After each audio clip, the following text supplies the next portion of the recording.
stop till we on top. Quit, I think not. Coming hot for the #1 spot, yeah.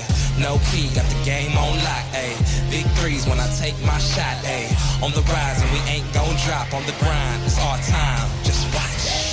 If you want it, you can get it. Life gets hard, but don't you let it get you down. Go get the crown because our time is now.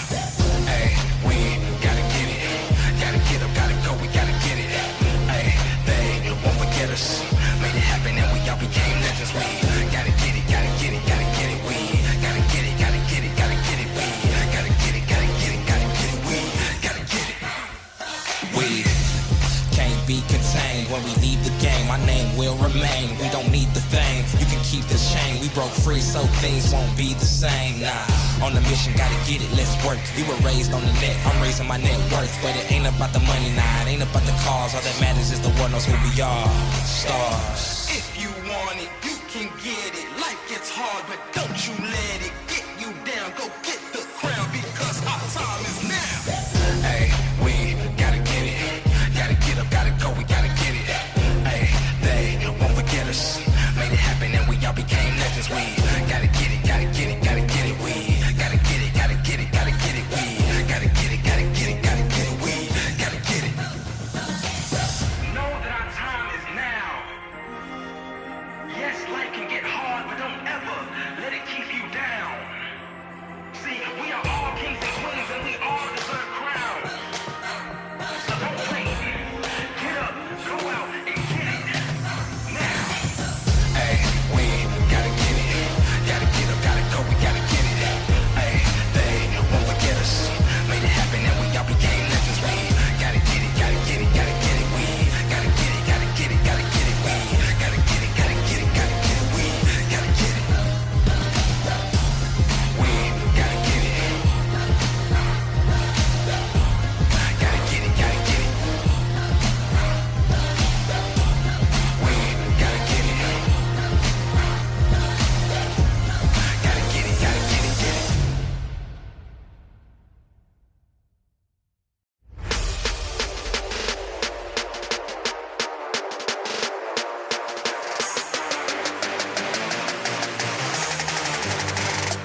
Welcome back, Talon Cup final day with all the qualifiers out the way, or at least group stage seeding part of it. We're in the brackets. We've seen our first game and first victims as Freaky go down right there. Altruism, Sun Phoenix keeping you company for most of the day today as we head to the upper bracket now for both a rematch and, as Sun Phoenix you like to say, what could potentially be our finals between Tank and Team 1. It is past, present, and future, I believe, Altruism. I think these two teams look like the two strongest teams. They came from the same group, so we saw them play yesterday. They played, so they're playing now, and I believe whoever loses here should be able to conquer the lower bracket and reappear in the grand finals. But we'll have to wait and see. And of course, the last time these two teams played, it was Tank who came out on top. Team 1, unfortunately, only Team 2 in Group A. And so they'll be hoping to recoup that loss here when it matters more than it did in the group stage. But looking previously, if we can just go over that, we didn't actually get to watch the upper bracket matches. Tank overcoming go back to the brackets, I'm busy. Tank going back, overcoming rivals there, which is what we thought would happen. We are of the belief that Tank is the strongest team of the tournament currently. And then Orange being overcome in a 3-1 result. So I managed to take a map off one, but they do end up dropping down to the lower bracket. Well, they'll face up against Talk Starters, who we just saw take a hard fight victory over Freaky to eliminate them from the tournament. And then Aura will be taking on Marvel's rivals in the other lower bracket match. So a lot of interesting matches happening, but the one we're fixated on is that one right at the top middle of screen, the upper bracket finals, Tank taking on Team 1. Two very strong teams, both with a lot of synergy that's come out and for such a community tournament. And a lot of ability to dictate the tempo of the game, harass people, everyone does their little job, and they take... the thing that stood out to me from this game yesterday was that they took a long time to open up the kills, but then it all just came crashing down in a second after that. Yeah, absolutely. Team top 3 and Kurigari is what Tank stands for those of you who weren't yesterday. Kurigari, the odd man out, but he showed up in a big way on that Ana especially. We know him as the hit scan player from Rage Quit Anomaly. Very, very good at his Widowmaker, but he is here as a support alongside Pokemoli. Pokemoli and Cheetos, both from that Vanquish squad, who made that long run to second place at the most recent Ethereal Crown of what South Africa land. And then it's the two main men, I think Altruism, you and I will agree, Solaris and Apricornicus, operating side by side, sowing chaos in the enemy backline and really dominating that Team 1 backline, which is what led them to success in the previous encounter. Yeah, the two of them, when they could actually synergize and jump on the same person, whether it was the Mauga and the Tracer or the Winston and... Solaris pretty much played the Tracer. I mean, that was a pretty consistent pick for him, but for good reason, was able to just confirm those. On the other side, Team 1, like you said yesterday, we saw Team 1 first, and they seemed to be dominant. They were running over their opponents, Salmon providing this big tanky front line that always had to be worried about, and we've seen Salmon escape from situations. Very similar to Super B8 we're talking about. And then you had Blaine hitting shots consistently, winning our Widow Jewels. Raven was actually one of my most favorite players to watch from the side in terms of the way they didn't prioritize kills, but staying alive and being a nuisance. And then I talked about Coconuts, able to keep Salmon alive, try to jet around after them and put in consistent healing. Mushi was also just a mad woman of a support right there, going for reses in dangerous situations and getting away with it, hiding behind cover or zipping across the screen. This team that's fun to watch, if nothing else. Yeah, very, very fun to watch. A team that has a lot of potential pain points that you need to handle as an opposing squad. You've got to deal with Blaine on the hit scan from long range. You've got to manage Raven, I think is the way I'll put it. And you've got to deal with Salmon on the front line who can dominate. And of course, if you can cut down the supports, you can take care of this team quite comfortably, such as the effect that they have on how Team 1 performs. So we do know our first map already. It is going to be Samoa. And it is going to be a home base here for Apricornicus on the Mauga potentially, but we saw an interesting development, of course, Altruism the first time round, and that was the Zarya play, getting a lot of value. Apricornicus starting out on that to try and counter out the Junker Queen from Salmon, and doing so very, very effectively. It was a back and forth affair throughout the whole match, despite the 3-0 scoreline. But Apricornicus tended to get the better of that. But Salmon will have had a night to sleep on this, a match of win over Ange as well, to kind of hone their skills a little bit, and now they come into day number 2, the upper bracket finals, with renewed vigor, I think. Yep, and I said at the beginning of the broadcast, the thing that was making Tank so strong is that they were outthinking their opponents, not just trying to outplay them. I don't know how much they're going to be able to do that. It might be relied on quite a lot here against Team 1, and whether Team 1 is going to be able to come up with a strategy that is not something that you can choose your way around, or if you're going to go with something that you just like try and focus on your game more than what your opponent's swinging in and bouncing between constantly. Lineups, Apricornicus, bringing it home to Samoa in the Volcano. Yeah, he wants to. That's clearly his hero. If he can make it work, he will try and make it work. Salmon, though, is that not such an interesting counter argument here? The Sigma on this map, not that well known for Sigma, I don't think, at least. But Apricornicus says, "Psych!" The Czar is where it's at, because I think he thinks Salmon will come out again on the Junker Queen, try and make that work. But no, he'll be up against the Sigma. Not the greatest matchup for Zarya, but nothing she needs to worry about too badly. Oh, pretty good. And Apricornicus cutting through the center of the point, manages to cut off Raven as she was trying to tuck in with the rest of the team in that corner. And Tank take a great early aggression right now. Coconut, attention split now between trying to keep everyone alive. Good res from Mushi late into the fight. Brings Raven back into this. So still a 5v5 duel as Pokemoli very close to being confirmed there. Point still not confirmed by anyone. Charge sitting pretty low here for Apricornicus, so not able to do too much on the front lines, but certainly going to draw the attention so Solaris and Cheetos have some space to get in the picks that they need. And once more, Tank back up by 1. Cheetos not going to get up and over, so they traded out between the two of them. Salmon, the one to really be reckoned with, is standing on the point, just staying alive, but being largely ignored until he can hit those rocks. Who's being largely ignored is Apricornicus. It's been completely ignored. We were watching Salmon play there. He kind of threw 2 lazy balls at Apricornicus and then just moved on to look for new targets, because with no charge, this hero might as well not exist. The bubbles are nice, obviously, in terms of utility that they offer, but you need to be doing damage as the Zarya, and to do damage, you need to be building charge. And they've done an excellent job making sure Apricornicus isn't able to get up to that charge. But as I say, that already has built the Graviton Surge. So Gravitic Flux out, Graviton Surge at the ready, but Apricornicus taken down before he can throw that out. Actually, never mind. I did not see him lob that in.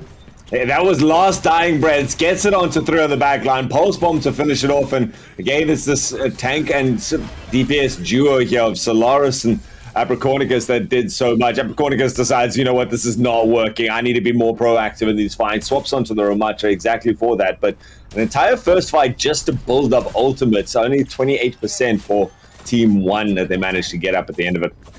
That was a really impressive play from Apricornicus, and immediately they both switch. I think Salmon, recognizing that Apricornicus is not getting value on the Zarya and will either switch or continue to not get value, so he feels like he can now try and make the Junker Queen work. A great Dragons, though, catches out 2 Cheetos on the money on this occasion. That's going to allow them to push forward through the res and into the Team 1 backline. Apricornicus absolutely savagery with those fists, beating down everyone, and the go call was very clear. I think a very coordinated team, so when they realize they've got the advantage, they press it, and nice little shots even coming in from each of them to make sure that Team 1 has no space to just walk up freely. Set up, of course, by Cheetos on the Dragon Strike, securing that opening kill, forcing the res, taking the healing away, and allowing them to push forward. Kitsune rush onto point alongside TAC-Visor, though. This might be a quick team fight.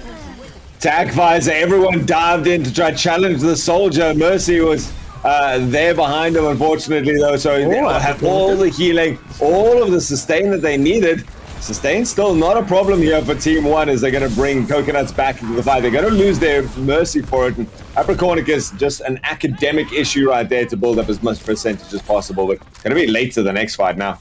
And he popped ulti there. He thought he could win that team fight, so that's a big problem for them. They committed Nano, they committed Ultimate, and Apricornicus like, you know what? Sorry, it's not a bad hero, actually. I think I'll try that again. But now nowhere near the ultimate charge. But this time he's fighting into the Junker Queen. That's why he picked it last time, and now he gets to force that matchup out. But a good percent build up for Tank. Team 1, no ultimates.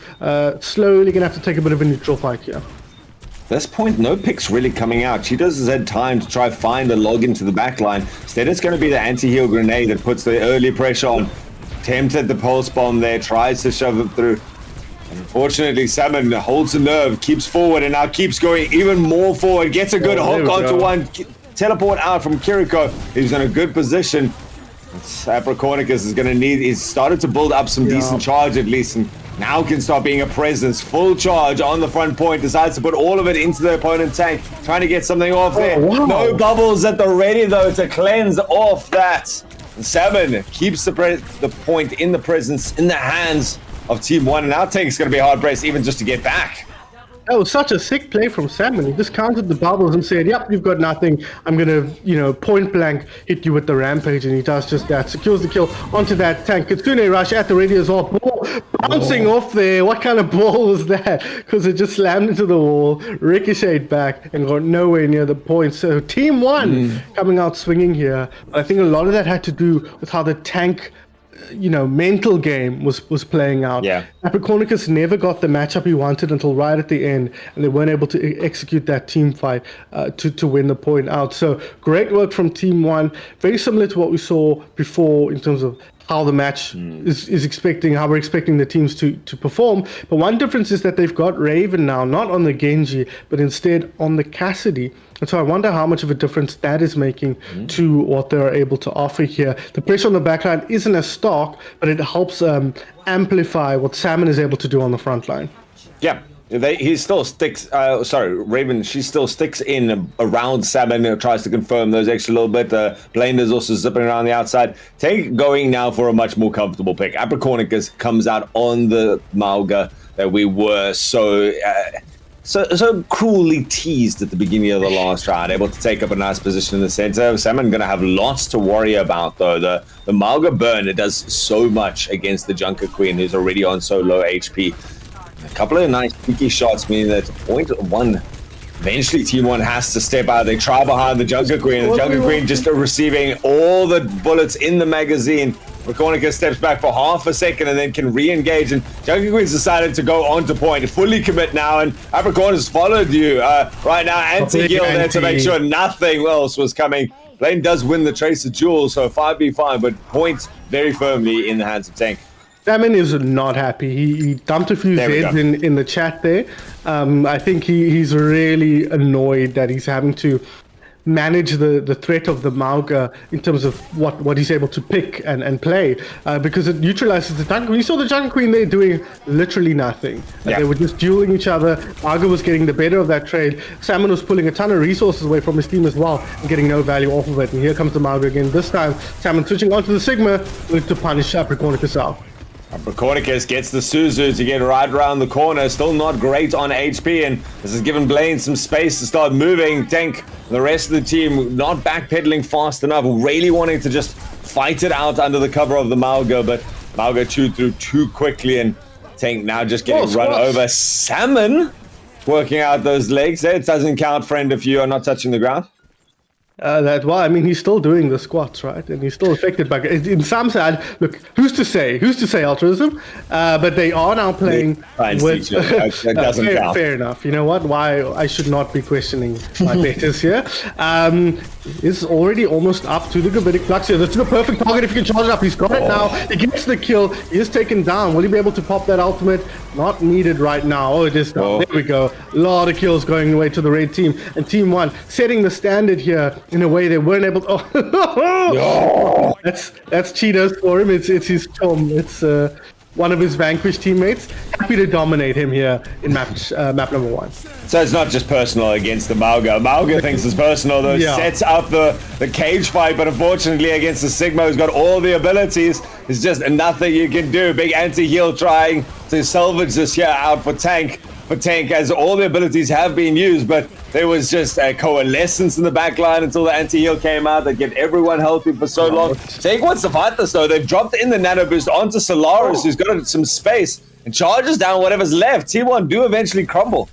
Yeah, it was Mushi trying desperately to keep Salmon alive there, but the damage was too much and ended up going down. And once that happened, Solaris felt confident coming in and starting to clean things up. So good work from Tank, bending but not breaking there as they look to get control of the point. Once again, Raven has the self or the high noon, but Blaine dropping early is a bad start. Kurugari's had a very good match here on Samoa so far.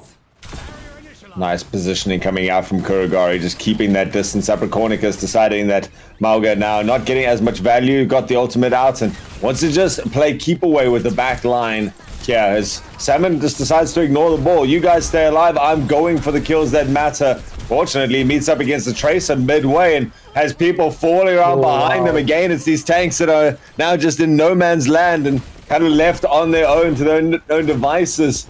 So much jostling coming out there that Blaine not able to track down anyone for long enough, and Tank don't lose a single person heading for last fight territory. Salmon's got the ultimate here, but he does not want to be on the Sigma in this matchup, I don't think. He'll try and get the Gravitic Flux to win the map out here. We'll even get the touch. They should be able to. Leading with Moira and Cassidy, it's not really what you want to do, but it has to be them that touches, and they're dropping low already. Yeah, the Bob just on the high ground there means anyone walking in is going to have to try and ignore them. You've got everyone on the point to contest it. You've still got a Kitsune rush. Desperate attempt to lift everyone up, but just for the drama of it as Team 1 go down. And, you know, back to a level game. These guys are not going to let this go one way or the other. No, they're not. But again, you look at that and you say, you feel like Apricornicus has the...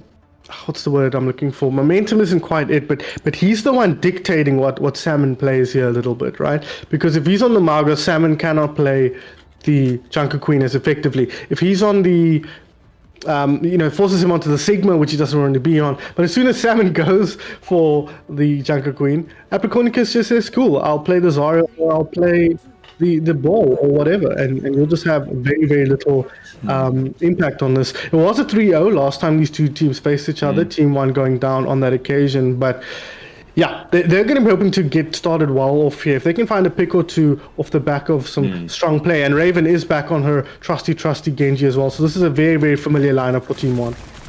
Right now, Team 1 is running. I really enjoyed watching the Junker Queen across all the teams that have played it, and the big counter to it has just been kites. Right now, Seven's not giving anyone the chance to. Everyone getting kind of pinned together. Apricornicus doing some work, but the fist abound apparently in the scoreboard. There's 4 people go down to a melee. Team 1 with better of it though, and Tank, he's they're in a bad position. Sorry, Solaris, you don't have a lot of resources left. Still, Apricornicus going to be annoying. Not going to help though when your opponents have got the percentage. Yeah, unfortunate there. A brawl in the truest sense of all the punches we saw altruism, but Apricornicus, he's now got a little bit of space to work with. 16% built up on the clock here for Team 1, but they have no answer for the ball with all the players they've lost. Even now, the Kiriko under pressure, likely to get taken down. Has to teleport forward towards Salmon, but Salmon now isolated and taken down. So once again, Apricornicus coming in clutch on the ball, and what does that mean? Solaris has space to work with, and this is what he can do with all the room he's been given. I mean, this is brilliant. I love the combination of these two heroes for that duo. But what I was saying earlier is that against a Junker Queen, you either have to like beat them out or apply something like the Burn of Mauga, fight them toe-to-toe, or you just stay away from them. If they're not hitting their knives consistently, if they can't get any axe swings through there, what are they going to do? So it's up to Kurugari and Cheetos especially to play the very careful game of walk themselves around opposite to the Junker Queen. It gives time for Apricornicus and Solaris to get in there, which unfortunately Cheetos has not been able to do. Still there's pressure coming through there. Yeah. War of attrition between these two very mobile characters is taking out Coconuts in the back line. Immediately they're going to reinforce onto the points to make sure that there's no turnover. Take out Mushi, so that's both the supports down. That means it's just now a time ticking down. A Tank, they're going to be able to keep basically everyone alive except Pokemoli and get up even more percentage. Yeah, Kurugari and the rest of Tank are doing an excellent job managing the threat that Salmon and Blaine pose in the backline, and Raven as well. Whereas Team 1, they're getting absolutely manhandled by Solaris and Apricornicus in their own backline. They lost both supports, and even before they lost them, the supports were contributing very, very little to the team fight as a whole. So Minefield at the ready here, goes down, power up to follow. This could be killed. Oh, Kerry manages to TP out on the lowest HP, but it's kind of forced Team 1 into the situation of there's only one way to go, and it's towards the point. The rest of Tank was waiting there, and Abracornicus can leave Solaris to their own devices, who's eventually going to come back in here. Under low HP, so needs to recall back to the other side of the point, but it really is this damage. Blaine takes out one, Salmon with another, so not the only Tank and Tracer duo that has something to say about this. Tank, though, still feeling confident that they can get in. Yeah, Nano Boost traded for the Genji Blade as Raven does eventually go back through, but there's no way you're slicing through a Nano Boosted ball. Space made for Cheetos in the background to confirm the presence of the point, and a little bit of a hinder grenade at the end there makes it harder for Salmon to roll in. Still plenty of HP. It's this Tracer who's taking the brunt of it. Good target prioritization coming out from Cheetos, but just can't hit the shot. Solaris confirms it at the end, who's picked up a double kill right now, and Salmon, the last tank, trying to just buy out the overtime. Team 1 go down. Tank gonna take game number 1. And this is exactly what we saw in the previous series, right? Once Solaris and Abracornicus got their flow going on these two heroes, Team 1 just got totally dismantled. So that's really the problem that Team 1 faces here. And it's such an obvious counter to Salmon's strengths, right? Salmon wants to brawl. Salmon wants to get in the mix and clean up. But he's a very resource-heavy tank. And when his resources are getting removed from the backline by Abracornicus, by Solaris, makes it very, very difficult for him to find value. We saw a lot of times him pulling back towards his team to get heals, and there being nobody available to give him the help he needs. So it's a really tough thing to play into. All played well can be so destructive and so difficult to deal with, especially, and then you throw in Solaris on the Tracer. All of a sudden your supports are spending 90% of their time trying to figure out where the threat is coming from, because if they're not paying attention, if they're not on top of things, their team fight will end very, very quickly. So questions to be answered by Team 1. Again, they looked good on the first couple of maps, but unfortunately they don't seem to have a good solution for Abracornicus's ball and Solaris's Tracer. You know, one of the first things you learn in Overwatch is focus the squishies. They are the ones keeping the gigantic 700 HP tank alive. You got to focus the squishies. And that's something that we've seen reflected out the whole weekend. It's really nice to see these teams coming together, focusing and building from those basics. Ignore the tank, try get past them, try get to the guys in the back line, and flatten them if you can. That's what Abracornicus and Solaris are doing. Like you say, the question has been answered, has been asked, and there's just a real commitment to it from Abracornicus going on the ball at the end there. That was just a sign, and we've seen Abracornicus try something like the monkey, but Ball is a wonderful character to sow some chaos when you can get on. It's gonna be harder to play that now as we head to Junkertown again, and long sidelines, Widow Jules. Probably it is a place you can run a ball, but I mean, interesting thoughts. Lore bonus for the ball here in Junkertown, right? if nothing else,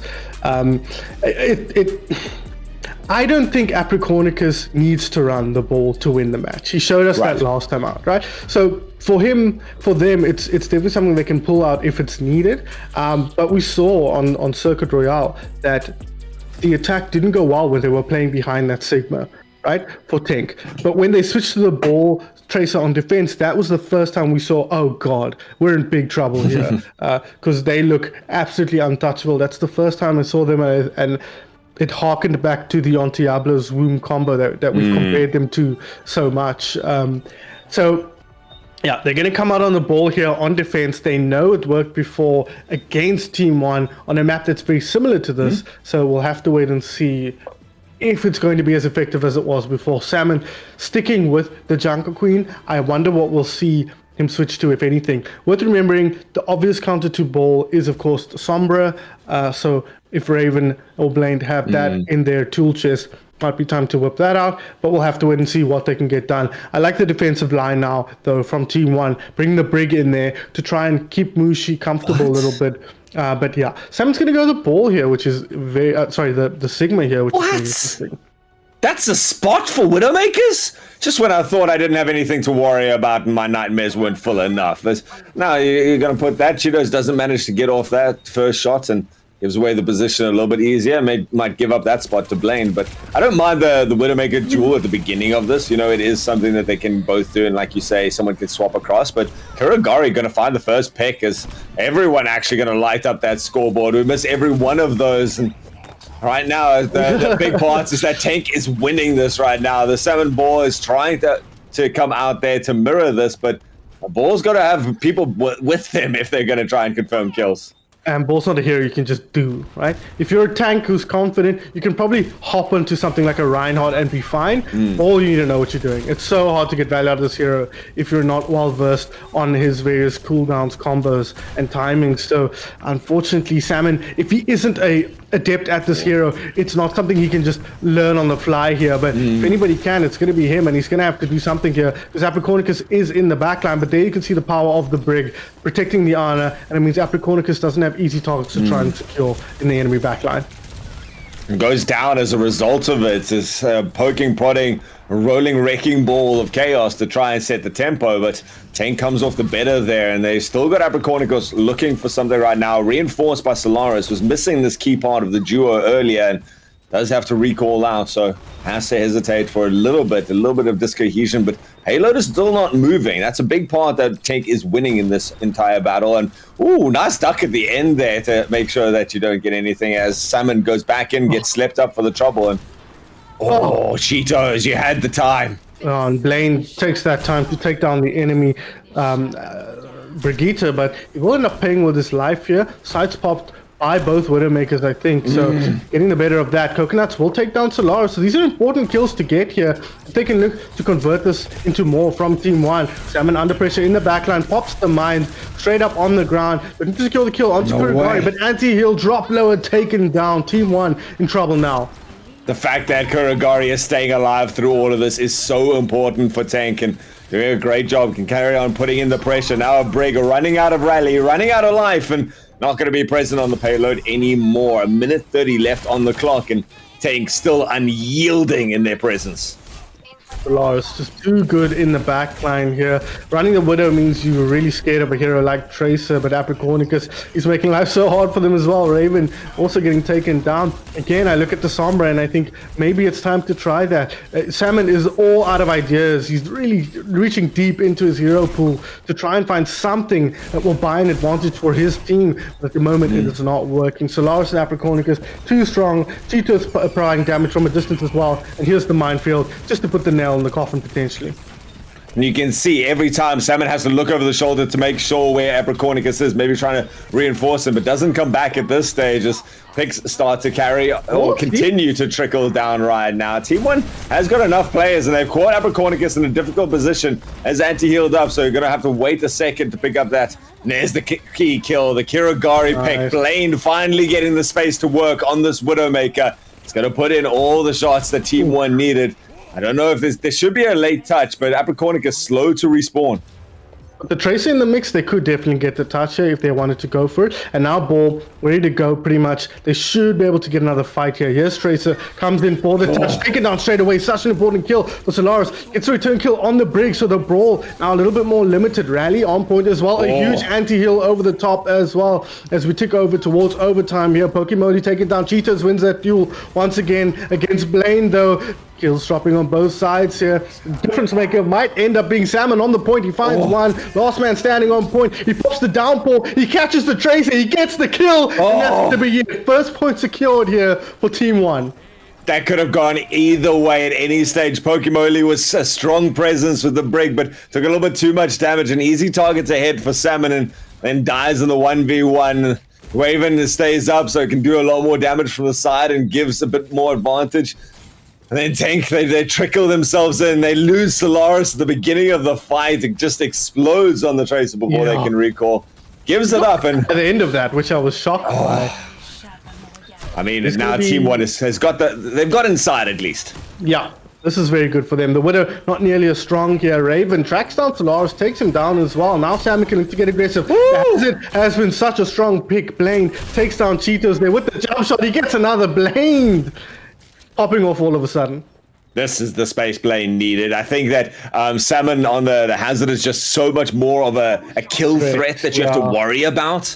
And it means that now Tank is going to come up with something. They've got some things to work with. They don't have a brig, though. Okay, rip.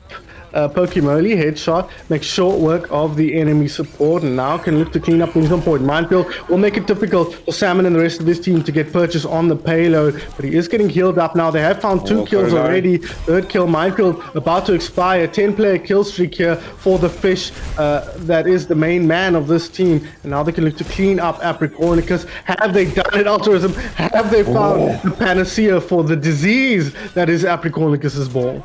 Oh, cleared street stage with a real no contestation. You got the snipes coming through regularly enough. You got the presence on the front line. Salmon is also so annoying to deal with this Tracer because he can now reinforce his team and peel a lot better. It's something that dives in for a long time. Also has the space to hold when he needs to. And they can come back and start slashing. And that shield guard spike shield is...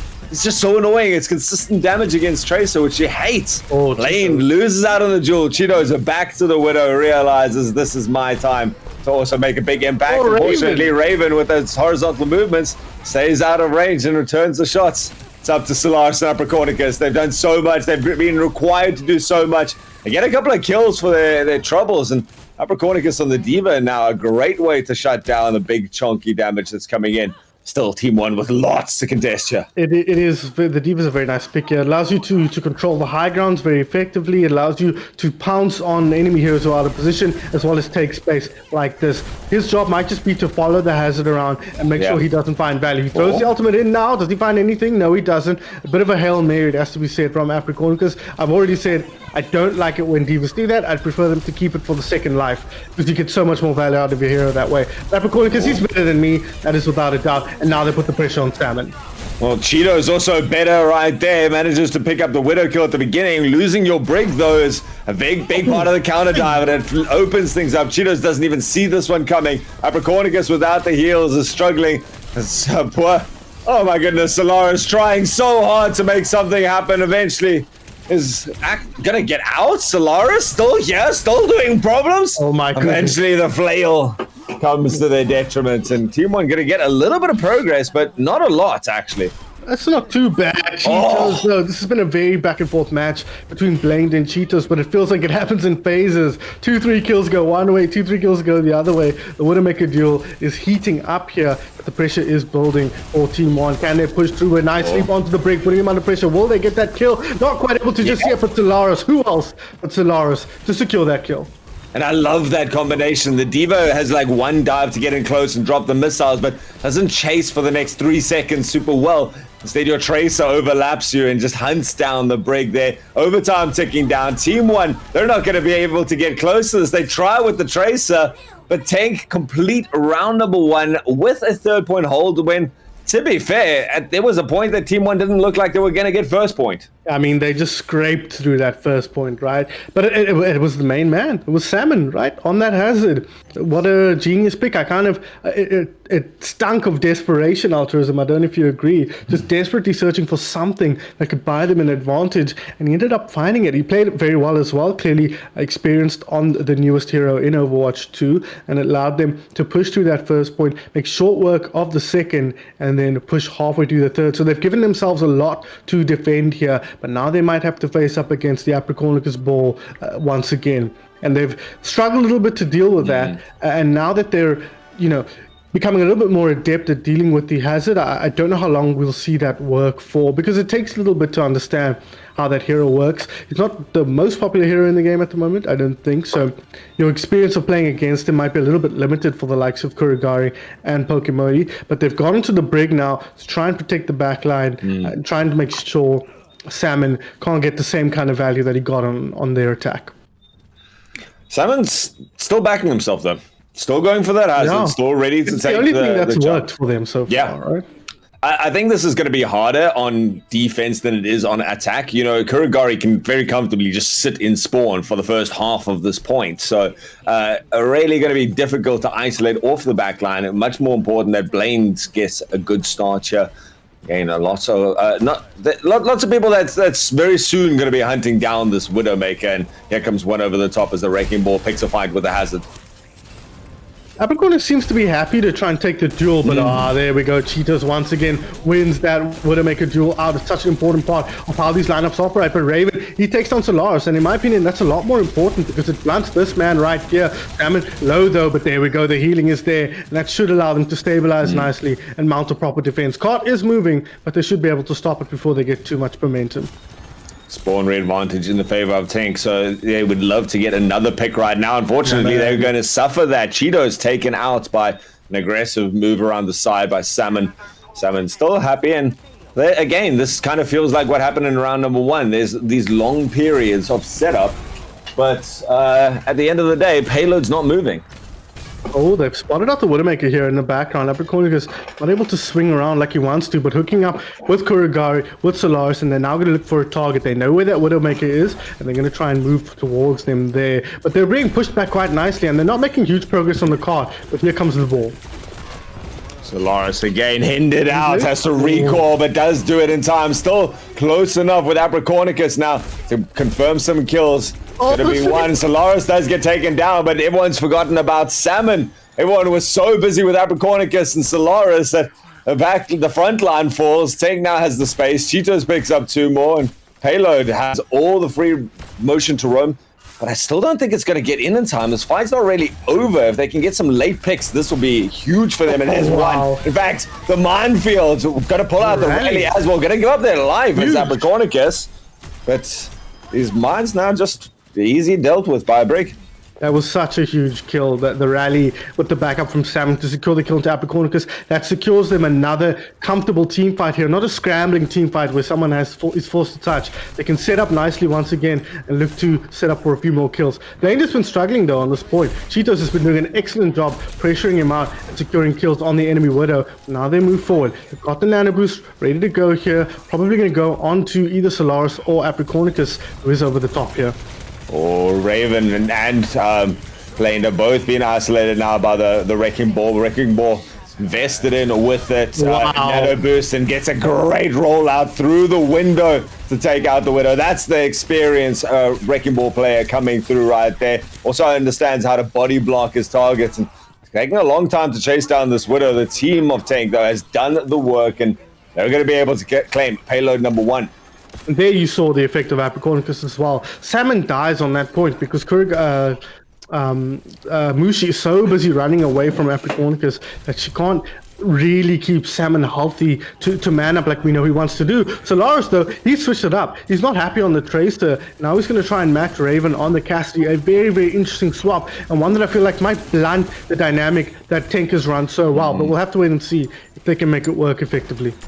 Have to see if Abricornicus wants to just dump this ultimate as well and trade off as they go inside. So might just be a preemptive swap. You do it now, I'll do it later. Just give me a second as Abricornicus slowly goes up, looking for the Ana. Does manage to confirm it at the end of there's a support trade on the back line, but Abricornicus is in and maybe just feeding with the life at that stage.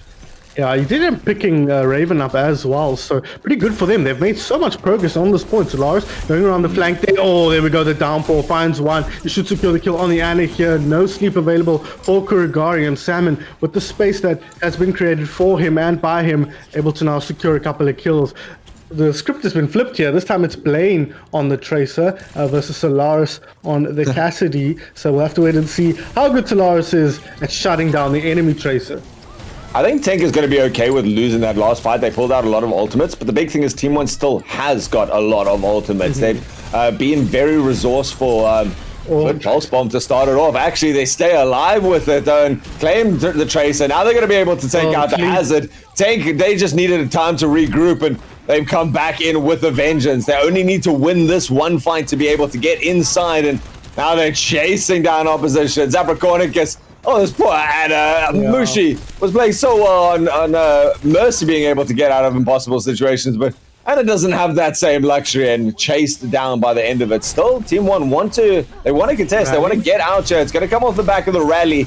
And a nice way to boost up every one of the teammates. Solaris uncontested on the side though. Bit of a shooting gallery. Gets in enough damage and followed up by a fellow DPS, and of course that big anti-heal that's managed to survive for just long enough. It's the Hazard left to contest. Cheetos gets healed up, and unfortunately for poor Salmon, I don't know how much you can take on when Tank has this much.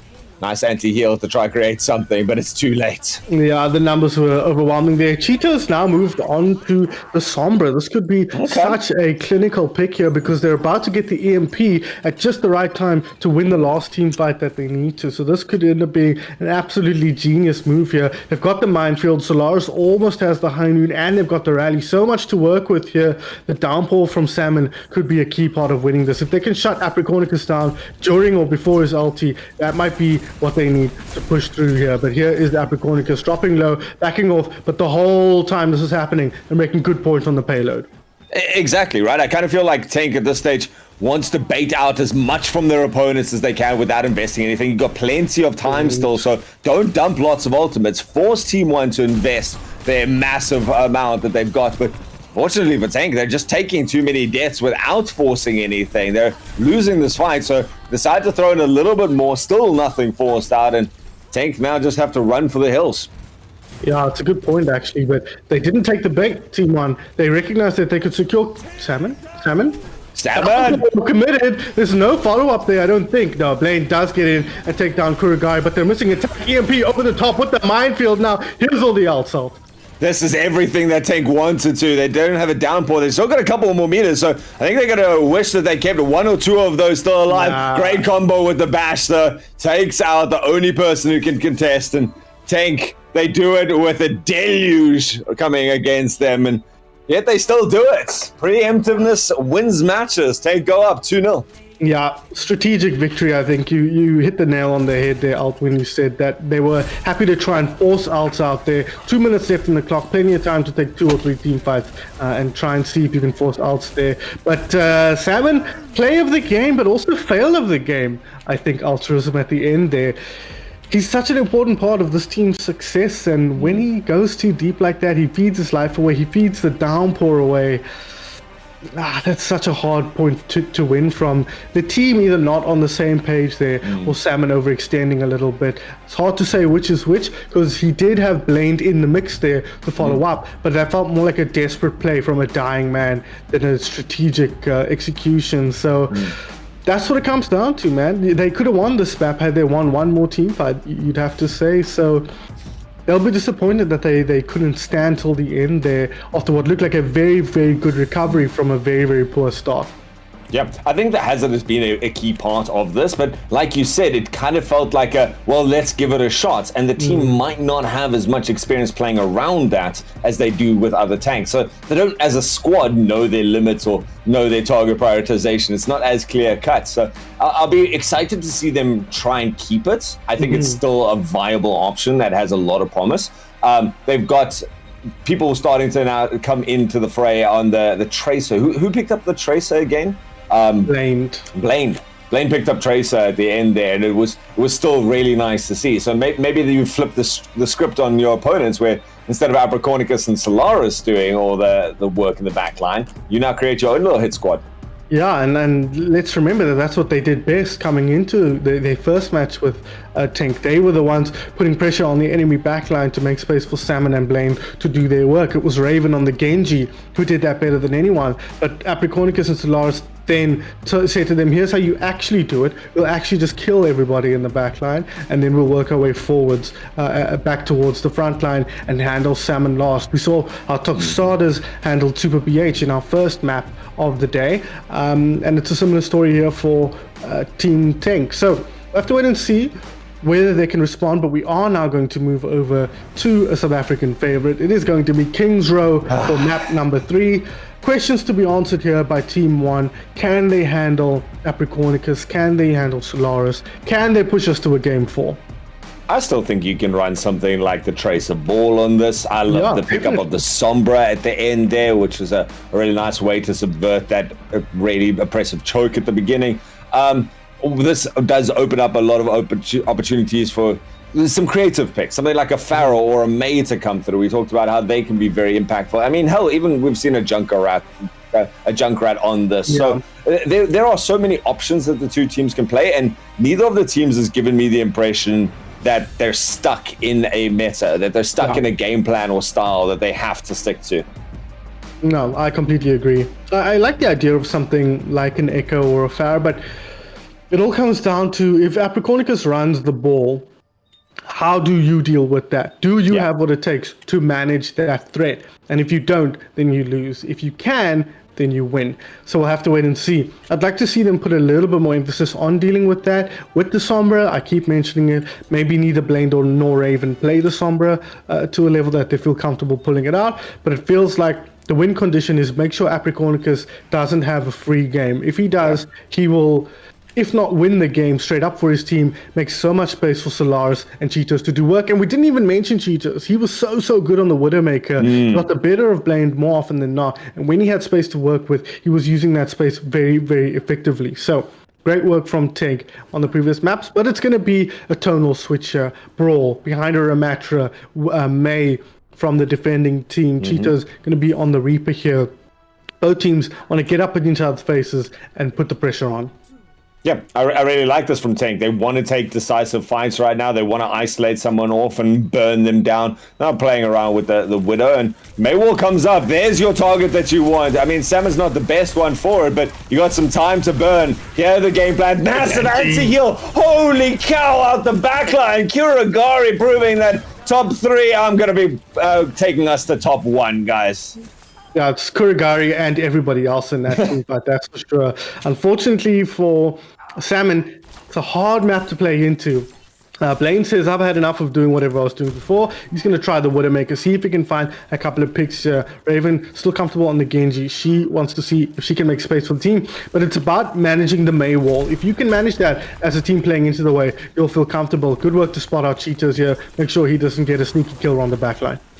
Like Cheetos backing out there as well. You're just so powerful as a presence into the back of this Ramacha as he pokes through. Another big anti-heal, this time cleansed out. And Maywar a little bit off the mark. Now has to icicle up.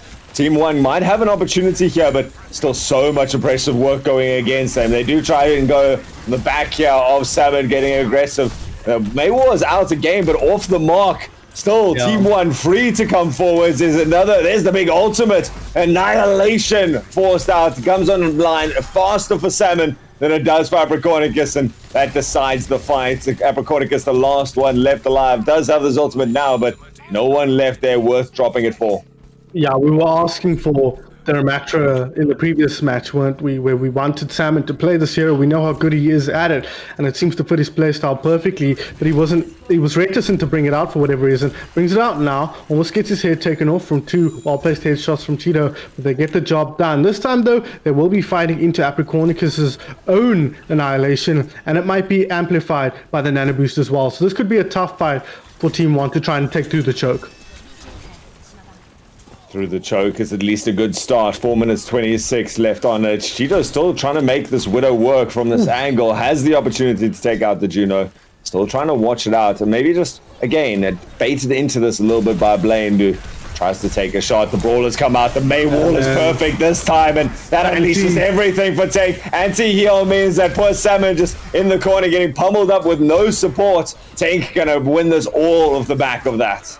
Yeah, really, really nice Mei wall once again from Solaris, and Kuragari has been so on the money with those anti-heals. He doesn't even use the nano boost there, so they've got it for the next team fight. Synergizes really, really well with Apricornicus's Nemesis form, so should they choose to do it that way, could be a real threat. And they've got the Blizzard here. Gonna have to see something big from Raven here if they're gonna win this one out, but it might be worth just letting these ultimates come at you and look to win the next team fight if you're Team 1. Well, they're going to be dropping a lot of their own, countering out that Kitsune Rush with a perfectly placed Blizzard in the choke points, and means that Tank once more. There's still a couple of things coming out. Salmon trying to make this annihilation work. That Vortex is being so buffed up. It's great for them, so going to be happy about that. And now he's got enough people behind him, so Tank, they look like they had that. I mean, they've still got Apricornicus sticking around, who's providing too much for anyone to deal with. Nice shield to come up and shut off any of the healing, but Apricornicus is just not winning this. The soldier is too mobile and now wants to put some pressure themselves. A really grindy team fight that they ended up winning. I questioned the commitment of the ultimate from Salmon there, but I think it ended up working out in their favor. Apricornicus low, rotating back round towards his healers here. Need to be careful for the flank from the soldier as he looks to find value out of the tactical visor once he builds that up. But he needs to be careful. Playing into Widowmaker, positioning very, very key, especially with sights on the go. But here's some aggression from Apricornicus. Cheetos manages to take out Mushi, a really important pick at the beginning, but Kurugari drops as they get pincered on the high ground. A little bit of a turn here onto Salmon, who's in no man's land, but the back line just absolutely vacant of any sort of protection. Blaine decides to come around the corner with the tag visor, realizes it's just a Moira, so can deal with it. Doesn't overextend or stay too... Ooh, I mean, you don't have a healing field forever, and Pokemoli does have a nice health pack behind, so Soldier gonna have to rejoin the fight, but it's a fight that's pretty much over. Apricornicus has done a good job of at least dying on the payload, and even Pokemoli now decides to get back as a Coalescence. Too important. And we'll be able to recontest. A good pick here at the end would be so nice for Cheetos. But so would it for Team 1. They've got the numbers here. Apricornicus just died. You can see him on the ball in the distance there at the back. As Pokemon looks to keep the backline healthy. But here he is, main man on his main hero. That has to be said. Whoops! Got caught on that. Does go over the top now with the pile driver. But Blaine finds the opening blood. Opening blood still. The damage on the Genji is just not there. Consistently coming out. We haven't seen a lot of Soldier. Does eventually get taken down by Solaris, but I mean, the damage is really done. Salmon having the awareness now to walk all the way to the high ground. The AD strafing is not going to save you this time, poor Anna. It's just, again, left to Apricornicus to delay this for as long as possible. Goes for a health back. Actually comes back. Got a Coalescence behind them. So there's room for this to turn around. Confirmed kill onto Raven. Opens things up. And Tank, while they still have a deficit of people on the point, you need some healing. Pokemon, healing at some stage. Oh, no, the ball goes down too early. And right now, Team 1, they decide, okay, this is enough for us to fight it out. We're going to drop on that Annihilation and try to make it work. Salmon dies too early, though, and it's going to be up to Blaine. Blaine charges forward under cover of the Orbital Ray with the ultimate primed and cleans up 2. It is eventually going to be Team 1 capturing this, but that's a lot of time wasted. And a lot of resources expended there. A lot of ultimates thrown into that. We saw Nemesis, we saw Attack Visor, we saw Orbital Ray, and now they can push forward from the side of Tank. But this is not a great place to play ball when compared to somewhere like the Junkertown. But if anybody can make it work, it's this man right here. But he needs to be careful. Every commitment is counted out very effectively. And every time he goes in, Salmon's got a little bit more space to work with, unless he gets a couple of kills. Oh, space now up for the high noon. Can he get around the corner? Has space on 2, has sights on 2, takes them both down, and that's all that Tank needed to invest. I mean, I think they also put the nano boost onto Apricornicus to just keep him alive throughout that brawl, but it works. Yeah, you got both supports for that. So at that point, it's pretty much GG for that team fight. Cheeto's now almost up towards his tack visor, but this man right here with the minefield will be a key ability here. Raven has decided this ultimate is not worth using at any point in the game. I believe she's had it since they capped first point almost, and now they can come forward here. A lot of ults committed. Well, there's Raven now deciding that ultimate needed at this fight, but doesn't get a lot out of it. In fact, everyone from Tank has charged forwards. They've swapped positions right now. Apricornicus going to be getting back, but the other two decided to play around this health pack. Takes down Pokemoli, the more important of the two, and Cheetos going to be a short-lived afterwards. Apricornicus still, there's not a lot of people alive to try and actually confirm this kill and can stop the payload in its tracks. You've got 34 seconds. Team 1 now have to do this against Tac Visor and Coalescence. Getting past this corner, though, is so important. We've seen so many teams get held up here. They could hold them up here in their own defense now that they're past, but teamfight isn't over. They're still able to look for a couple of kills. Solaris under pressure, taken down. The Salmon Zarya, so critical to the success here. Building charge nicely, almost up to an ultimate. Well, ultimate actually expended by Blaine first attack visor on the other side. Now Cheetos comes in, but comes in alone again. Hero plays do not win Overwatch consistently, and it's up to Apricornicus now against a low, a medium charge Zarya, but the Zarya having that graviton surge drops it short, thinking someone's going to contest, and it picks up on nothing. At least turns around, deals with Pokemoli.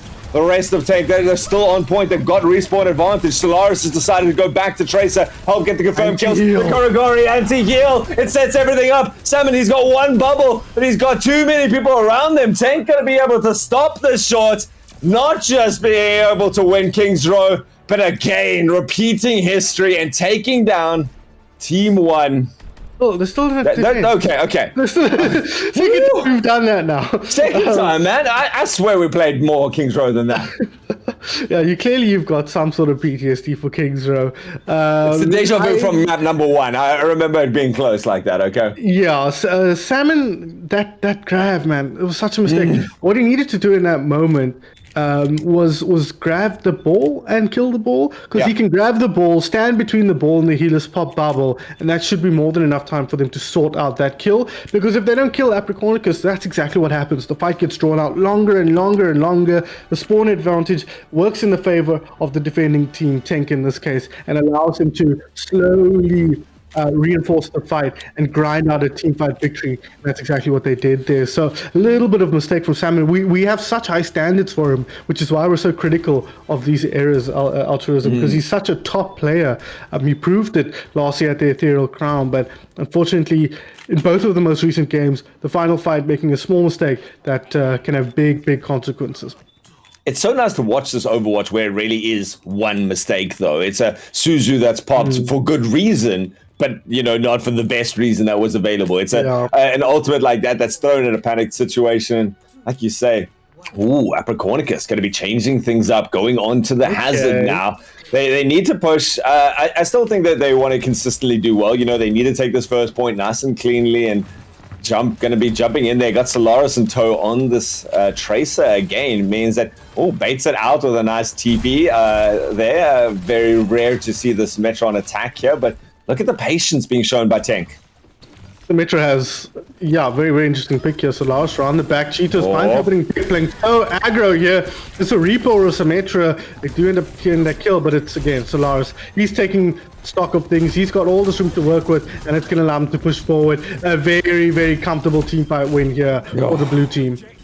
And I like that. Whenever I see teams taking a minute to set up, I always worry, because what happens if the team fight doesn't go well? And now you've spent the team fight time and another fight to get into position. But Tank, they just showed patience. They slowly walked around until Cheetos had all the space to walk in and apparently play the close range Symmetra solo tank DPS role. That's the normal role of Symmetra, right? I mean, it literally is, right? That beam doesn't go very far, but very aggressive movement from Cheetos. But he secured a kill, made space for Salmon, and now they can set up on the high ground. Apricornicus, a nice wall there, trying to put the pressure on, put damage on, and make space for himself. What is the cooldown on the spike? Oh, it's got a bar. I see that now. And so you can use it pretty frequently, as it turns out. But they can hold on this corner now, Team 1. If they can get that done, that'll be good for them. Salmon on the Diva. We haven't seen him play this, but again, showing us his flexibility here. Yeah, trying for something. I don't know if he spotted out the wall above him, that he can't go retreat into the windows, and Pokemoli tasked with keeping everyone alive in the back line as the Diva dives in, still keeping the distance well enough, and now the Diva forced into an awkward position. Pokemoli decides to get some high ground. This Apricornicus, even to throwing out that Leaf Storm, that Petal Storm is enough. Big ultimate comes out in the center for Tank to stay nice and healthy. They can brawl this up, but they didn't confirm anything. Salmon is just run away with the rest of the team, and Team 1, unfortunately, running away, not where you want to be against the Hazard. Downpour at the ready, but doesn't really want to waste it. These are just free kills to be toyed with. Yeah, absolutely. Really good grinding playstyle here from a team that feels like it should be able to pounce very aggressively, but they're pushing their way through that choke, slowly grinding the HP down. And we saw once Apricornicus committed fully, there were a lot of low HP heroes for him to take care of. Cheeto's now on the Genji. We haven't seen that from him. He's tended towards the hit scan DPS, but he wants to show Raven how it's done. Good ults to work with here for both teams. The Kitsune Rush, the Attack Visor. It's going to be about execution, but the downpour would be so important if Solaris can't get an opening pick on with the pulse bomb.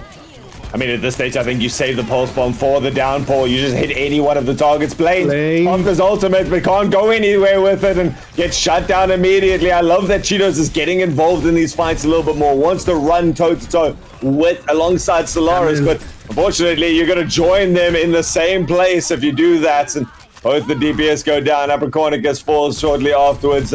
Desperate run for the hills for the supports as Kuragari getting harassed and does not manage to get out at the end. They're corralled into the side. Take a bad team fight, but I mean, still got lots of time to do it.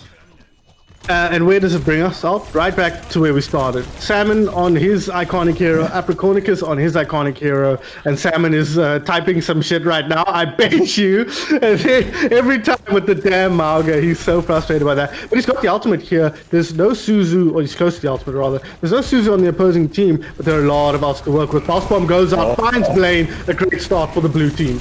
That is a massive for them. Of course, the life grip can also be able to help out if anyone does get Suzu'd, but there goes the ultimate. Salmon trying for the rampage alongside Raven on the Genji, but again, Raven's Blaze has just been a little bit too easy to kite for the side of Tank, and is staying alive. Everyone, Kuragari finds the space to pop in the Nano Boost. A very expensive fight here for Tank. They decided to put everything into it, but they want to secure this right here and now. Point number 2 going to be ticked off for them.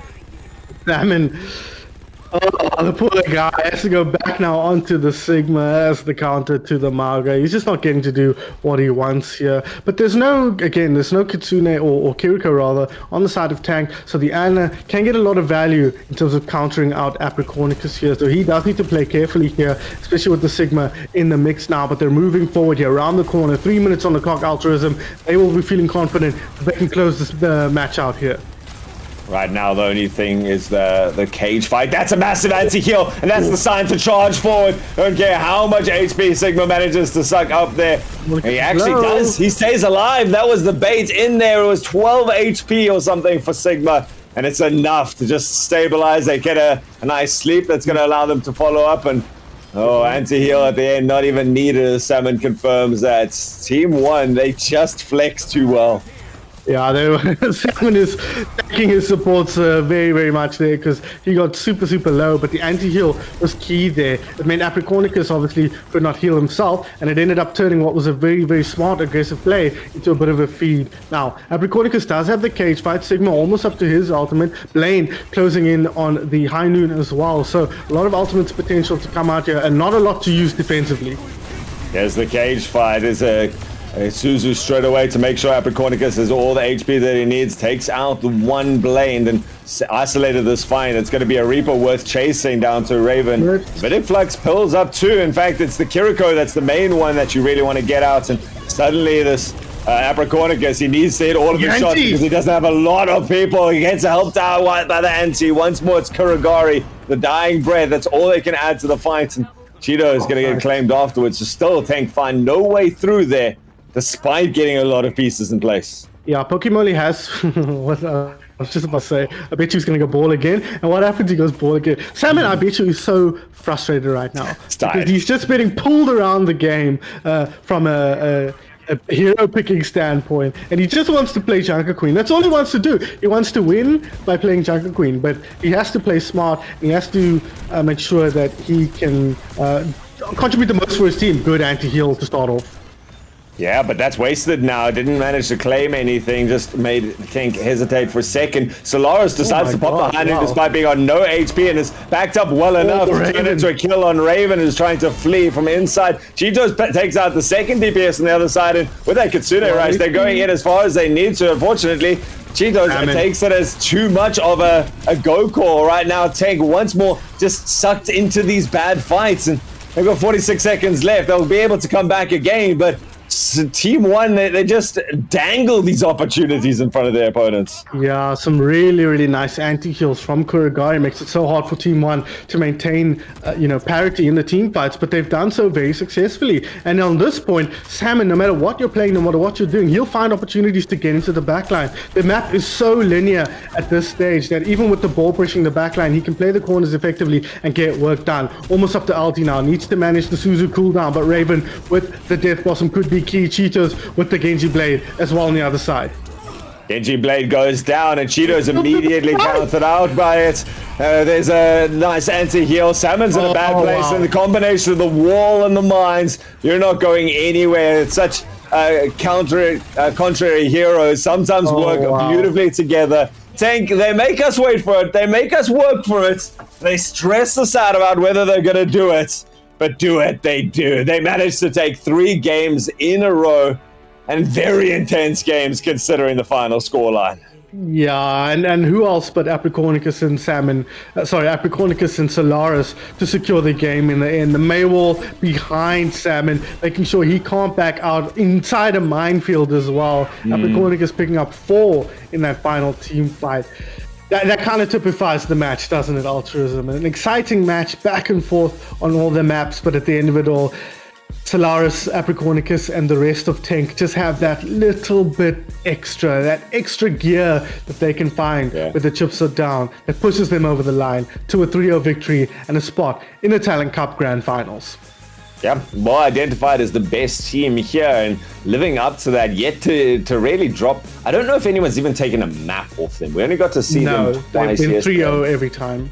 That's insane, the way that they're playing. And Aurelia, again, it's kind of nice considering our first game was a match of skills. Here it was a match of wits. And how much could you bring out that we're going to keep changing what the board looks like? So, like you say, it must have been frustrating as hell for Salmon. And he gets to go brood now with the rest of the squad in the lower bracket. They're not out yet.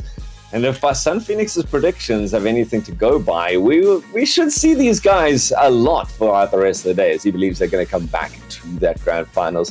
Guys, we're going to take a short break. Matt, we are updated in terms of our score lines. And so we just want to, we're going to take a look at the lower bracket, because that's where we're headed to for our journey after this. A couple of the games were played.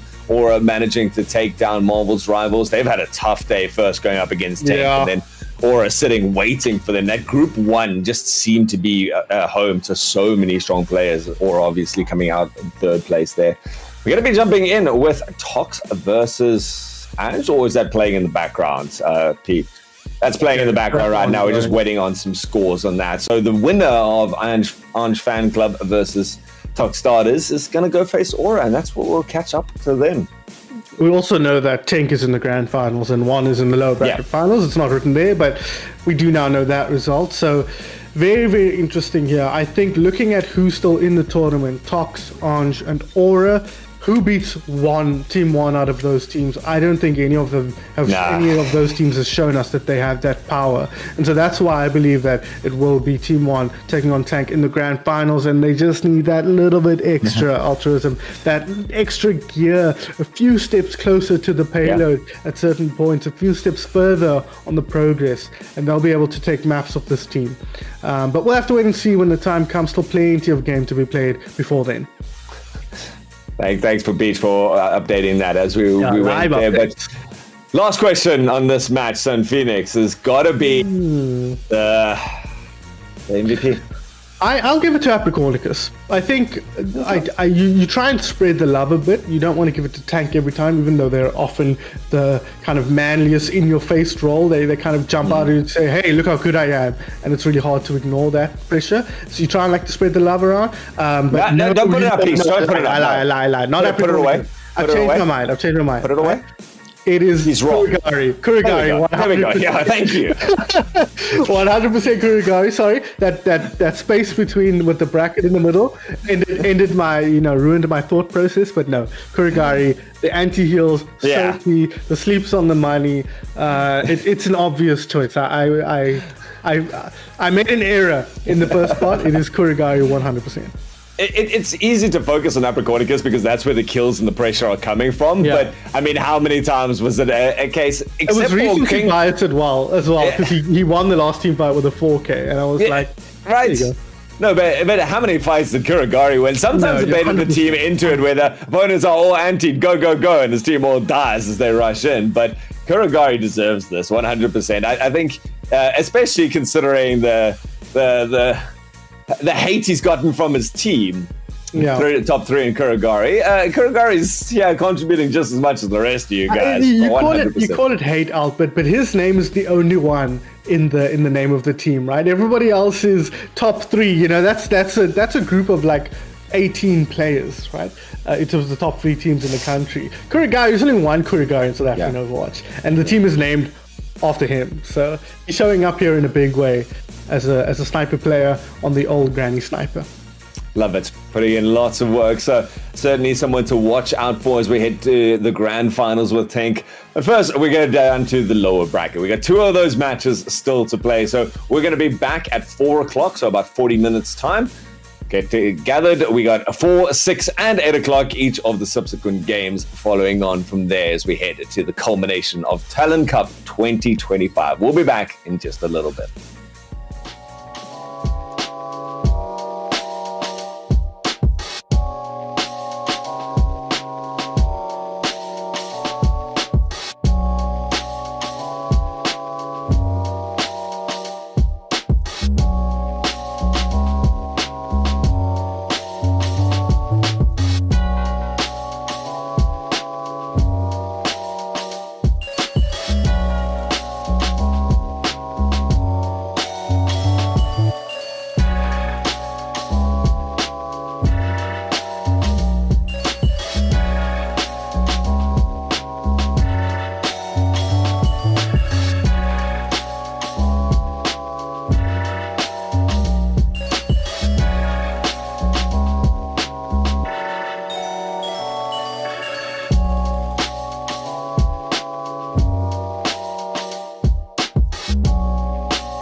Talon Cup Day 2 continues. The finals looming ever presently with Tank having secured their top spot there in the grand finals. Team 1 going down, and now we head down to the lower bracket. A lot of these games played off stream. We got to see everyone yesterday, but now the moments of fame are fought trying to get through the lower semi-finals. Go and find out who is going to match up against Team 1 there for that last chance. Remember, every game counts now, and Ange and Aura both coming through with strong showings in the group stages. Now have to fight it out. They did pretty well against Starters and Marvel's rivals, respectively, but now I think this could be a good game, Sun Phoenix. Yeah, I think this is all the makings of a very, very closely matched game. Of course, these two teams have not played each other yet throughout the tournament. Ange topping Group B, Aura coming third in Group A. But it is worth remembering, of course, that Group A is the group with Tank and Team 1, right? So if we think of those as the top two, Aura could be as high as the third best team in the tournament. And they're going to be tested here against Ange, who were the top of Group B. So I think it should be a very interesting matchup here. A lot of opportunities for both teams to make big plays and secure their place in the lower bracket finals. Yeah. We got the two teams right now. We haven't seen them in a while. We saw them early yesterday, but the lineups for both of them are studded with people that we recognize, people that have made a name for themselves already, and some of them for a very long time in the scene. So when we go across to our matchup, Ange Fan Club versus Aura, I'm with you 100%. Either of these teams is kind of fighting it out for that third spot. I would love to see one of them, whoever wins here, give a good run for the money to Team 1. Yeah. But right now, I'm just interested into settling that third place. So we look at the rosters, right? Ange Fan Club is no one who's really stood out for a long time. You don't have those big names. Someone like Terran Lord, who's so well known in the scene. But all of them pretty consistent. You know, Licks on the DPS. Prince Tom was doing a great job yesterday on the tank role. Blue was fantastic to watch. Actually, another one of those, I think, reminiscent of Fable kind of things. Soup and Something Cat bring up the support lineup. Something Cat is a funny one because you look at this team and if you told me just the names, I'd be like, oh, damn, okay. Something Cat very, very strong on the tank role. A Mauga player, I believe, at heart, so very, very talented there. But unfortunately for him, being forced into the off role here, so he have to be supporting Prince Tom on the Wrecking Ball and whatever else he chooses to play. So I think the players will be keeping an eye on here. Something Cat, Blue, and Licks are the three players we know very well. But Prince Tom, anytime you're playing the tank, we've seen Ego before. Right? Yeah. He performed very, very well, a name we're not familiar with. So looking forward to see what Prince Tom can bring to the table. Remembering, of course, that he propelled his team to the top of Group B. Yeah, being top of Group B is a big thing, right? We did get to see the other two earlier today, and it feels good coming into the qualifications with not having dropped a game yet, really. You haven't been pushed to your limits. So certainly a team that we're still waiting to see if anyone can touch them, and maybe they just had unlucky seedings at the top there to go against. On the other side, we've got Aura, and Aura's... we've spoken the whole day, son, about diversity and adaptability, etc. This is a team that what you see on the board right now is coming out. Yeah, that's it. Yeah, that's Stalker Gaming right there, right? That Doomfist in the middle right there. I'll be shocked if we see anything that isn't Doomfist or Doomfist adjacent. BTS fan, of course, Babs, known mostly for his Genji. Has had mixed success with it, but is very competent on the hero and enjoys it a lot. BLX, a new player. John Wack, we know as well quite well from recent tournaments and Pug-style tournaments. And Sci-Fairy and BLX, two players that are new to the South African Overwatch scene. So looking forward to see what they bring to the table. Of course, as we said already, these teams have not faced each other yet. And Aura, looking at the quality of this roster, looks strong enough to challenge the top two teams. Maybe not take games with them or beat them, but definitely give them a run for their money. So I have no doubt that given that Ange took a map off Team 1 in the upper bracket match that they played earlier today, this is actually set up quite nicely for a very good teaser for what might come in the next game. I like this Aura lineup. You know, they do play well together. They've got one strategy and it works. You know, just how they play it out, so the steps that it takes depending on the map and matchup. those change, but there's support player there, Cy Ferry, by the way, very reminiscent to me of Mushi from Team One. Okay. You know, very active Mercy, gets involved with it. So it means Stalker has this damage boost, healing boost consistently and can be a little bit more enabled on the point. And, you know, with everyone else being so mobile around you, the Mercy just kind of above everything more than in the thick of it. So very aggressive, very, very confident player, and I like to see that. So, yeah, they're a team that feel like they sometimes make it harder because of the team comps for themselves, but they still know what they're doing, so they do what they do well. So look, it's an exciting matchup for both these guys, and it's exciting to me that we're like this far down in the competition, where we're looking at our sixth and fifth seeds or something like that when you come into this, and there's two teams here that are both very competent in what they do. Yeah, and some stars on display. That your Stalkers, for example, who yes, they kind of hamstring themselves a little bit with the composition, but that composition is very, very difficult to deal with for anything other than players who are very adept, right? I've spoken at length in private about Doomfist and how hard that hero is to handle, and so you need to have your wits about you to be able to do that, especially against somebody who is, for all intents and purposes, a Doomfist one trick. Now, I should make it clear, Stalker is not a Doomfist one trick, right?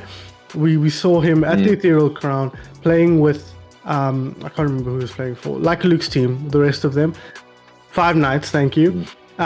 He didn't exclusively play Doomfist. Yes, they lean on the Doomfist quite heavily, but he's got more in his tool belt than just the one hero. So if needs be, he is capable of throwing in some other looks. But we'll have to wait and see whether Ange can force them into a position where they feel like they need to start running something closer to a more meta composition. Yeah. You know, that could be something like your map picks. We saw Circuit Royale yesterday. We saw Junkertown twice today already. So something like that with these big open areas, sometimes it's better to just have the sniper and go with something else to back them up, something like the Sigma or even the Ram that we saw earlier. So yeah, there's definite choices, both in terms of composition and where you actually play it out, that is going to make life harder for this Aura team to run what they want, but they're still going to be trying it. I'm excited to see that. And they were executing it well. That combination dive of the Doomfist and the Genji that's able to go in there, the Mercy to top them both off. You know, you got a Lucio chasing down kills across the map. There's a reason why their composition works nicely. So, and BLX, by the way, almost exclusively plays Torbjorn. Okay. It's just it. It's not just like a highlight image. It's basically every one of the games. And it's really cool because, you know, you've got that consistent turret, so the team learns how to play the two back line, front line that we've seen all day, right? But your Doomfist Genji are off killing things and maybe even with your Lucio Mercy. And you got this Torbjorn who kind of like escorts the payload and drops down these turrets so that they always have something to come back to.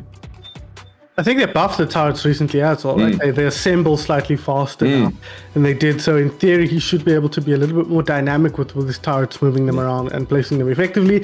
But we'll have to wait and see whether they can make it work, because there's a lot of stability on the opposing team, I think, from Ange. So they might be able to manage the chaos that Aura is trying to sow quite comfortably. So we do head over now to Lijiang Tower, a place where the Doomfist on most of these maps can operate quite confidently, and a place where we would expect Aura to be able to ply their trade quite comfortably. So it's about setting the tone here, I think, if you're Ange. Show Aura that they can't do what they want to. They can't just run that composition as much as they want to without being counted out. And that's really got to be the focus here for Ange fan club. Yeah, I'd be interested if anyone from Ange had watched any more of the stream yesterday and did get to see this. You know, knowing that going in, you can set yourself up even from the first fight very well. You know, we've seen Sombra being a very prevalent force as the second DPS right now. So if you come out the gates with the Sombra and catch the Doomfist, it really sets a tone to your opponents. Think of something else. We've already figured this one out before we even started the match. So, you know, the first two fights, if Ange could just shut it down, that would be fun to see. Prince Tom going to be coming out, just teasing for now, obviously. None of the secure on the Malga. On the other side, there we go. BTS fan flexes instead of on the Genji, onto the Echo. But everything else, as expected. I've seen him play a lot of the Echo, so he is quite comfortable on the Echo, as far as I understand.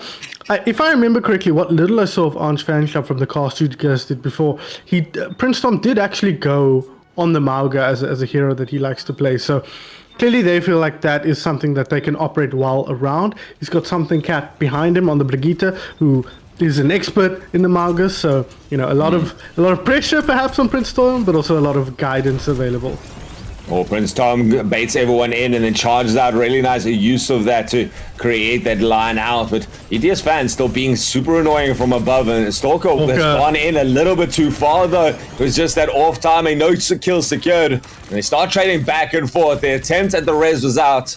Cypher taken down, gives Orange Fan Club all the space that they need to move in. Prince Tom even going to have now a charge towards the fleeing Torbjorn, and still Echo hanging around on the outside, being undealt with. But oh no, Prince Thomas messed up his charge. He's got the health back there next to him, but gonna have to try and tank his way out of this. Finds an alternative route.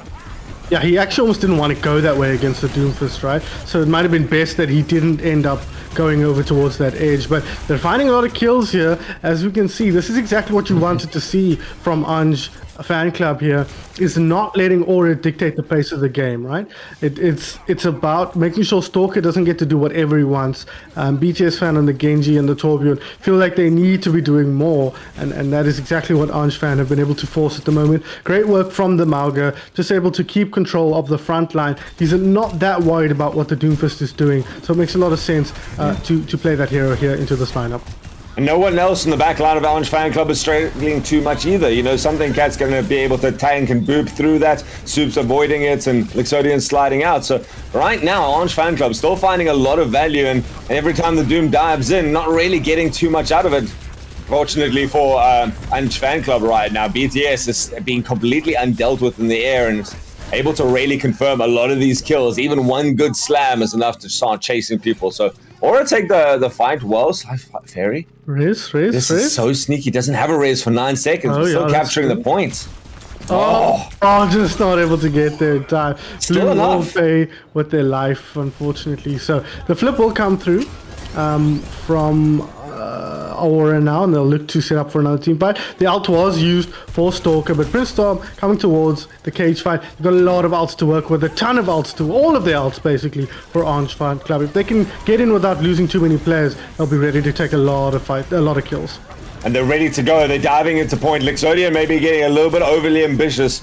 Left behind there, perhaps BTS Fan claims that, but otherwise Orange Fan Club holding tightly to the point. They've already managed to flip it, so the trickle out of this fight is not going to make too much difference. Tries to dive in, but again, it's just difficult people to track hold of, and instead it finds himself in the cage fight. It blocks as much of the damage as possible, but it's just no one who can save them right now.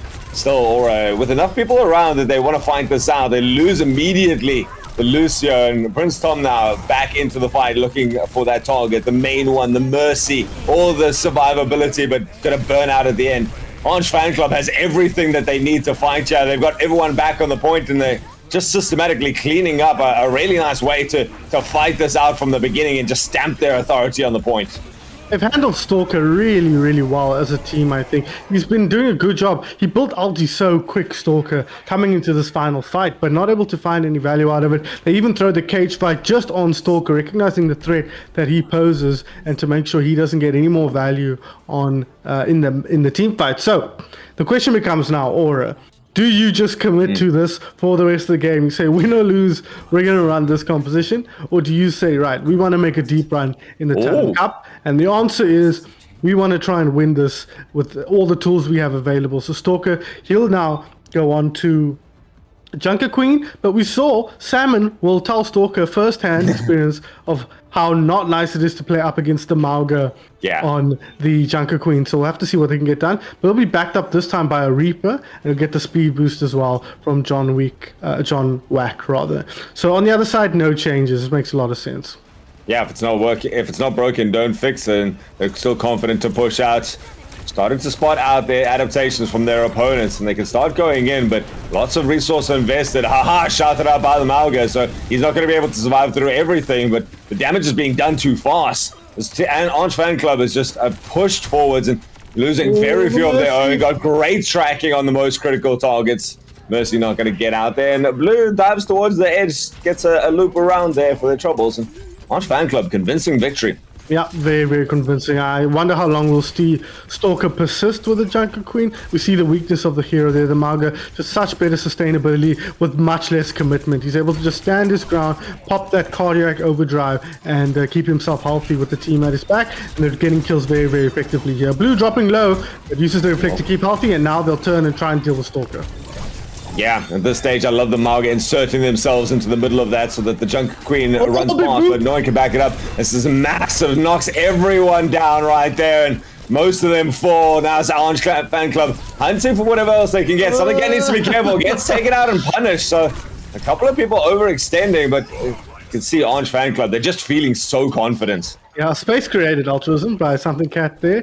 They used the time while he was holding that choke to kill somebody else. So very, very nice work from Anshul. And as you say, playing with confidence really is what it feels like at the moment. They trust Prince Tom to do what he needs to do on the front line while they try and force Stalker back on the Junker Queen when he gets aggressive. And now they've got ults to work with. They've got the cage fight and they've got the Dragon Blade. Throws him back onto the bridge. It's exactly where Orange Fan Club want to fight right now. They don't have to drop anything except for the orbital ray, which negates everything that Aura can do. Aura just, all they can do really get back. Still unable to find that. I don't know why they keep pushing the same angle. They've got to have some other plan to do this, right? I mean, Stalker's got his ult, which could change this entire fight. That's what I'm thinking. Is they're looking for a big ult fight, and they've got the opportunity to do that now. They use the ring to push Stalker forward. He goes in with the ramp. From Prince Tom.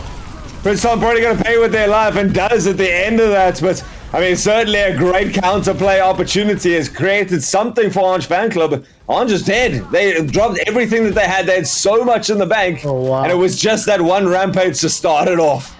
Wow, perfect team fight alongside the orbital ray, of course, from John Wack. Perfect team fight from Aura there. They got every single ulti, spending only one, but they're on the back foot here. They need to win 2, 3, 4 team fights in a row to take this point, to keep themselves in the game here on Lijiang Tower. Bottom core to start off, Lex dropping low though.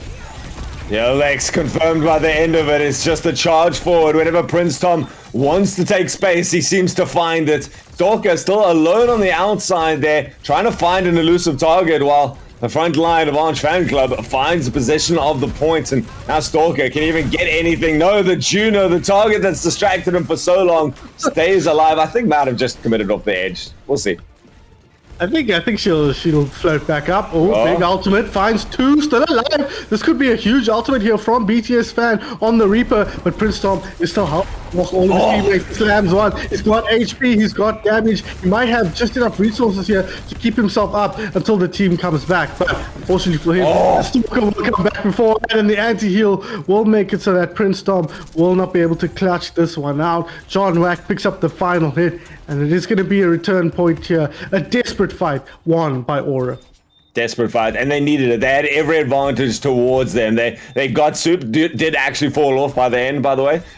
So Soup was out of the fight. You get 2 kills with the Death Blossom. That's everything that you need to start, and they clean it up really nicely afterwards. Orange Fan Club, though, they're not a team that waits around for long. Immediately, Prince Tom onto the point, healed up and supported well by the team, can start laying out the damage, building up to that cage fight incredibly quickly, and happy to take down anyone. BTS Fan. Oh no, the BLX, sorry, getting taken down. Then again, a squish from the Mauga eliminates the target. Cage fight to secure the rest of this. They know that they're on 99%, so confirming it, and the last little flail from Something Cat to confirm it. Orange Fan Club, 99%, just a tracer to harass off the point, but I think even the desperate touch not going to do anything. Orange Fan Club take Lijiang.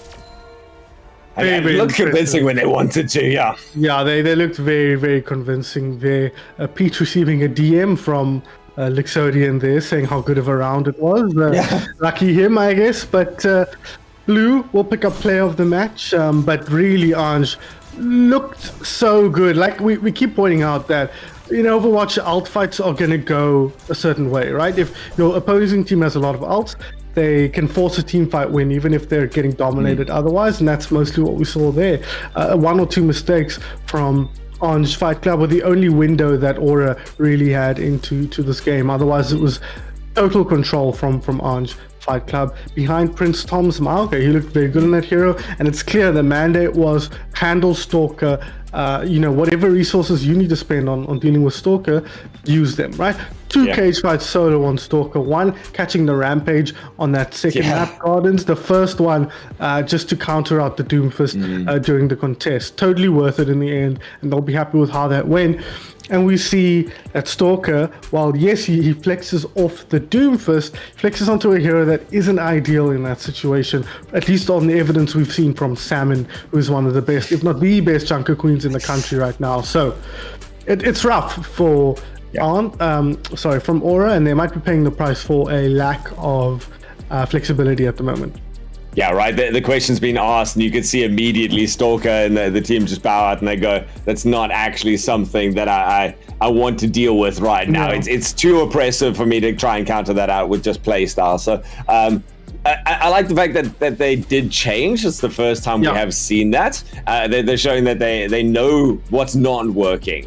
But right now, that Mauga is oppressive, and there seems to be a really nice synergy with the way the team's playing and what that Mauga requires, because they don't waste any time at choke points or setting up or, okay, everyone ready, hold your hands, let's go around the corner kind of thing.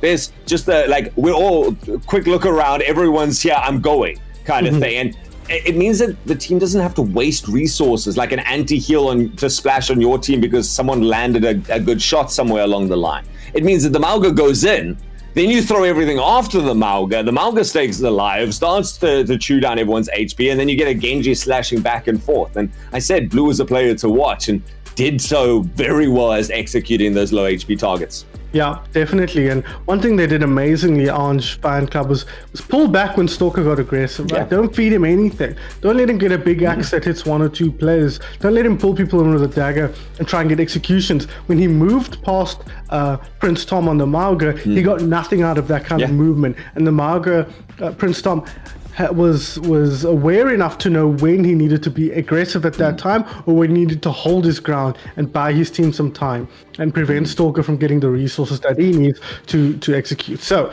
we do move now over to Midtown. It is going to be our hybrid map. We haven't seen Midtown at all. That's a hybrid map. Can you choose many hybrid maps or just the one hybrid map? I think it's just the one hybrid, right? You can only play each game style. No King's Row then. Guaranteed now.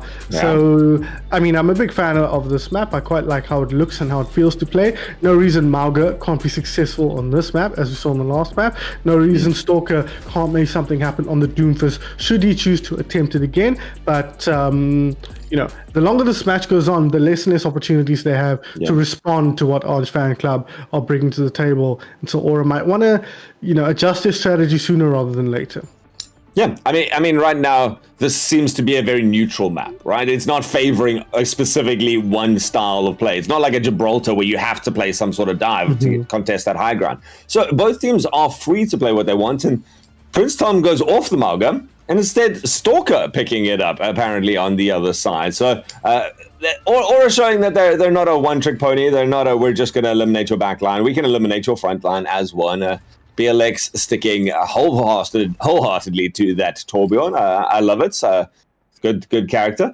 On the other side, the Rhine is something interesting for this defensive side to put up.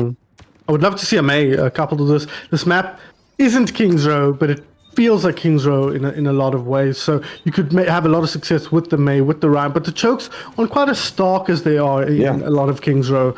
So maybe this is the best way to do it. And Blue's shown his how adept he can be on this hero. Prince Tom setting up for something here. Stalker needs to be careful of his positioning. And take it to his friends. Kidnaps is right, and I mean, Mauga can sustain through a lot, but not when he can't shoot, and not when he has no supports behind them. It's so much work there. I don't know how much more Orange Fan Club is going to get away with that strategy, but what a nice statement of intent at the beginning. Now the question comes, how do you compete with it? You've got a lot of shield break on the other side. Ooh. You're putting a lot of pressure on Lixodian to find the kills that they need in this short time frame, and I'm not sure that you really want to be swinging too much against the Mauga. Mauga pinned in the corner, and eventually still stays alive, runs back towards the team. BTS fan largely uncontested in the air, unable to confirm any of the kills. Lixodian does pick up that pressure once more, charging back in his Stalker, but Stalker doesn't have a lot of people behind them. Everything dropped down. The Suzu at the perfect time cleanses off the fire damage, and Prince Tom oscillating between that hammer and that shield. He's doing a great job of drawing aggro and then keeping his teammates protected. So many people from Orange so low for so long. Full credit to Soup and Something Cat in that team Yeah. fight. We saw from BTS fans' perspective over the top, so much damage being output, so many low heroes, but not able to secure those kills, and the healing strong enough to get them all healthy. But here he comes over the top now with the ultimate, takes out the enemy tank, and they should be able to push through successfully now. Yeah, it would have had to be some quick trades going the other way if Orange Fan Club did want to hold on to this. Again, shout out to Soup for sticking around. These two supports are doing the greatest job ever against Stalker's whole playstyle, which is eliminate the back line. These guys are consistently a problem, and they're still being a problem. Reinforce now coming with the beats, gets a nice boop in the corner of both the players. Great shadow onto the point there. Everyone is looking up at the mobile characters. Prince Tom still going to go down, and the res comes out onto Stalker. But both supports now dropping here or losing their sustainability, and somehow Orange Fan Club, they still have supports. They can chip their way through this. What's he doing? Lucio, Something Cat needed to get out there. That was a pivotal moment. I think Soup and the Genji of Blue could have sustained that. And now they've dropped everything. Aura contesting the points. Incoming charge from the Reinhardt. This fight dragging on forever. And Lixodian goes down. Still, Orange Fan Club making them work every step of the raid. Soup, that's it. That's got to be it, right? I don't think the Lucio is going to have enough healing to sustain through this, especially not when they're taking too many bullets. But a blade comes out there, eliminates one of the supports. Mercy just out of reach. Tries to go for it, gets the dash at the end, but point finally clear. There's no way Lixodian that you burn through everything that's left. Aura finally capture the points. No, Ange were not willing to give that point out at any point. Ultimates throwing down right until the end, and finally Orange able to secure that cap. But Orange Fan Club, able to buy another minute and a half, maybe something like that on that defense. So really solid stuff from them. And now they see what Aura trying to do. They say, okay, that's fine, plays into our hands very well, because we'll just run a Mauger of our own and show you how it's done.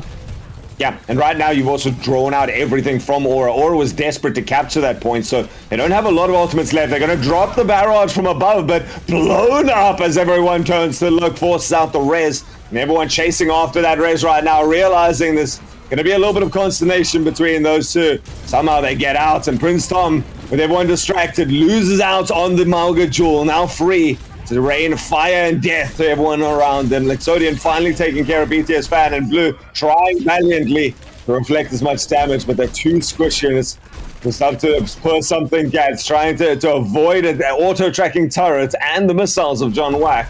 Doesn't get out. Aura get themselves under the bridge. Tough fight for BTS Fan there. Yeah, he switches. Oh no, sorry, it's Blue now switches onto the Cassidy, wanting to offer more against the Mauga, I think, than the Genji could, as the card continues to move forward now. Some else to work with here. Cage fight ready to go, but they've got the sound barrier. Try and counter that out as best as possible. Hop in there and use the sound barrier. I think no. Two players already down. Point nearly in the zone, and that's going to be it, Alp. Yeah, at this stage, I think that's a good call from Orange Fan Club. You know, we've seen a lot of ultimates dropped in at the wrong time today. BTS Fan nearly actually getting taken out by Blue. Nice late stagger comes out for Aura though.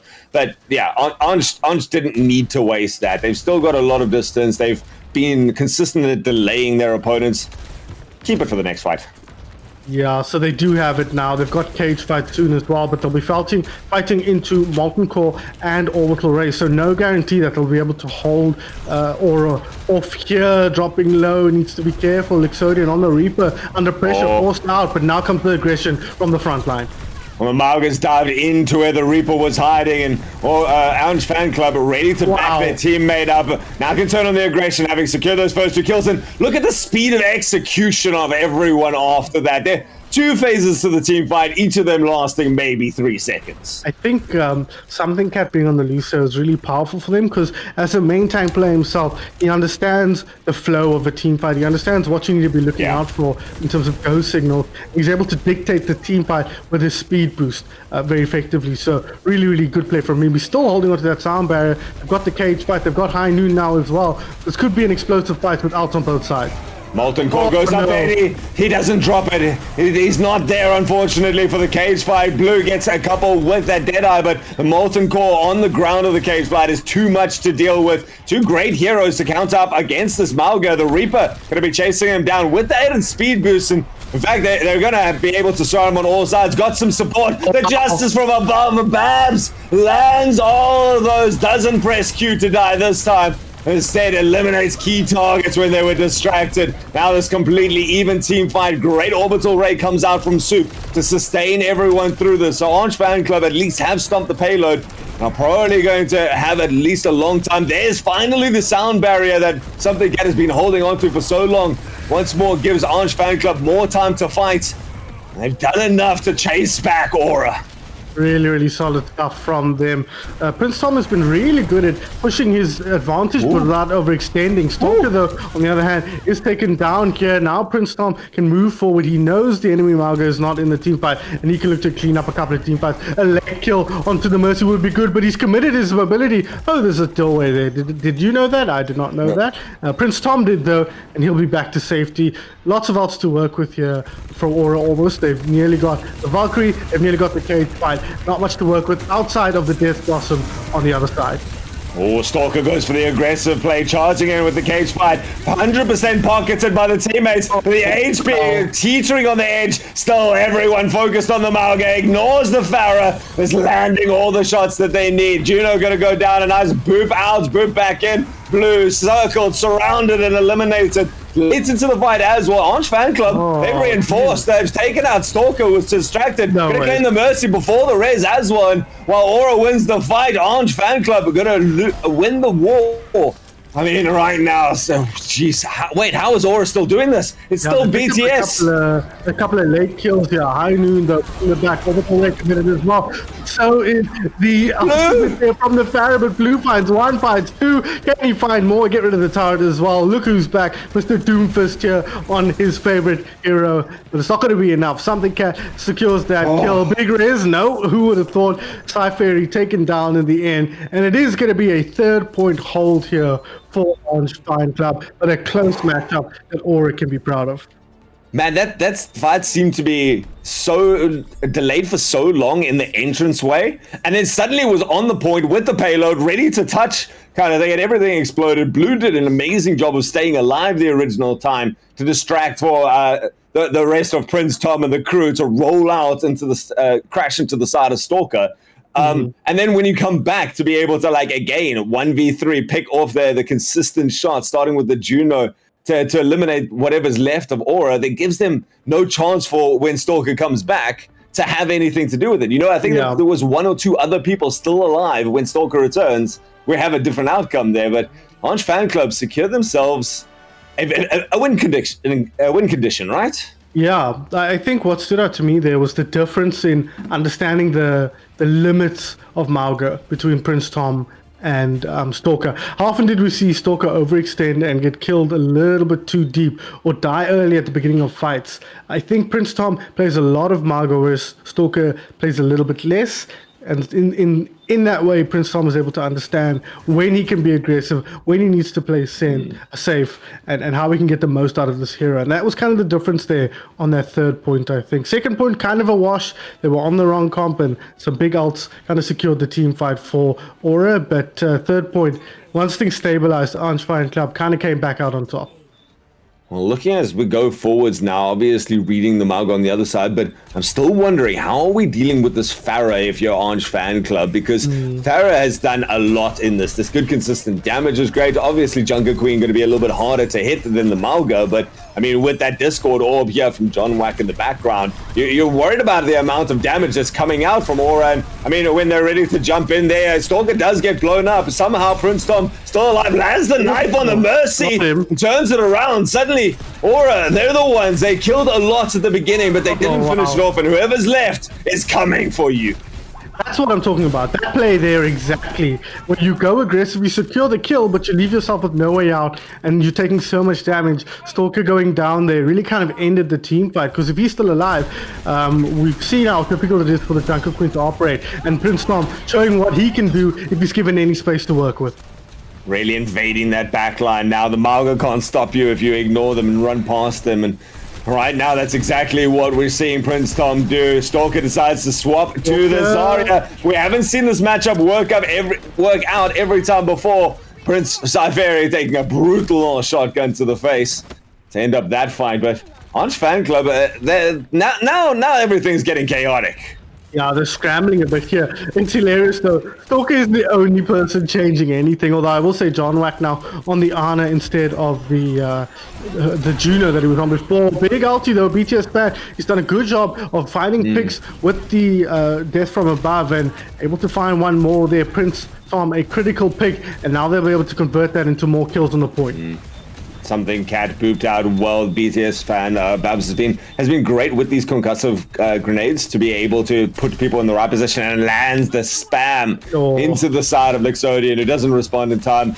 And Orange Fan Club just kind of trickling out at this stage. They need to take a fight. They've got this Rampage online. They've got a couple of ultimates still to use, but Aura, they're getting close enough to their own if you keep this up.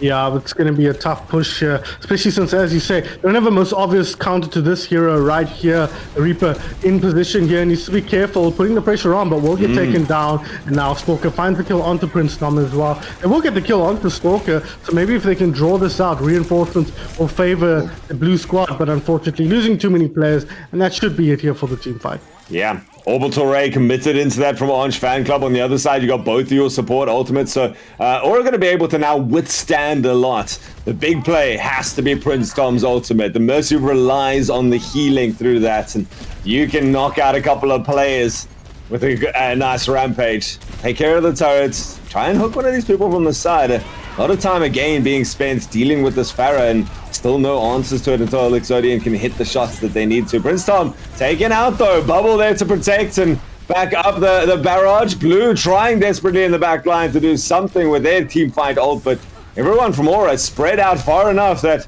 it's impotent, and Orange Fan Club once more sent packing. I don't like the Junker Queen here, Altruism. You can see he can't get into these team fights. He needs speed boost, I think, if he's going to try and do anything. But even then, the Rampage isn't great until they bait out some of the bubbles from Zarya. Yeah. So we kind of have to wait and see if they can get that done. But he doesn't really have a place where he can set up the fight. Look how far back they are from here. He has to run all through this open space to try and get it. But a good knife will bring Stalker down to fighting level.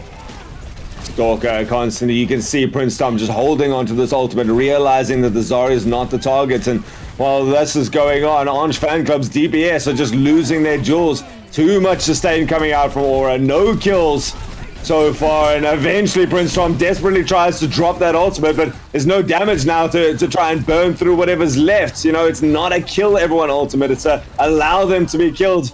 And while this goes on, Aura, they just sustain. I told you, Cypher as a Mercy just zips around following the team and keeps everyone alive for so long. And John Wack in the background on this Ana has had so much space and freedom to keep everyone topped off. This I like. I like the hazard here much more than the Junker Queen. The Junker Queen, you could see the problem that Prince Tom had trying to start fights here. Now they're coming from the Stalker. They might be able to secure a kill, and they do exactly that. That's great. You lose something out on the back line, but Prince Tom is going to maybe be able to close that support, that gap. Requires one more HP. Can you actually confirm the Mercy? You do. Back into the support line, and Blue coming to reinforce on the side. A second fight ensuing on the point, and Blue cleans that one up. So payload eventually lands in the hands of Orange Fan Club for the first time in a while. And Stalker's like, yes, finally, my time has come. Back on the Doomfist. Let me show you how it's done. But the Blue Cassidy is something that he needs to worry about. He did get hindered up there, and a couple of fan hammers in the back brought Stalker very low, so not going to have a free path into the back line. The first time did work, but see if BTS fan Babs can get anything more on this ultimate. Had two fantastic ones already, so keep eyes on the moment when Stalker's created enough chaos.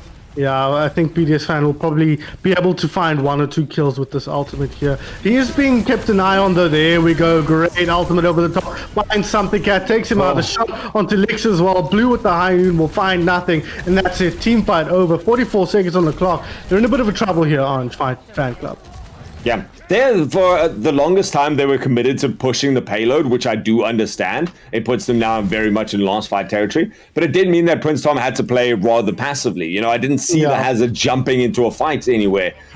And that's something that now Orange Fan Club can maybe just go, okay, we needed a fight to bait out their ultimates, so we've dropped a couple. I don't know if they realize how much Aura still has in the bank, but Orange Fan Club now has the capabilities and the impetus, the motivation to get brawling on their terms. Eyes on Prince Tom here. If he can get a nice downpour that catches the Mercy or the Pharah, that might be exactly what they need to stop this team fight. But they've already lost 2. Something Cat down, Lexodian down. This might be it for map number 2. Yeah, Prince Tom optimistically throws the downpour out, shields up, but all alone there, just going for the payload instead of the backline. Stalker made a different decision, and Stalker got there, man. He's been waiting to unleash that Doomfist the entire time. As soon as you give it to him, they pick up their first point.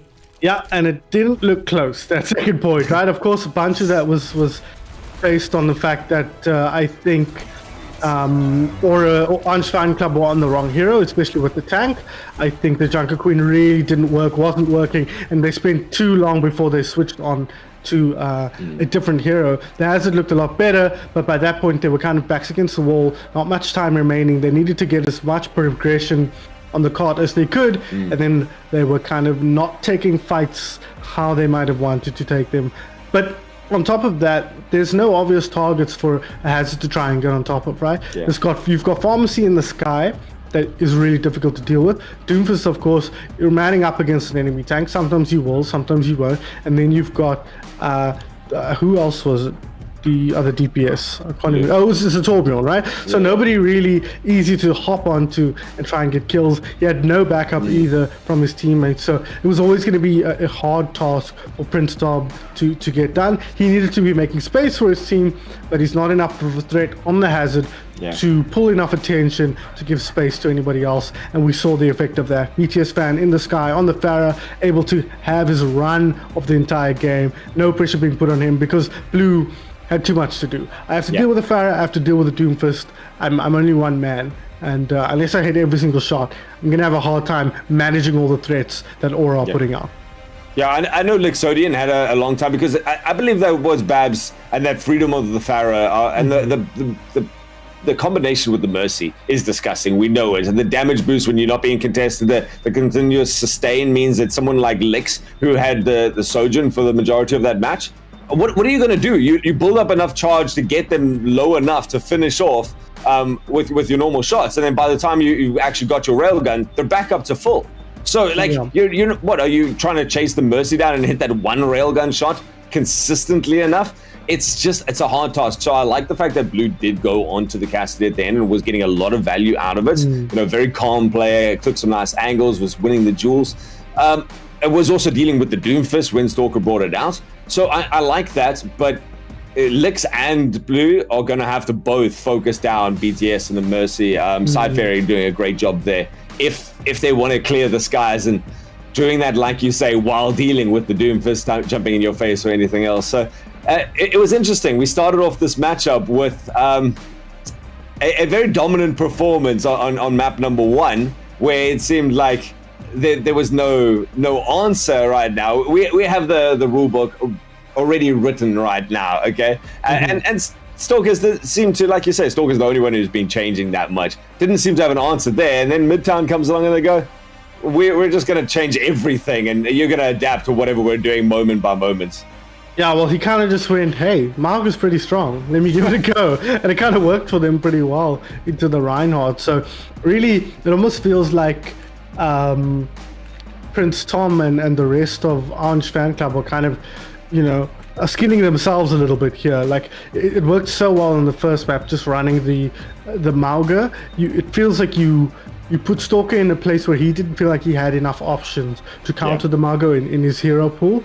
Force him onto the Margo, which I think it looks like to me Prince Tom is a better Margo player. So I would have liked to have seen them stick with that. Yes, of course, you want to adapt your strategy to different maps, to different scenarios, to different styles of play that you want to put out.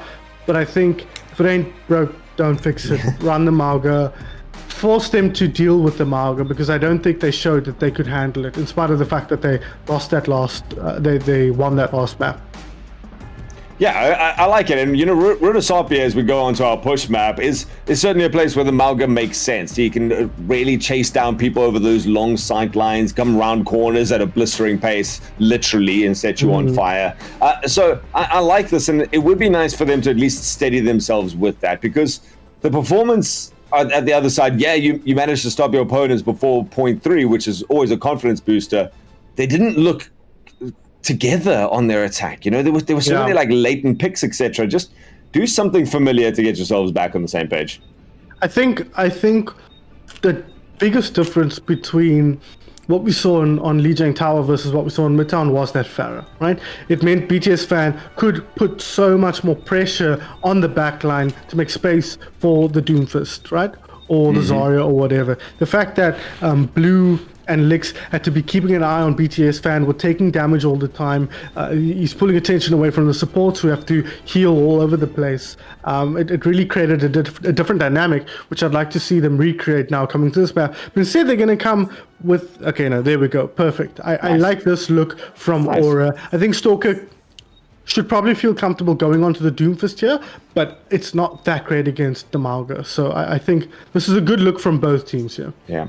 Again, a lot of pressure coming out on Blue to deal with BTS Fan and Psy-Fairy as they flit around the air. The only one's really able to do it. Tom can contribute here or there if they want to try and track down the Mercy. First move comes out, though, from a Prince Tom, who decides to get aggressive, put pressure on Stalker, who's falling low. Not the same sort of healing output coming from the Zenyatta, and unfortunately, that means that you go down. Now, Prince Tom decides to back away into a small corridor, gets taken out by the Barrett, blast from this BTS Fan, and able to track so well, getting elimination after elimination. The 2 DPSs from Aura clean up, and first position goes their way.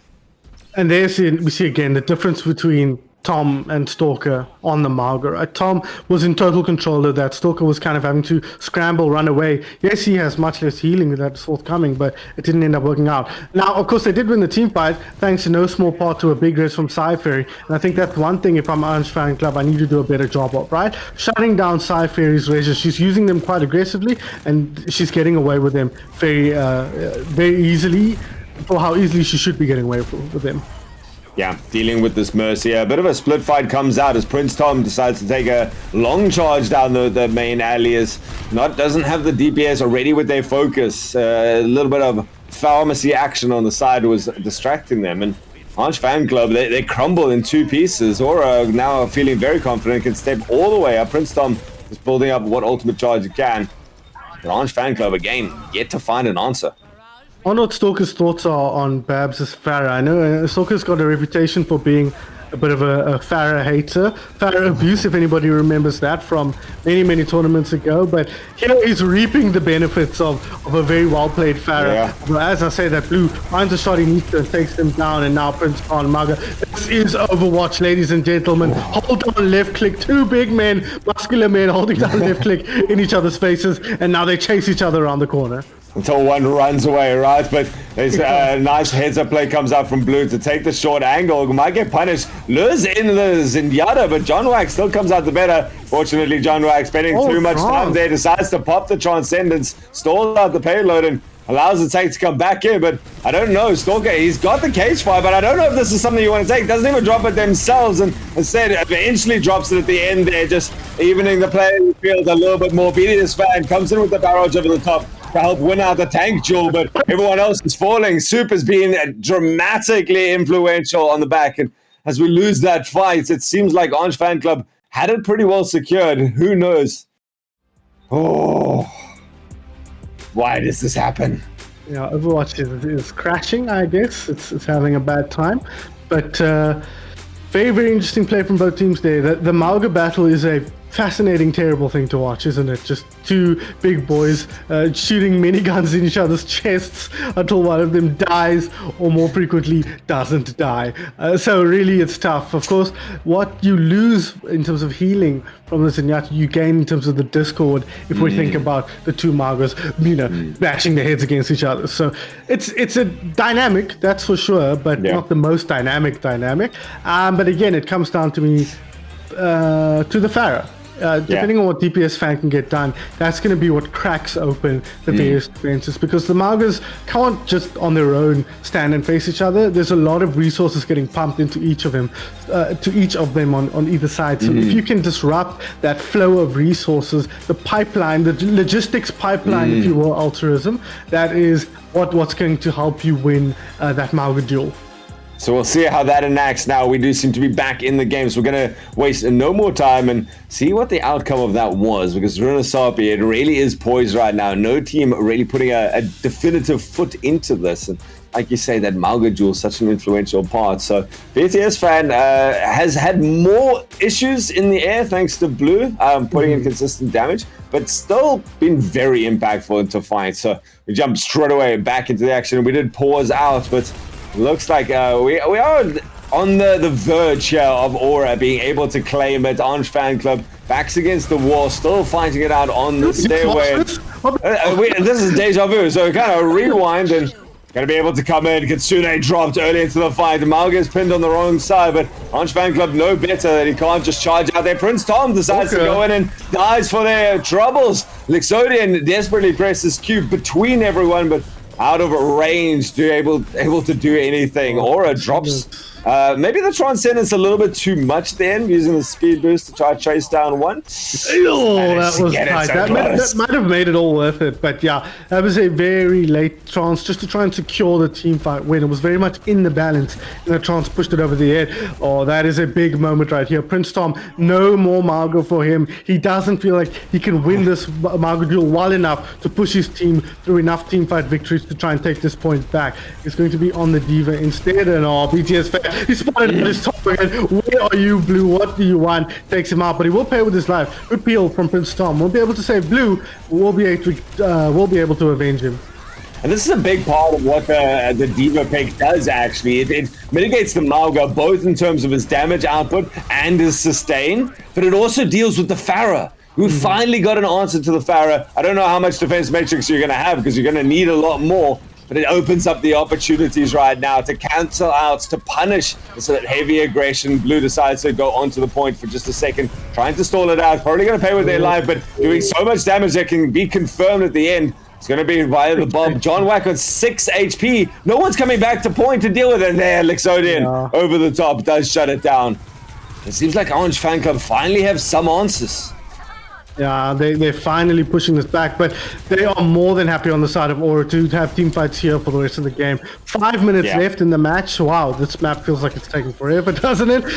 The timer is so long in these maps, but there's still plenty of time for Orange to grind their way back, and it is going to have to be a grind. They're going to win some team fights, they're going to lose some team fights, but there's enough time. If they can make net incremental gains in the right direction, they could still be in this. But it's going to be tough in the face of a cage fight. Oh, in the cage fight, you're already dropping down your defense matrix at the beginning. Nice counter there with a bomber to be able to get anyone else trapped in that cage fight. Stalker is against the wall. He's going to go down. Orange Fan Club, after being trapped in there and losing their tank from beyond the grave, they save it. Prince Tom going to get credit with that as everyone else walks it home. So much good confirmation of kills here available for Orange Fan Club. Yeah, really, really nice play from Blue on the Tracer there, finding 2 towards the end of that. The self-destruct ended up being perfect, and it was just kind of, Prince Tom getting killed in the rocket barrage, and then popping his ulti to try and stay alive, dying anyways, but the bomb gets 2 from beyond the grave. So they'll be happy with that, and it means they can keep pushing forward now. They won't be able to get this forward spawn just yet, but they're close, and they just need to win one more team fight to feel like they're in the driver's seat momentum. Don't know how Blue... When did we get in the lorry? I mean, right there. 100% worth of ultimate to go, apparently. Jeez, that is an impressive time to build up the ultimate, I'll say this, but Orange Fan Club, they don't have a lot of resources left. They finally got their Diva back into a mech, but gonna lose it immediately afterwards. They have to be massive railgun shots, and they are! Lixodian coming through, confirming! And chipping away at the last bit of HP. Orange Fan Club did not have a lot left in the tank.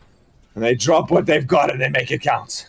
Yeah, Soup with the ninja switch on to Ilari there, finding a couple of kills with the captive son. Stalker, though, he's seen the writing on the wall here. He's more than happy to switch onto the Doomfist, try and counter out what the Diva brings to the table here. Needs to be careful, though. Blue in the backline here. Pulse Bomb at the ready. Remake on for Tom. Ooh, it's going to be a tough one here. If he finds the Pulse Bomb, they may be able to win the fight off the back of it.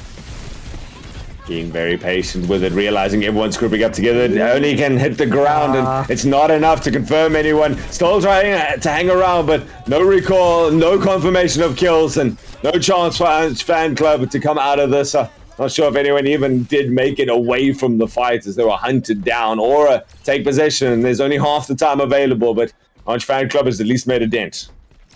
And Aura are very happy because they are able to play now their ideal composition, the canonical Aura composition here. They jump in deep into the backline. Stalker looking to find picks, not able to find anything here. But he's got space to work with. He's not under as much pressure as he was before. Again, the elusive backline that Ange Fan Club has brought in here. Prince Tom going onto the hazard, also trying to get involved. Nice shots between them, and dives immediately onto the other support. Suddenly, Ange Fan Club, they can fight this out for as long as they need to. They want to try and confirm it quickly so they can get the payload moving. And they do it well. A really nice change coming up. Again, diversity being shown, even in this matchup. Yeah, Prince Tom he's really, really impressing, right? You always wonder with these tanks, you don't know how good they are, how versatile they are more than anything. But Prince Tom is showing a real versatility here in terms of his hero picks and his playstyle. And here we see, once again, Doomfist in the backline, but Prince Tom keeping track of all the heroes he needs to walk. But the Doomfist, it's really tough to deal with, especially with the Blade coming through as well. Blade goes down though, and eventually a late beat keeps everyone from Ange Fan Club alive. They've only lost Lixodian, so they're going to be quite happy at the suit building up to their own coalescence. The Sci-Fairy tried to burn down and keep alive Ange Fan Club. They're too mobile though. They get out on a sliver of HP. They've lost their supports. They seem to be winning the fight, but still contested by the annoying John Wack. And Stalker around as well gives Prince Tom something to think about. Couple of more players from Ange Fan Club going to join in here. Blue to help confirm these kills. Does get one right there. Great dash through. And John Wack was the most important one. Ange Fan Club walked the bot out. Yeah, that was so critical. He's been a real pest. John Wack on that Lucio. How often have we seen players cut to their perspective and they're following a Lucio against the wall? But here's a Molten Cord. Downpour in as well. That might be it for the Torbjorn, and he does end up going down. A lot of kills going the way. There's going to be a hectic push here from Ange Fan Club if they're going to get it done. That's step one of maybe a 3-step process done. Yeah, step one, and you dropped a lot. I like the coalescence at the end. I feel like that really was necessary. But right now, you're coming through with both of your DPS ultimates. One of them has to pop off. There's no counters here from Aura. So Aura, I don't know if you want to try and force one quickly now with the payload outside and then try and stall it at the end, but you're running out of space. It's through this archway. It's basically towards the end of the map, and a single fight going to determine it right now. Railgun ultra charge pop from the side is really good. Still, there's a dive into the backline, one at a time. These Aura players, they didn't try and take any fights. They kind of just trying to stop the payload, and they all fall. Oh my god. 5-0 in that team fight. We said Aura because they're going to have to grind out a victory here if they were going to push their way through. Or Ange Fan Club, sorry. And they did exactly that. Team fight win after team fight win after team fight win. Slow incremental progress back towards the right side of the map. And they get the job done. Really, really impressive stuff from Ange Fan Club to take a 2-1 lead. Yeah, and it was those victories on the fights that looked 50-50, right? They seemed to be able to pull those out. This last one, not a great reflection, not the best showing from Aura in terms of individual fights as they got picked apart. But everything else, they kind of devolved. And I said it when we were on Midtown as well, that fights seem to have like two halves to them. You drop your first round of abilities, see who's standing, try and win it out there, and then a second wave comes over, or you're busy chasing your opponents down, whoever's left. This felt like those were kind of blended and stretched into very long team fights that Ange just ended up staying alive, winning them out in the second half at least, because let's be fair, the first half was kind of one-sided the other way. And it felt like they're having a bit of identity crisis, doesn't it, Aura? Their best comp in this map was behind the Stalker Mauga, right? He forced Prince Tom to switch off his own Mauga, which is something we weren't expecting to see. But again, the real change for me was that Pharah. They ended up dropping the Pharah, and from there, the push ended up going completely another way. The momentum flipped on its head, and it led to Orange Fan Club being able to push all the way back from outside their own spawn doors to in front of the enemy spawn doors. So again, I think you've got to look at how this is going and ask yourself, what do we lose by losing the Pharah versus what do we gain by losing the Pharah, right? And I don't think you gain enough by losing the Pharah to justify switching off that hero. Now, obviously, Babs would have felt what he was feeling when he was playing, and he might have got to the point where he said, look, I'm not having enough value against the Diva Ashe to actually justify this. But the bottom line is, once the Pharah was dealt with, it became a lot easier for Prince Tom and the rest of the Orange Fan Club team to get the job done. And credit again to Prince Tom. Looked absolutely mega on the hazard. His ability to use the blocks, really, really strong to cut people off and secure kills. So looking forward to seeing more of Prince Tom playing, should they proceed after this match.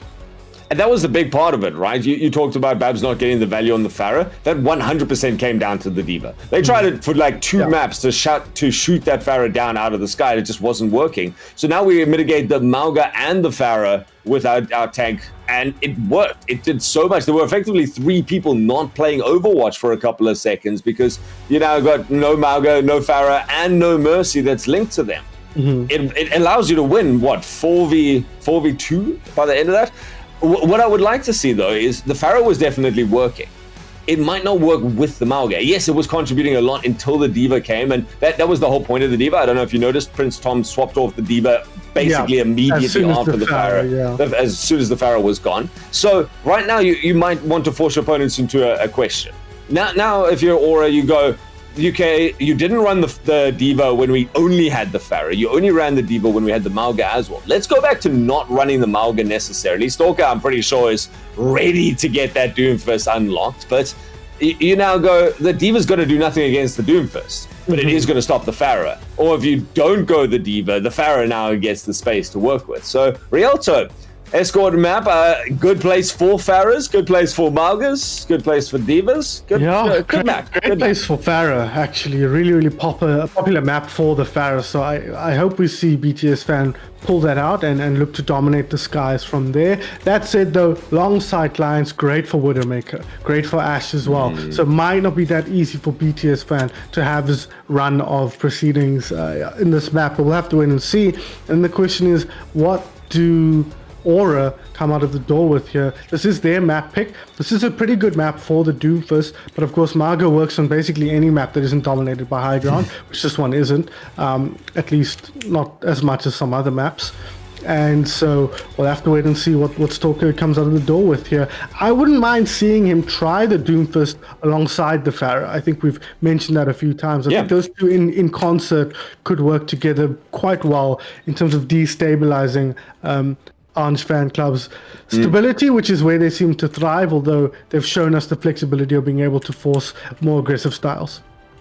You know, the one weakness of the Doom and Pharah together is that you can't always confirm the kills afterwards. Yeah. And that gets to me. So right now, instead, Stalker looming with the Diva pick, not someone that we consistently see Stalker on, but this might be to just give a little bit more space and freedom to BTS fan on that Pharah, as they have gone back to it. You know, I'm kind of glad to see this. Orange Fan Club on the other side, on their attack, they've changed it up completely. Prince Tom, first look at the Winston for today.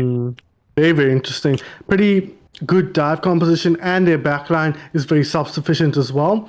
Should they come into a Diva, of course, I mean a Doomfist, sorry. Of course, they don't know that it's going to be a Diva here out the door, but they're on attack Orange Fan Club. So they got an opportunity to look out here and see what's running, and immediately they say, nope, the Winston is not where we're at. We'll go back and we'll go on to the Diva. That deals much better with an opposing Diva than the Winston ever could.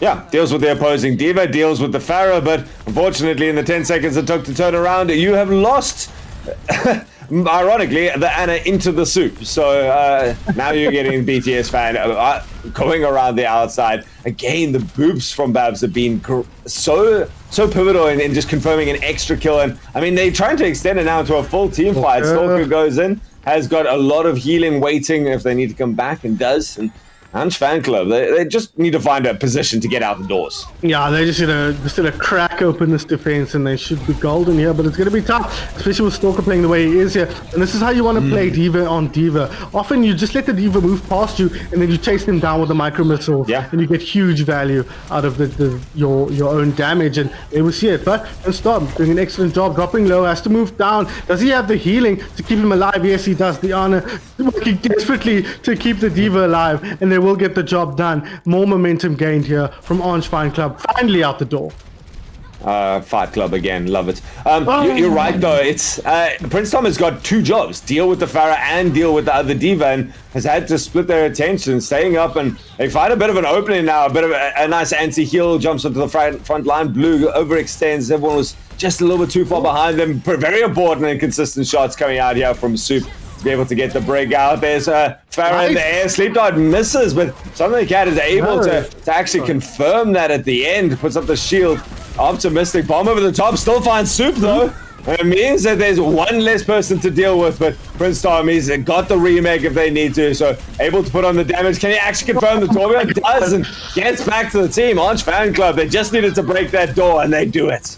Great communication from Stalker and Babs there. The reason Babs didn't get slept is because he was consumed by Stalker's Matrix, and that kind of kept him healthy from a lot of the damage that was coming forward. But it wasn't enough in the end. Prince Tom just doing too much work in the enemy backline. I love this hero. This is how I play D.Va, and he's playing it very, very expertly here, even now moving forward to shut down the enemy Pharah. Yes, he'll die, but he's got the ultimate. He's got the second life. This is how you should use the ultimate. Everybody pay attention. And now they can move forward once again. Great work from Prince Tom on the front line.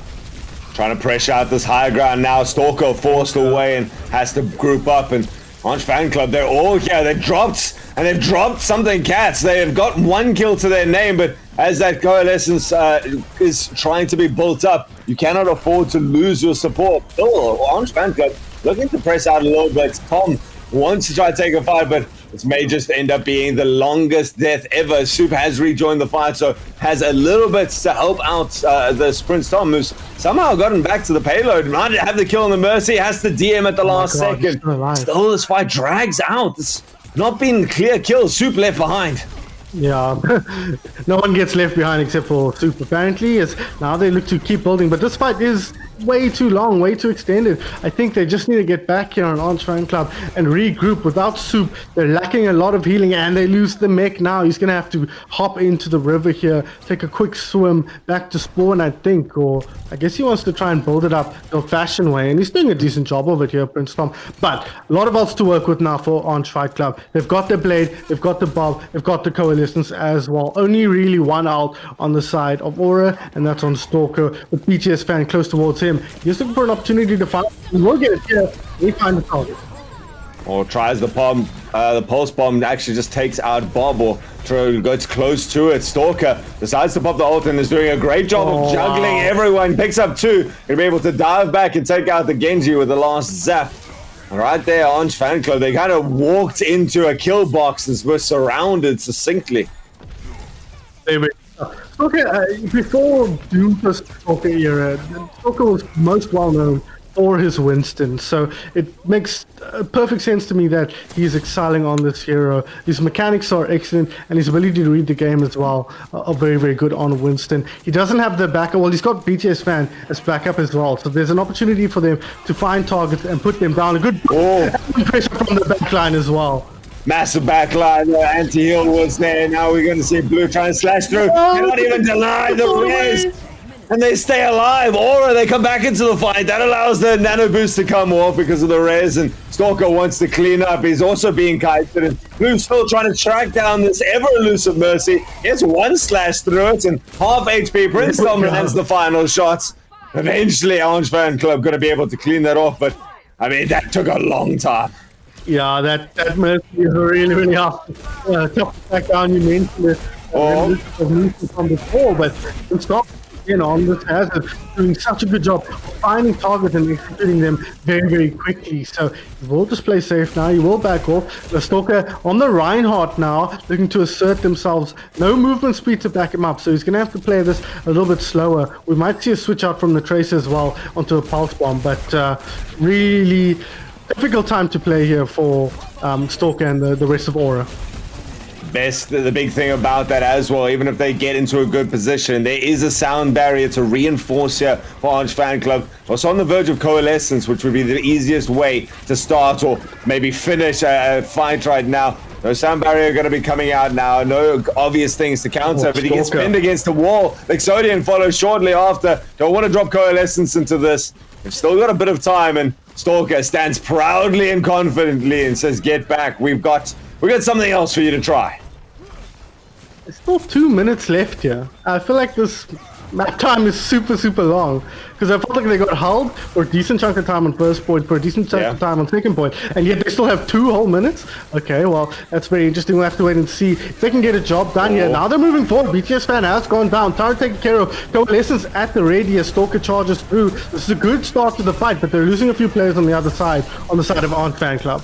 Yeah, it's big. The Coalescence was dedicated towards that Mercy. It's going to be a Shatter late into the Stalker. Going to be able to... Oh, he doesn't even get the pin on one. That is everything that they needed to come back into this fight. They trigger out a couple more kills at the end. Prince Tom now with the downpour, ready to trap anyone coming in there. There's the Lucio. Gets down. Trying for the Valkyrie Mercy as well. Going for the res. Does get booped out of the range and confirmed by Luxodia. This has got to be Orange Fan Club in regulation time. We'll drop the sound barrier as well to make sure that there's no sneakery coming out. Nora have to succumb to all 3 points complete. Very, very nice play from Orange Fan Club there. You just, flipping on a dime, posturing well, and then as soon as the go signal comes, they're all in on that. This time the Coalescence, keeping them healthy and allowing them to secure kills, but good ult usage there, good ult commitment from Orange Fan Club to secure this third and final point. Now, Aura, plenty of time they need to spend pushing forward here, trying to get the job done. Kind of feels like Stalker is playing very reactively here to what Prince Tom is bringing out on his own tank. It feels like it's very much a case of countering out Tom more than playing your own game, right? Or responding to what Ange Fan Club is doing. And that doesn't feel like it fits best for what Stalker's main playstyle is. But, it's all things considered, it's not been too bad for Aura. They'll be disappointed they didn't get some sort of hold off there, but 46-second lead is not anything to be too concerned about. Although that said, this is a very difficult map to push through Rialto, right? So they'll be very, very happy on Fight Club that they got the job done at the end of the day. Yeah, that's a big thing, that 3 points. I mean, even just that last room, if you don't get the trickle fight going your way from your opponents, or you don't win something big with ultimates, just getting inside can take you 45 seconds. So really nice to complete this out. I think Stalker is happier that he gets to play something like the Winston at least and set something out. Ooh, baiting in the Widow shot. BTS Fan Bubs just try for a couple there and going to go back to the Pharaoh very promptly after that. Just was doing too much and can follow in with nice damage. That burst that the Winston lacks is just contributed by BTS Fan and immediately pays off into a kill. Stalker wastes no time, carries on with the aggression, decides to head back towards us and just get the payload moving, knowing that Orange Fan Club not going to contest for the longest amount of time. Just decides to get extra steps and goes back in when needed. I mean, this is a great look from Aura here. BTS Fan hooking up with Stalker here. Damage over the top and finishing power from this man right here. He's also able to move forward and take space.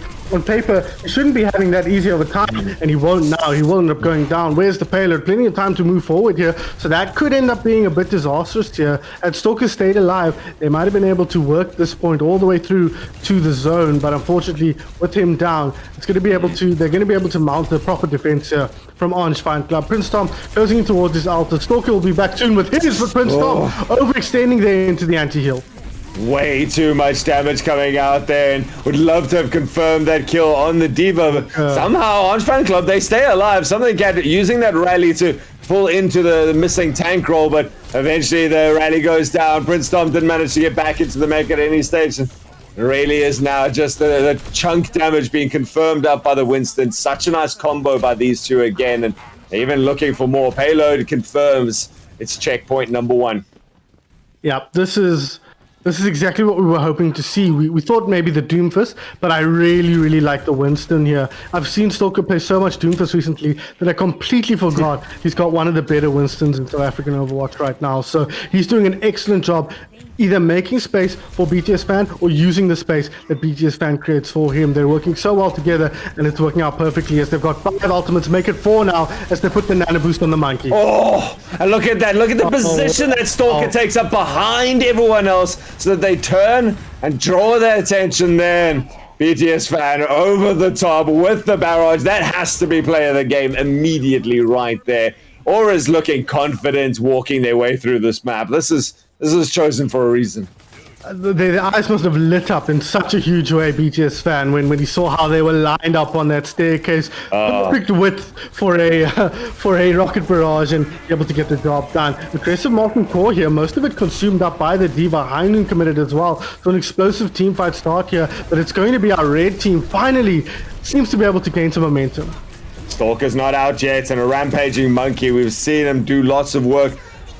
The remake comes out for Prince Tom, so that's going to be a lot of pressure. And actually, you've got a free Pharah right now. Mercy was taken out earlier. No way Pharah gets out of that. Still now, Stalker to deal with. He's leapt over the top, but it's those blasters that are too much here from the Pharah. So Stalker dead late as everyone else was ready to fight. Rez was trying to go off, and Sci-Fairy cancelled from that and gets out with their life. Still down 1 is Aura. Losing Prince Tom is a bit disastrous here, and now BTS Fan finding another pick here, this time onto blue, his apparent counter. He's now free reign in the sky, no Diva, no Cassidy. He'll be able to find an opportunity here for another huge rocket barrage. Stalker says, I don't need to play the monkey here, the Ryan will fit better. I don't know that I'd agree. I think it was working so well before, why would you change anything? But Stalker and the rest of his team think this is the path to victory. Right now, at least Stalker giving his team a lot of space against Lixodian's ultimates, and it's worked enough. Don't know if the monkey could have done that. In the meantime, BLX is working havoc. He's got his turret out in a great position and fighting behind this big shield. Now decides to poke out to see if they can confirm anything else. Orange Fan Club, no answer. And, Risa forced out by Prince Tom. I love this into the Reinhardt. Actually can bully them away. As long as you don't overextend, you got no HP. Again, Aura, they're actually in their opponent's spawn. This is Stalker Gaming right here, right? This is how he likes to play. I think the Rhine at this point makes perfect sense. I think it's really hard to crack open this chokehold with a Winston, but they're able to get the job done with the Rhine very effectively. They've got good momentum now. They've got 3 minutes and 20 seconds on the clock here. They'll be feeling confident that they can close this map out. Holding up that Earth Shatter quickly as well. Nothing to counter that out. Coalescence in the air. Soup has been on point the entire game with the support play. And the TikTok Moira in the back line starting to clean up. Rez goes out and brings BTS Fan back into the fight, but only lasts for a certain amount of time. Shatter goes out, but Aura has nothing to drop in after it. Now they're going to be actually chased, and suddenly Orange Fan Club have found their feet. So it helped that Soup has been such a pivotal threat in the back line, and goes now back for a cup of tea and maybe a change out. Yeah, took matters into his own hands. They're going to switch now onto the... Prince Tom needs to be careful here. Has gold and fortify. Try and get back. BTS Fan tracks him down, takes him out, and that's a disastrous start to the team fight from Orange Fan Club. Look at the angle that BTS Fan has got. Just so much damage. And you've dropped everything.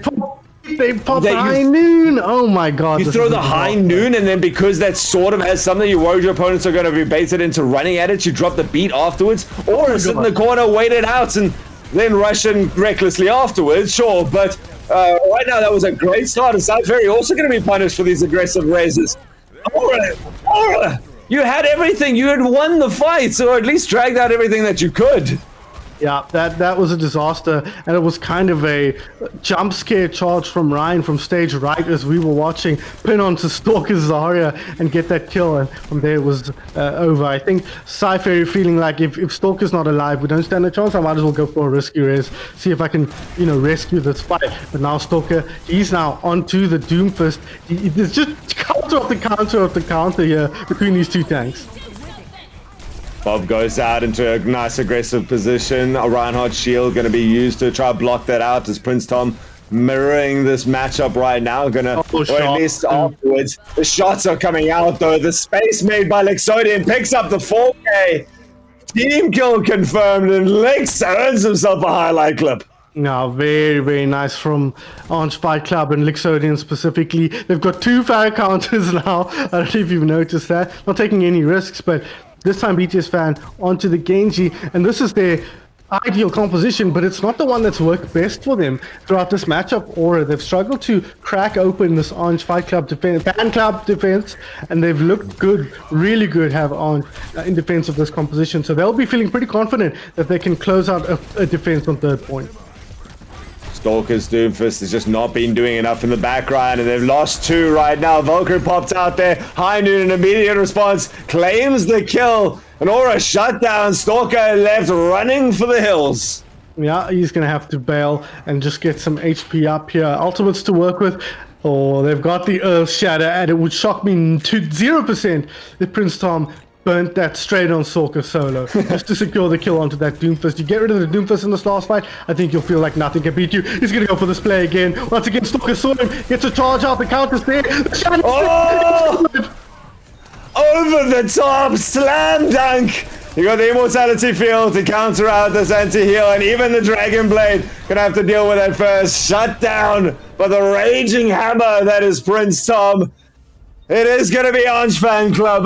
They take out Aura. They stop them. They did get all the way to the end and prevent any entrance. This is my house. This is my hammer. Despite everything that Aura swapped to try and confirm some edge over their opponents, there was just always an answer for Orange Fan Club. It's this choke right here, Altruism. You mentioned it at the end of the previous push, right? That this choke can be such a hard place to get to, and Orange Fight Club will feel so happy that they were able to secure that full cap on Rialto. We saw it there. It was smooth sailing for Aura, just, dominating all the way through the map right up until they got to that final choke point. So hard to push through, and good hero switches from the Orange Fight Club boys onto some pivotal heroes there. The Reinhardt, we saw playmaking right until that final team fight. Prince Tom, really excellent performance all around. And then Blue and Lixodian as well, popping off as well on the hit scans, making sure that the only thing they had an issue with, which was the Pharah, couldn't get any value. So really impressive play from Orange Fight Club. And they managed to take a map off Team 1. So it would surprise me. It wouldn't surprise me if we have a close match coming up next. Orange Fight Club just showing why they deserve to be top of Pool B. We were wondering, where did they match up, considering that both Tank and Team 1 are sitting in Pool A.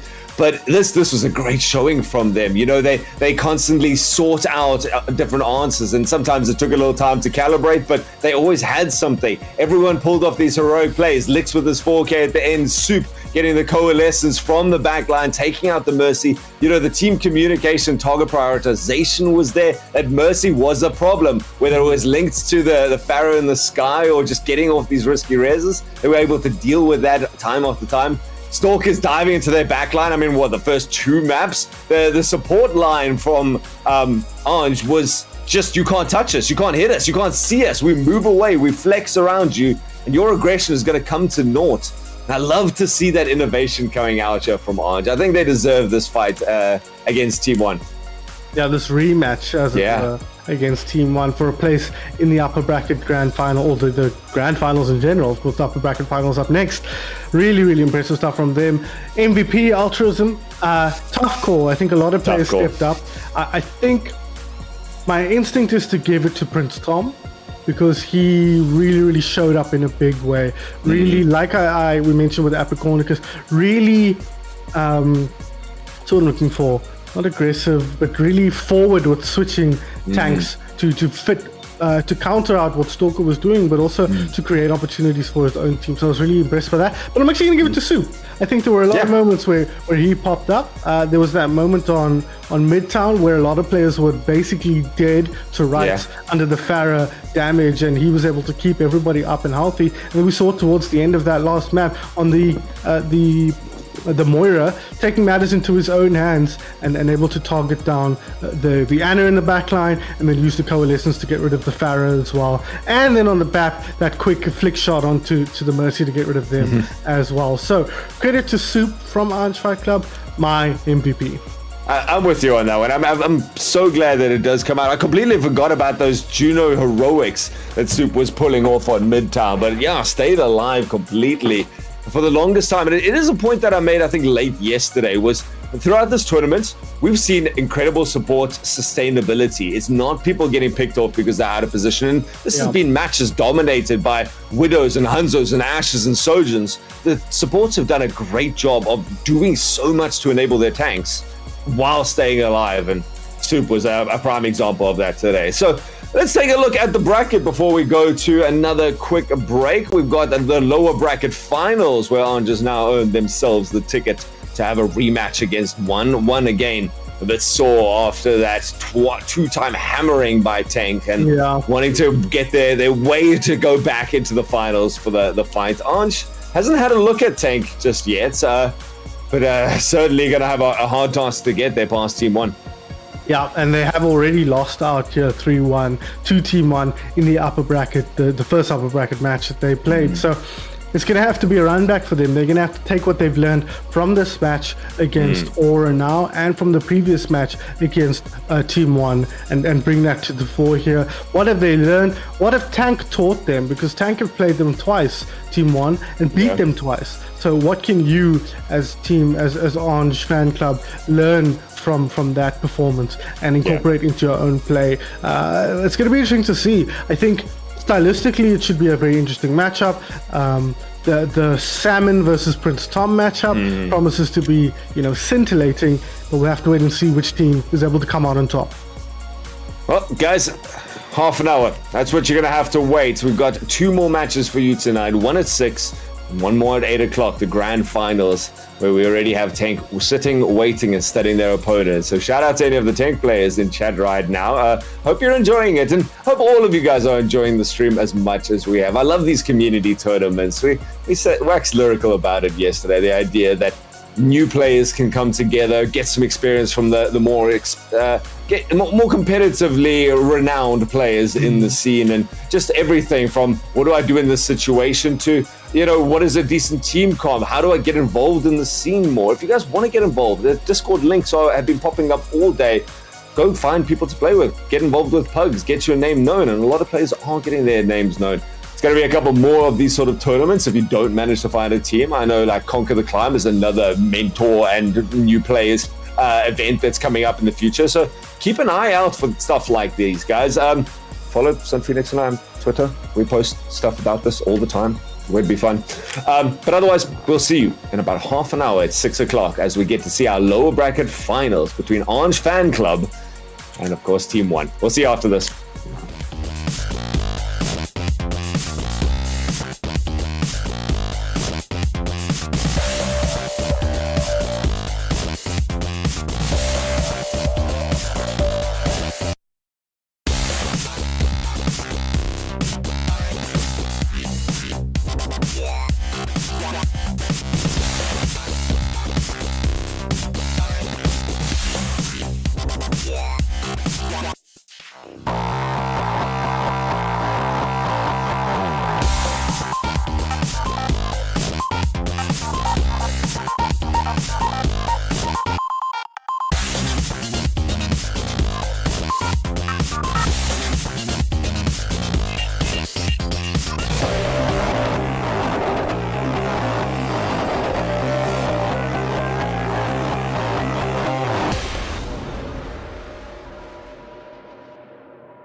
quit?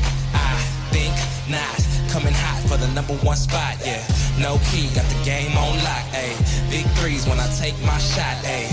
On the rise and we ain't gon' drop. On the grind, it's our time, just watch. If you want it, you can get it. Life gets hard, but don't you let it get you down. Go get the crown because our time is now. Hey, we gotta get it. Gotta get up, gotta go, we gotta get it. Hey, they won't forget us. Made it happen and we all became legends. We gotta get it, gotta get it, gotta get it. We gotta get it, gotta get it, gotta get it. We gotta get it, gotta get it, gotta get it. We gotta get it. We can't be contained when we leave the game. My name will remain. We don't need the fame. You can keep this chain. We broke free, so things won't be the same. Nah, on the mission, gotta get it. Let's work. We were raised on the net. I'm raising my net worth, but it ain't about the money. Nah, it ain't about the cause. All that matters is the world knows who we are. Stars. If you want it, you can get it. Life gets hard, but don't you let it get you down. Go get the crown because our time is now. Hey, we gotta get it. Gotta get up, gotta go, we gotta get it. Hey, they won't forget us. Made it happen and we all became legends. We gotta get it, gotta get it, gotta get it. We gotta get it, gotta get it, gotta get it. We gotta get it, gotta get it, gotta get it. We gotta get it. Know that our time is now. Yes, life can get hard, but don't ever let it keep you down. See, we are all kings and queens and we all deserve crowns. So don't wait. Get up, go out and get it. Now. Hey, we gotta get it. Gotta get up, gotta go, we gotta get it. Hey, they won't forget us. Made it happen and we all became legends. We gotta get it, gotta get it, gotta get it. We gotta get it, gotta get it, gotta get it. We gotta get it, gotta get it, gotta get it. We gotta get it.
got skill here. No, I mean, how could you deny it? Because you've already booked your space in the grand finals alongside the rest of your tank teammates. The evidence is clear for all to see. if I'm being honest, I'm kind of a spectator there on tank. I've got some really good players with me. I'm just sitting in the back trying to get at least one with my Genji blades. But yeah, it's been really fun playing in this Community Cup. Awesome. It's been fun watching you guys play, you guys especially tank, but also the teams in general. So why don't we take a look at our bracket just to remind ourselves of exactly where we are at the moment in this tournament. It is, of course, as I've said, day 2. We're deep into the bracket stage at this point. At some point, I will get a bracket here on my screen. I don't know if... Okay, sorry. We're still waiting for our bracket. There we go. Bracket is ready. And available. So we are now in the lower bracket finals. You'll see down there on the bottom right. It is going to be Team 1 taking on Orange Fan Club, not Fight Club, but it's been a long road for both of these teams. Team 1, in fact, this is a rematch of our one of our upper bracket semi-finals, and on that occasion it was Team 1 who came out on top 3-1 in that match, and then they went on to face Tank. Cheetos will wax lyrical about how that went for Team Tank as they managed to secure their spot in the grand finals, dropping one down to the lower bracket finals. Orange, on the other hand, they start after losing to 1 initially, fought their way through Talk Starters, fought their way through Aura, 3-1 victories in both of those, and now they'll look to reverse their fortunes against Team 1. Cheetos, as we take a look at our match here, what are your thoughts on these two teams? Of course, you've got so much experience playing against Team 1, but have you had any chance to play Orange Fan Club, or what do you think of their players in general? I want to say fortunately Tank has not faced Orange Fan Club because they've got really good players there, right? Yeah. Blue showing that if you give Blue the Genji, he will run the show. Like Zodin being solid on that Zojin. Something Cat pulling out the Lucio, showing how Zodin has taught him. Soup and Prince Tom also being absolutely solid players. Orange Fan Club, I'm quite excited to see what they do against Team 1. I also want to say it's quite reminiscent of the Vanquish run at the Ethereal Crown, making that lower bracket run, showing us I'm really excited if they make it through to the grand finals to have Tank face them. I know you are, because I'll peel back the curtain a little bit here. You told me you're so tired of playing against Team 1 at this point. It would be the 3rd time you'd face them in this tournament alone. Why don't we quickly, before we jump in, take a look at the Orange squad and remind ourselves exactly who is on this team. On the DPS, it is going to be Lixodian and Blue. On the supports, it will be Soup and Something Cat. And then we've got Prince Tom on the tank. A real standout performer, Prince Tom, on that tank role. He's been a big part of why they've pushed through, but Lixodian and Blue have looked great. And of course, Soup, our MVP from the last match just half an hour ago. But let's take a look at their opponents, Team 1, and remind ourselves again for the 3rd or 4th time now who they bring to the table. It is going to be Blaine and Raven on the DPS, Coconuts and Mushi bringing up the support line, and Salmon as your main man, your main tank. Of course, Cheetos, a couple of players, at least one player here you are very familiar with, and 5 players who you've beaten into a pulp already twice this tournament. So what are your thoughts of Team 1? See, I think Team 1 is quite a special team. Having Salmon be on that main tank roster, who is, in my opinion, the star player, not biased at all, due to him being my tank for Vanquish. But I think Blaine and Raven show real good promise. Coconuts being very, I want to say, reliable in that backline. And then Mushi also being a pretty decent Mercy when it comes to it. But Blaine is the player that I would say is the X factor in this team. On a game he played earlier today against Tank, he was playing the Widow on the Junkertown, and it is really potent. So if you give Blaine that space to play, he will really, really shine. Team 1, I really hope they can pull it off, but at the same time, I don't want to play them for the 3rd time. Yeah, no bias. You have much love for your main tank, but you've seen enough of him now in this tournament. So that is going to be, those are our 2 teams. Let's take a look at our map. We do know it is going to be Lijiang Tower, a favorite of South African Overwatch. What are your thoughts, your insights as a top-level player, Cheetahs, on Lijiang Tower? Going based on what the 2 teams have showed us, what they play, I think Lijiang Tower is in favor of Orange Fan Club.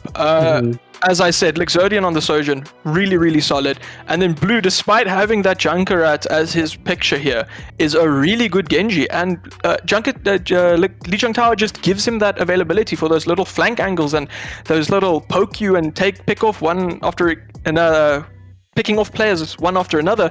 I think that Lijiang Tower is going to be favor Orange's playstyle more, if I'm being honest here. Okay. Team 1, they do have it what it takes. The Salmon Junker Queen, we all know, everybody in COWZA knows that is a force to be reckoned with. But if Orange can stop him and drain his resources, I'm sorry, Sam does not have what it takes to carry this team. So I have to say that I think Orange will take this map.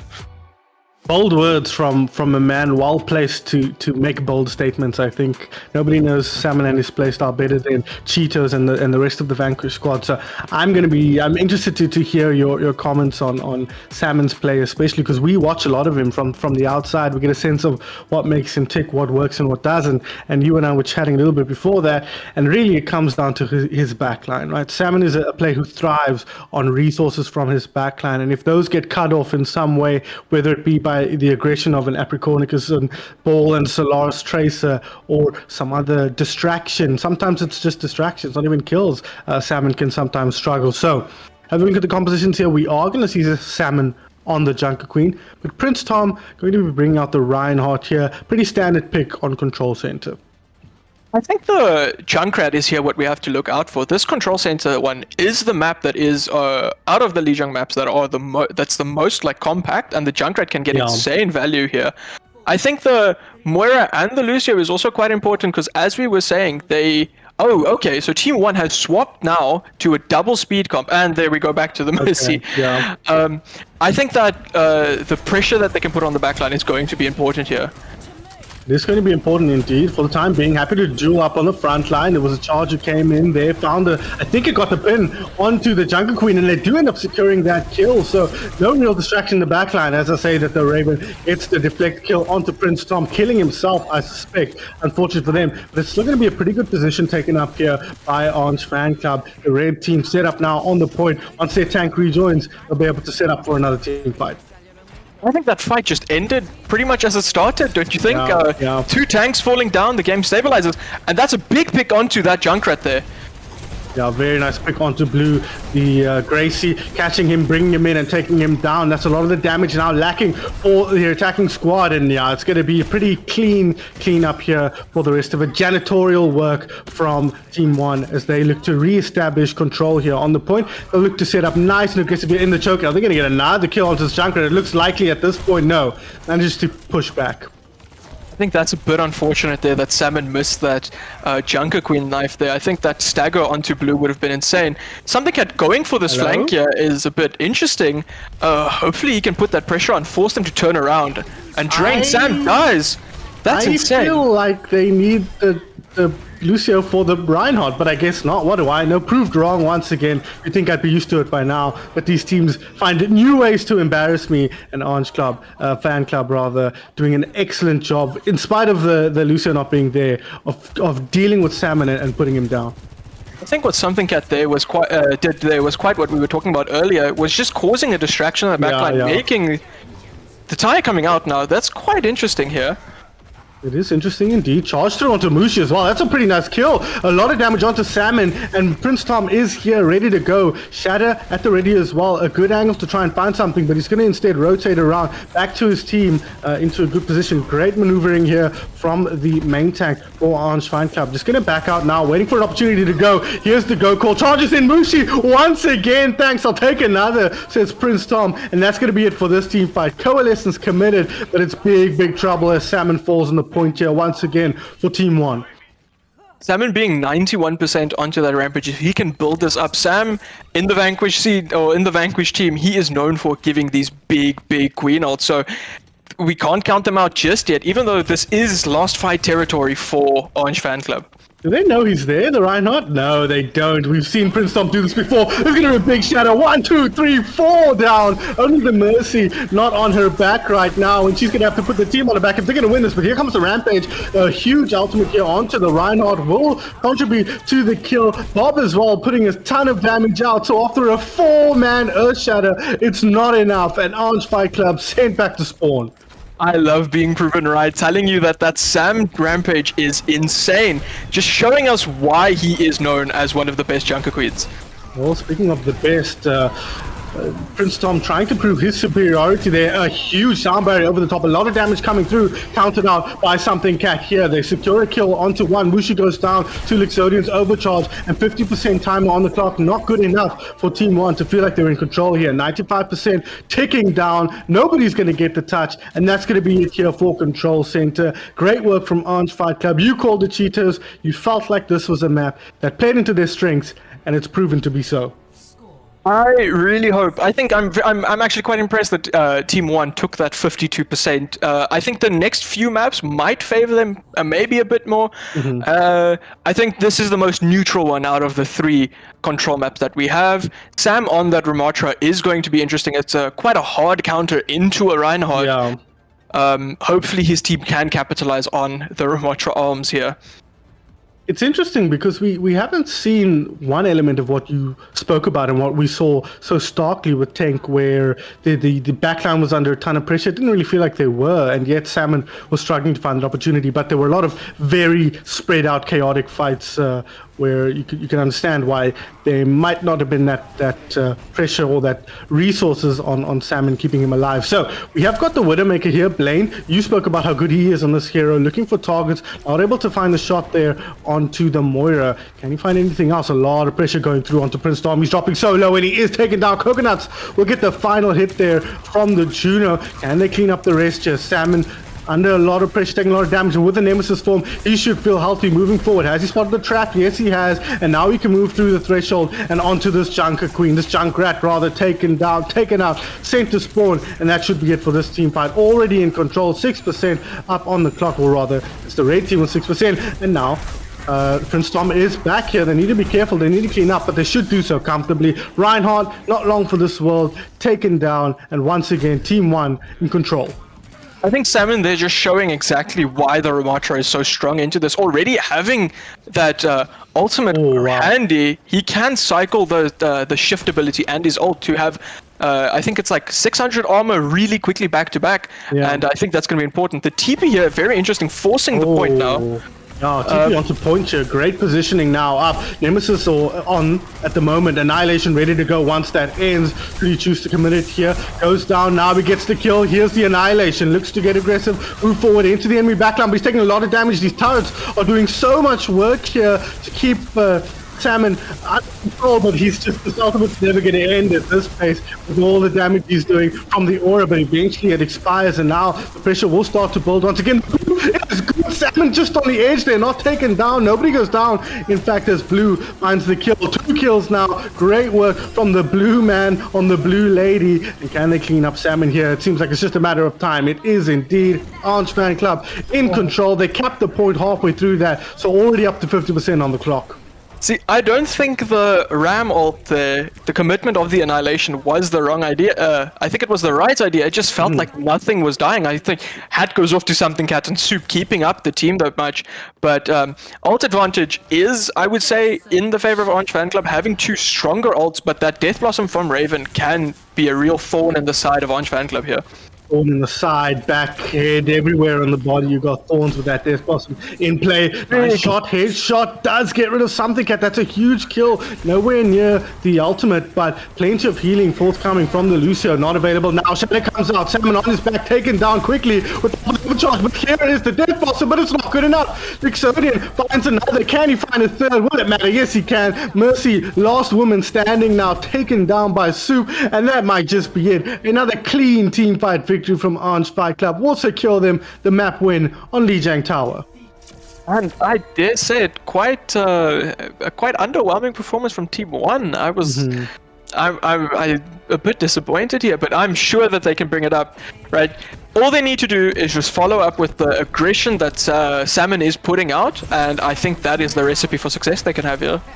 Yeah, I think I agree with you. I guess it's just a question of Prince Tom feels like he's outputting so much damage and everybody else is contributing. It's kind of a problem we saw with Terran Lord and the rest of Tok starters, where it feels like Salmon is taking a lot of space. He's making a lot of space for his team, but the follow-up isn't quite there. And we know how good Raven and Blaine have been in the past. So what do you think the problem is in this game? I just think it's Salmon not getting any room to really move. I would want to say that it's maybe the DPS line from Orange just putting out too much chip damage for the tank from Team 1 to actually move in and take any space. Yeah, could definitely be. We saw the turrets from Blue as well doing an excellent job of preventing that freedom of movement that Salmon likes to operate with, coming into that night market cap point. So really credit to Blue. Of course, the Symmetra, not unheard of on that point, teleporting onto the high ground there. And we saw Orange Fan Club use that so effectively to get control in that second fight. Yeah, it was really just a display of Orange Fan Club controlling the point a bit better. I think the Reaper out there at the end, it is kind of a Hail Mary they threw out there, but a better placed, I think maybe just slightly behind the Reinhardt would have resulted in more success, but still, nonetheless, a good display of a good Overwatch overall. Yeah, I think surprisingly clinical from Orange Fan Club for a team who would have been thrown together on the eve of Friday morning. But that's kind of what you expect to see in the Talon Cup, and it's who can come together quickly with short notice. That those are the teams that often excel. So it is going to be Rialto now, our escort map. No Kings Row, a shock to me and everybody watching, I'm sure. But Orange Fight Club looking to take a clean 2-0 lead here. Who do you think this favors, Cheetos? Do you think this plays into the strengths of Team 1 a bit more than Lijiang Tower did? Because I know from the outset you felt that Orange should get the better on Lijiang Tower, and it proved to be so. See, I'm a bit torn here, right? Because I know what Salmon is capable of and the tank role, but at the same time I also know that Prince Tom really likes the hazard. And Rialto, the first point here is a good... it's a good point for like verticality because you have those high grounds. So I think the hazards from both tanks would be great, and Blamed on the Widow would also be really oppressive here. I'm quite interested to see what they might pick out because I do think the Genji from Blue might come out as well.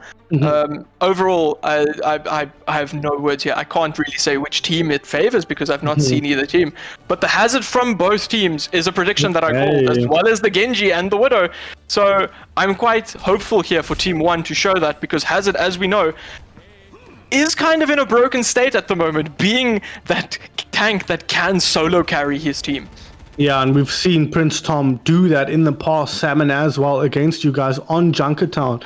That hazard was a real thorn in your side. So looking forward to see how these two heroes match up against each other. Blaine is going to be key on the Widowmaker, but we worry then for Team 1. There's good opportunities for pressure on Salmon's back line, and we know how when Salmon doesn't get the resources he needs, he sometimes struggle to have that effect. So, looking at his comps, before we jump in here, anybody you think has a stronger comp?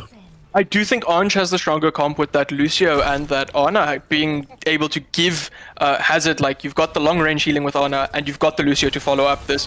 I don't really like Blaine's position here. In not being able to see that much, but I think it's better now knowing that Blue can't just dive onto him. Yeah, exactly. I think it's a defensive position here against the Genji. Whoa, watch it there, rocks flying everywhere. Shot towards the Lucio, not hitting either. One more shot, there we go. Blade finds that opening, picked onto something, but they have lost Salmon in the front line. Blue, though, will pay with his life. Avenged was Salmon there, as now the card keeps moving forward, though. Doesn't matter who you lose, if the tank's still alive, you'll feel pretty comfortable moving forward on point. Especially if that tank is Hazard, who can just jump up to that Widow and just like one-tapper with his combo. I feel like they're not really putting that much pressure onto this Widow right now. It is being some pressure, but I think that Lucio coming up now is going to show us why it's called the Widow Patrol. Oh, Something Cat just dies. Something Cat is dead. So good cover from Salmon. He's found Prince Tom as well, and now he'll find one more unless he gets slept out. He does get slept out, but that Ana is low enough that you should be under pressure. Great shot from Soup onto the Mercy, but won't be able to secure that kill, and Salmon finally gets his man there. A nice cup of soup for the main man. Hazard here has to be forced back now as Prince Tom joins the fray, and Salmon, he's popping off here. The downpour secures 2 kills and ends the team fight here. Already a minute and a half bird of the clock. Team 1 in control.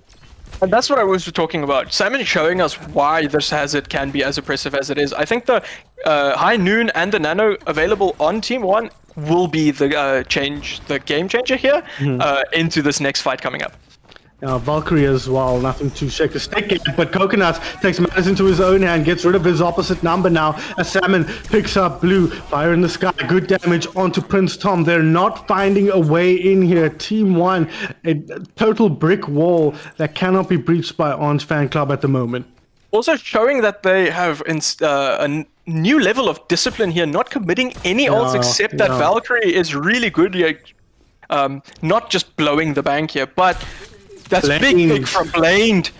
Another kill early onto Something Cat here. It's a problem they've had in this map so far as Salmon finds Prince Tom once again being diffed out here. I think you'll agree, cheaters, is Prince Tom. Salmon has had total run of play at the moment now. Gonna get aggressive here, throw in the rock, has to back out, needs to be careful here. Salmon comes in the wall, will block him out for a little bit, but he'll vault up to the high ground and move back towards his team. Clinical play once again from Salmon. The headshot though, that's part of the problem. The Widow is doing tons of damage and Something Cat goes down once again. Downpour on the money, takes down one, but Blaine he's picking them up one by one, and that might just be it here. Yes, the pressure is on him now, but it's all just bait. They drag them in, and he knocks them down. Blamed on top in this fight. There is nothing better. There's no better feeling than saying at the beginning of the match that Blamed is going to be the X factor, and him showing us why he has that respect. Yeah, absolutely. And Something Cat, only 81% towards his first ultimate. A direct result of what this man is able to do on this hero. And Salmon finds another one. Soup out of the can here. Good 1, 2, 3. It's all over here in this team fight for Orange Fight Club. It's been such a strong performance from Team 1. They look unassailable here on Rialto. That absolutely, just the Hazard, just dismantling everybody, getting those early picks. I think this combination between Blaine and Salmon being so oppressive is what is leading to their success at the moment. But the beat can be instrumental here. A bit early. That is shall we call it an optimistic beat here, or dropping low, but he does find one. Lixodian gets that kill with Raven, firing back here. Finally takes down one, punches another. A lot of damage going both ways, but with this man still alive, you feel like they're in control. And Salmon, he finds Soup once again. Last man standing, Prince Tom sent to the grave, and that's going to be it. Not 1 point capped here for Orange Fan Club. Team 1, well placed to even the series out. I think that was a really exceptional play from Team 1. Both players, both like X-Factor players with Salmon on the main tank and Blaine on that Widow, showing us exactly why these players are so volatile. Coconut's also doing really well on the honor to secure those anti-nades and to keep Salmon up. Overall, Team 1 just showed so much control over the situation. It felt more like Orange Fan Club was more on the back foot. They're trying to catch up, while Team 1 was controlling the pace. And that is what you want with this Hazard comp. That is what you need. Mm-hmm. Yeah, and they did that with such great efficacy here. Have a wait and see how Team 1 or Orange Fan Club responds here. They kind of moved on towards the Reinhardt, a desperation pick you'd have to expect at the end of it, but I do feel like that is the correct answer here. Reinhardt into Hazard. I don't know, what are your thoughts on that matchup? So I honestly think that Orange Fan Club it's a mistake not having that honor into the Hazard. Hazard being able to move around your team as freely as possible is going to be a bit of a nuisance. But as we can see here, Orange Fan Club is setting up for a spawn hold. That might explain the Baptiste we are seeing here. Yeah. I don't think Team 1 is going to be aware of this at all, making little to no noise. But I'm hopeful for Salmon to react and the whole Team 1 to react to this effectively. We'll have to wait. Blaine will spot them out first. He will. He has spotted them out. And in fact, he takes matters into his own hand. Lixodian sent to the grave. A long way to go back, but he'll be taken down. Salmon now, he's in the mix, in the back line. ripping them apart as Soup once again falls to the Scottish Maestro as now they move forward. Can he find Something Cat? Of course he can. Who else but Blaine? He's been such a problem for Something Cat on the Lucio, and he'll take him down once again. So there was an opportunity there for a very, very full hold, but instead they just get forced back once again. And that is like the most unfortunate thing you can happen there. Having the Widow peek the right angle. Yeah. Sending this bomb onto the Widow. They hope to take out Blaine, but I don't think it will be enough. Trading it out is Raven. Prince Tom is a bit out of the cap, but Sam is just absolutely killing the other the enemy team at the moment. Does he live? He should get out here. Yeah. He's got the mercy. He does have the mercy, and there's no pressure on her at the moment, keeping Salmon alive. There we go. He moves into the backline. He's taking a lot of damage here, but there's no backup now for the Reinhardt for the time being. Eventually, it will rotate through, but it's not good enough. Prince Tom goes down once again. Valkyrie popped up here for Mushi. She looks to keep her team healthy once again. Has to be careful, has to move up, out, and away, but will stay alive very comfortably as Salmon finds another pick. This is exactly what we wanted to see out of Team 1. Working well behind Salmon here, closing into the yellow box of victory. The hinder onto there, the downpour in the backline as well. These are both supports here out of position. Prince Tom, as good as he is, he's got so little backup. Lucio low, taking down a huge Shadow Finds 2, gets rid of Salmon, but he is not needed at this point. Surplus to requirements is Blue. A desperate attempt to save the game. Not good enough, and that's going to be it for game number 2. All even once again, Cheetos. Team 1, unstoppable. That was not a match I could have predicted. However, I do like seeing this gameplay from Team 1 coming out. I feel like Team Orange didn't really have any pressure onto Blaine here, giving him 3. We see this like beautiful triple kills from him. But Blaine not really getting the pressure that you would want to put on a Widowmaker. And then also at the same time, you've got that threat, that one-shot potential from the Widow, and that one-shot potential from the Hazard, just being like a two-fronted affair. I think that Orange should have pressured that maybe a bit more. Also there in the end, not really having a hit scan to stop Mushi. She is a Mercy that shows that she flies around a bit more, being a bit of an easy target. Hopefully Orange can adapt and come forward, but great game from Team 1. Yeah, really, really strong stuff. Salmon showing us all how broken Hazard can be in the right hands. You know, Prince Tom not up to the task at all in that round, I think it's safe to say. And when the backline is not pressured, as you pointed out, Salmon gets all the resources he needs. How long did he have Mercy solo pocketing him there towards the end, and he was able to do whatever he wanted. So credit to Team 1, looked absolutely brilliant, also evening out the series at the moment. But we do now move to map number 3. It is going to be Runesapi. So push map here. Again, I ask you, Cheetahs, what are you feeling? You've been a bit of a Nostradamus here. Who do you think this favors, if anyone? If I'm being honest, what Team 1 showed us in Rialto, if Salmon and Blaine, Runesapi having those like angles for the Widow for Blaine, as well as having those little tight corners that Hazard can and sell in, I think if Orange Fan Club wants to step up to the play, I think Prince Tom would have to match the Hazard just because he just doesn't die. That's the thing. Because remember, Hazard has a 65% damage reduction when he blocks, and that's a 180-degree cover, meaning he is damn near unkillable when he blocks. And I think Orange Fan Club needs to step up to the plate and stop that. Yeah, I wonder now as we move to other maps here, a little bit more chaotic potentially. It seemed to work out really well for Orange Fan Club on Lijiang Tower, but I think this is a map type where you might get away with being able to pressure the backline a little bit more as Orange Fan Club. Do you agree with that assessment, Cheetahs? It feels like it'll be a lot easier to reduce the resources available to Salmon.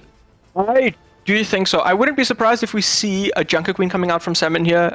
Blaine has also shown that he can be effective on the Ashe, but from Orange Fan Club side, I would really like to see Blue's Genji. He's not really been playing it that much, and in the Rialto game, he was seeming a bit dead in the water here, kind of like a fish out of water, I would say. But again, interesting comp. I want to note that at the beginning of the day, when these two teams did meet, Blue did not play the Genji that much, and I feel like them playing this hard meta type of comp is kind of being their downfall. I think you should play to your strengths And I'm an advocate for comfort over meta, and I think that is what Team 1 is kind of showing here a bit, having their support lines on more comfort picks rather than meta. Well, we'll have to wait and see here. Prince Tom now back on the Mauga that we've seen him have such good effect on in the previous matches. And we'll have to wait and see whether he can get the job down against a very, very scary-looking Salmon the player, I mean, not the fishes. Once again, we're closing towards each other here. Prince Tom, he's something he likes and gets aggressive. The TP in the backline there, but it's not good enough. Blue immediately taken down, and Salmon responding very, very quickly to the Mauga in the backline. So already one man down, and Salmon says, that's an opportunity for me to make stuff happen. 5% damage reduction here with the spike guard. The homing projectiles out as well as Raven takes down Luxodian. So Team 1 in firm control. Coconuts drops Soup as well. So all blue in the kill feed here as Team 1 once again control proceedings to start off. And Team 1 seeming quite dominant, not much like a complete 180, will I say, from that Lijiang tower. It feels like they've got a fire roaring inside of them. Just not pressing that S key, holding W, and not letting Orange Fan Club breathe whatsoever. I think Something Cat is the one we should be looking out here mostly for because the Suzu here from him is going to be crucial for the Coconut's anti-nade. Yeah, absolutely, especially when you're playing with that Mauga. It's going to be playing quite aggressively, goes forward. There is that anti-heal, but you can see Salmon forcing so much attention away from the Mauga on the front line. A lot of damage coming out. Mauga dropping low. We'll come back to life though with the cardiac overdrive. Now move forward. Playing. He's managed to build up his ultimate, the overcharge at the ready. 1, 2, 3 shots onto Prince Tom. 4 shots. Something Cat hits the deck as well. And once again, Team 1 barreling forward, looking unstoppable as they have since the start of Rialto. Salmon will eventually go down, but he's made enough space. They're a decent chunk past the forward spawn zone already. Mushi doing a really good job not to be picked off by anything, but Salmon showing what makes the hazard that powerful, so powerful. Him not being able to die, and Blaine just that constant pressure, charging up his railgun shots off of the Mauga, just showing complete oppression from the Team 1 side. And as you say, that Luxodian Blaine rather getting the better of Luxodian, but now they've got the orbital ray, but there is again in the backline a huge anti-heal Suzu though over the top to counter that out here. No ability to get healing though and taken down. They will trade out Salmon though, and Prince Tom is looking very, very healthy. He spotted out Coconuts and taken him down now. There is a Genji Blade at the ready, I believe, should Raven choose to commit it, but he's very low. He's got no defense, and he will get taken down by Soup. Or Prince Tom, though, dropping low, taken down. TP into the backline there, has been spotted out. Mushi, untouched in the sky here, doing so much work, but eventually Blaine will get taken down, and once Blaine goes down, Mushi soon to follow. So Orange Vine Club, finally, they found some purchase in this match. It's still just insane play from Blaine, taking out that Mauga just before he dies. Remember, Orange Fan Club does not have that forward spawn. They do not have the momentum that you would normally have. I would be surprised if they even get a full tick here. I have to wait and see if they can get through onto this point. Kitsune Rush popped early to get the tempo going in this team fight. Good anti-heal to clear the Mauga out. There is a downpour though on the front line again from Salmon here. Reaper under pressure, but Coconuts drop. Salmon drops as well, and that should be it in this team fight. They've got 2 DPS ultimates, both alive from Team 1, but it's not going to be enough. Won't be committed, and that will be it. Revenge, it says on the screen. Exodian are getting rid of Raven, and they get the point, and Cheetos, they get the lead as well. Just eating my words like a good meal over here, but I think that the blue Death Blossom here is going to be instrumental in the next fight. I think that is the most important ult that they can use here. You can see he is looking for that angle. Can't get the TP onto the high ground there, it seems like, but he knows where they are. This could be disastrous. He needs to watch the sleep here as the overcharge comes through on the front line. Raven, though, finds Something Cat, takes him down. Soup under pressure, though, will take down Blaine. There's now Mushi in the sky.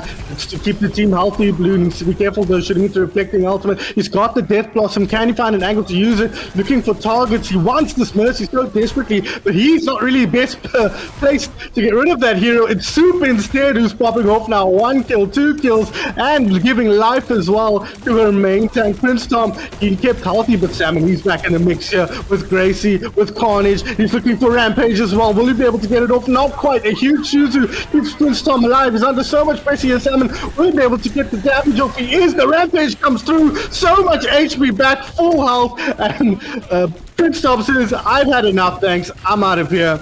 But they got what they came for. Orange Fan Club, they got the lead, they got the space. Now they can back out, having burned a bunch of ultimates out of Team 1. I think that was a really masterclass from Salmon there on the Junker Queen, showing us why he's known for that. Seeing that Something Cat kind of wastes the Suzu a bit early, giving him that 12-second window he needs to get that Rampage off and swing the fight. That is something that Salmon is known for. Yeah, absolutely. Beautiful play from the Fishman as now we see the Genji Blade coming in, picking up one. Salmon has gone down though. That could be critical. And now they've got the cage fight. Team 1 in big trouble here. And Blue pops the Death Blossom. You said that was going to be an important ultimate 3 team fights ago, but he saved it for now and he got their kill. TP is aggressive. Duked out a little bit, it has to be said, by the Sojourn, but it's not going to matter. Once again, control taken here by Orange Fan Club. No ultis at the moment to work with, but it's going to be a dry fight on both sides. I don't think it's necessarily that dry. Blaine will be able to build up his overclock here really quickly, and I think that will be the game changer coming up here. That is the player that will... Blaine showing us that his Sojourn is actually quite something scary to deal with, but diffing the Luxodian, if you will. Does seem that way at the moment. Pressure building now as Tom anti-healed up. Suzu not forthcoming, not needed perhaps for the time being. But here's Blaine, the overcharge. He gets a shot onto Luxodian. You said he was diffing him, and that is proof positive there. But you might not be able to diff Prince Tom here in the mix. The grinder, and to blend them down to size, grind them away, and they get the job done here. Prince Tom charging forward. He's looking for anything, but he's running out of teammates in the back, and he will go down here. Raven going to try and go, taking down Prince Tom, and now they chase Soup out of the fight here. He'll go down as well, and that will be it. Control taken here by Team 1, but they got a long way to go.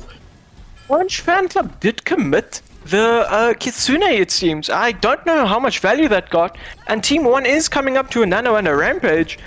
Surely we see another Salmon Rampage coming up very shortly. Playing in this tight choke is where he wants you to be. Oh, hello. This looks big. It's a big anti-heal to start off the Rampage. Not quite on the money, but it's more than enough to secure all the kills they need right now. They even pulled out the Orbital Ray. Something Cat gets the kill. 2 kills to the good here from Something Cat, but it's not going to be enough to secure this team fight win. It is a long road to victory here for Team 1, but they've walked a very good chunk of it already. A spectacular play from Coconuts there, waiting for the Orbital Ray to come out, throwing that anti-nade immediately, and then Salmon following up with the extra damage. Really good teamwork from these 2 players together. Yeah, absolutely super impressive here. Speaking of impressive, Genji Blade at the ready now. Low HP, so has to back out a bit. Hasn't really been spotted out, it feels like, but Reaper in position to put the pressure on. Lots of HP, Mushi going down. That's a huge kill. The Death Blossom at the ready here, moving forward. Will look to hold on to it, I think, here. Finds one. He knows where another is. He'll get slipped out here, I'm sure, but he'll be okay with that blue. Might go down, actually. No, he won't. He's got the fade available. He'll beat a hasty retreat, but that is a great team fight win. Momentum stopped by Orange Fan Club.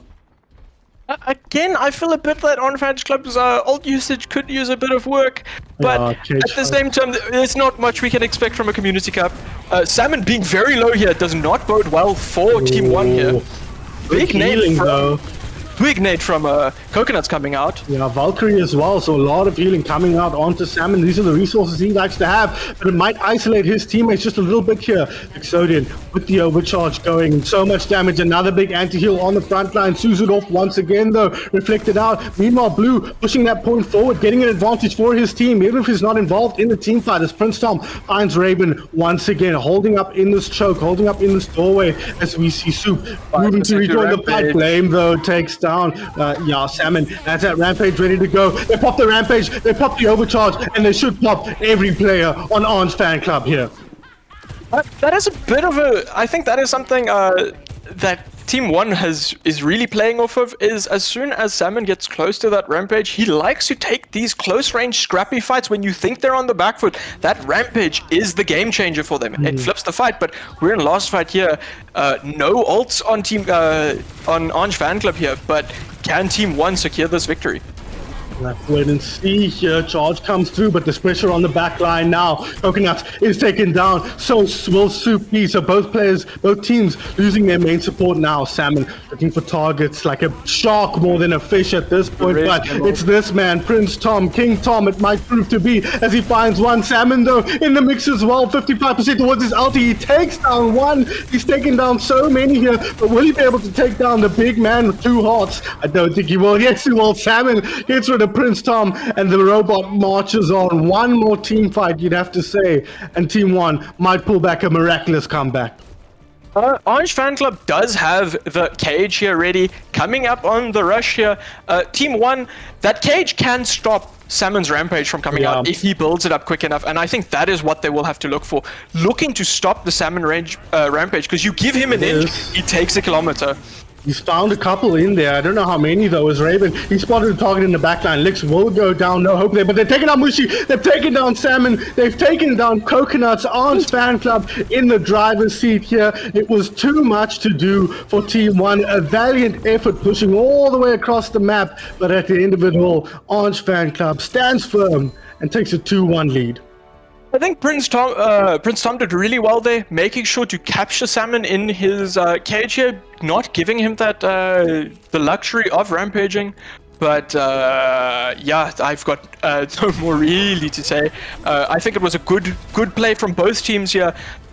Orange coming up top, but I think it's off of the back of some misplays from Team 1 here. Yeah, I don't know really what to say. I think the Soj was really good. The Queen was really good, but just it feels like when they get the momentum, it feels like Orange can just rally behind and just use their ults a bit more effectively. Yeah, it does feel that way, and that's in spite of the fact that on occasion you felt that Orange used ults a bit unnecessarily there, and often were counted out very effectively, like we saw the orbital ray countered by the anti-heal quite a few times. So really high level play, I think it's safe to say. We've seen from both of these teams countering out what each other wants to do, but at the end of it all, Prince Tom standing tall on the Mauga once again. Salmon, he looked so hot, but as hot as he looks, Cheetos, he's just not able to carry the team to victory. I do think we should not count him out here. Salmon is a player that will never say die. You can never put him down. I do think the next game will be a really exciting one. Sure, so it's Team 1's pick, right? And if they pick what I think they might pick, I think we might see a clash or a flashpoint coming up. I just got confirmation. The map is Parisio. Yeah. Not a map I think they would want to play. So it is going to be hybrid here instead of King's Row. What thoughts on this choice? I think the Hazard is coming out again. I think Salmon has decided that to carry his team, he needs to play the maps that Hazard can work on. Parisio, a map in which Blaine's Widow and his Hazard will be able to do a lot of work. It's whether or not Team Orange Fan Club can answer back to it. Yeah, and we saw how ineffectual they were on Rialto. I mean, Salmon just had his way with the whole Orange Fan Club team. It seemed like Prince Tom, we've seen his Hazard be very effective in previous games, but against Salmon, he just didn't have the resources after what Salmon was doing. And on top of that, it's a map where Blaine can really excel on the Widowmaker as well. Decently long sightlines on this first and second point, so we'll have to wait and see what they choose to come out here. But I agree with you that I think this plays pretty well into Salmon's playbook. Yes, I'm just like I'm a bit shocked that this is the map that they choose. You would expect from a community tournament that King's Row is the fan favorite, is the Overwatch map. But as we can see here, Team 1 just full sending it into what they know they can play. Yeah, And immediately all 5 picked, as you say, on the defense. So they'll move out here, get set up in position. On the attack, though, Prince Tom, he's sitting on the hazard. We might see an almost exact replica of what we saw on Rialto here, Cheetos. Even Blue on the Symmetra, he played that for a little bit on Rialto. So, no, Prince Tom, I think this is the right choice. Don't play that. But he struggled with the Reinhardt just as much on the defense on Rialto. So far, everything's coming up Team 1.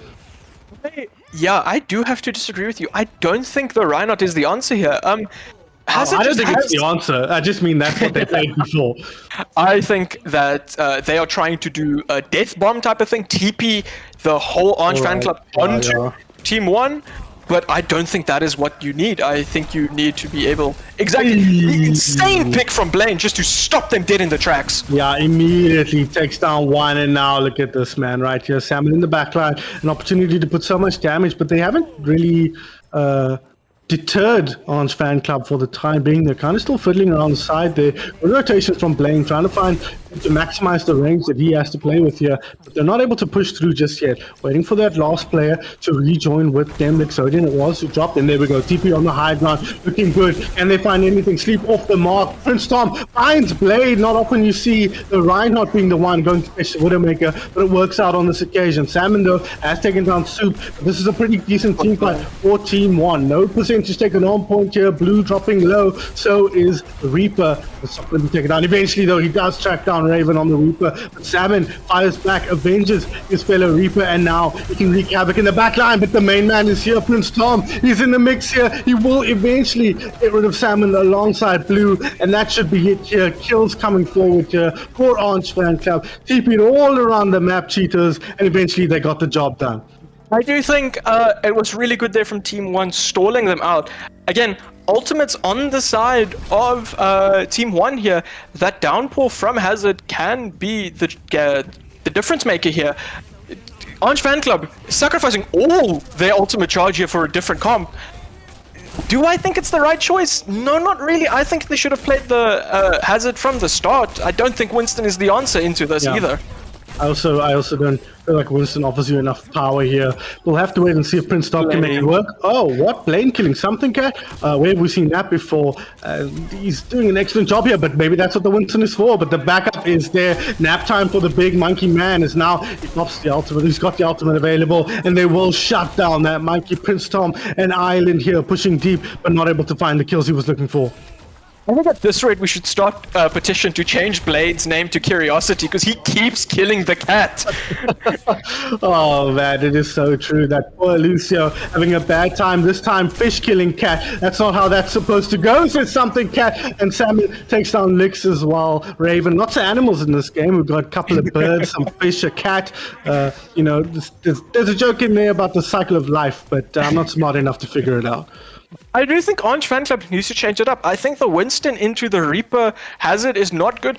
Team 1 sitting on all the ultimates they need to close this out. I think at this rate, Blaine is going to stop this fight before it even starts. Wall is going to stop him from being able to do that. Downpour from Salmon proves maybe difficult. Health ball's low, especially on that something cat. This is a very, very important Symmetra wall, but it does drop now. Something Cat gets aggro, Prince Tom finds Coconut, so that's a great start. The res is forthcoming though. It's going to be stopped as Blue over the top once again. Can they find anything more? Exodian gets rid of Coconut. Soup under pressure here. TP's towards their own team, but Salmon, he's got an eye on her. He knows exactly where he is, but he pulls back to try and deal with Prince Tom. Prince Tom being such a monster in their backline. He spotted out Salmon. He wants to get rid of him, but it's Blue who's finding the kills, or Salmon rather, who found the kill onto Blue. This is still a good team fight though for Orange fan club. It's pretty even, but they've got a lot of momentum building on the cart now. I think Orange fan club here can be happy that they won that fight in the end because nobody really saw it because it wasn't caught on camera, but Something Cat did Ajax that beat.